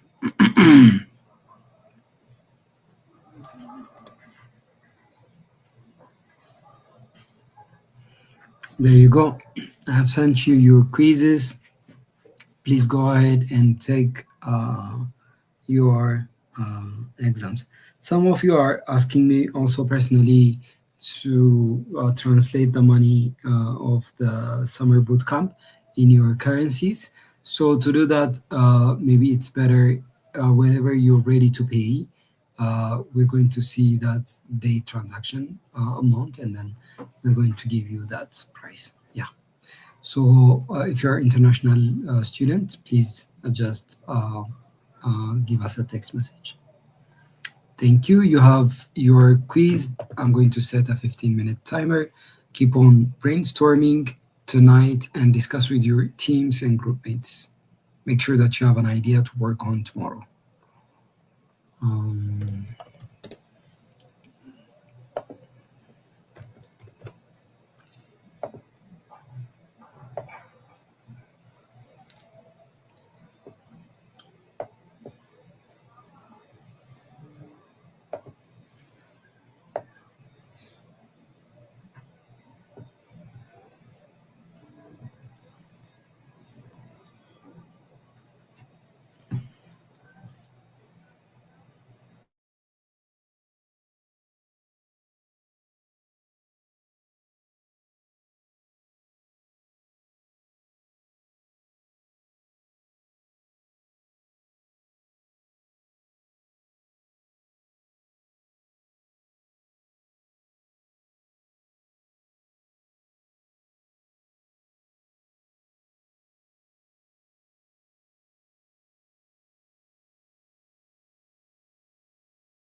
Okay, so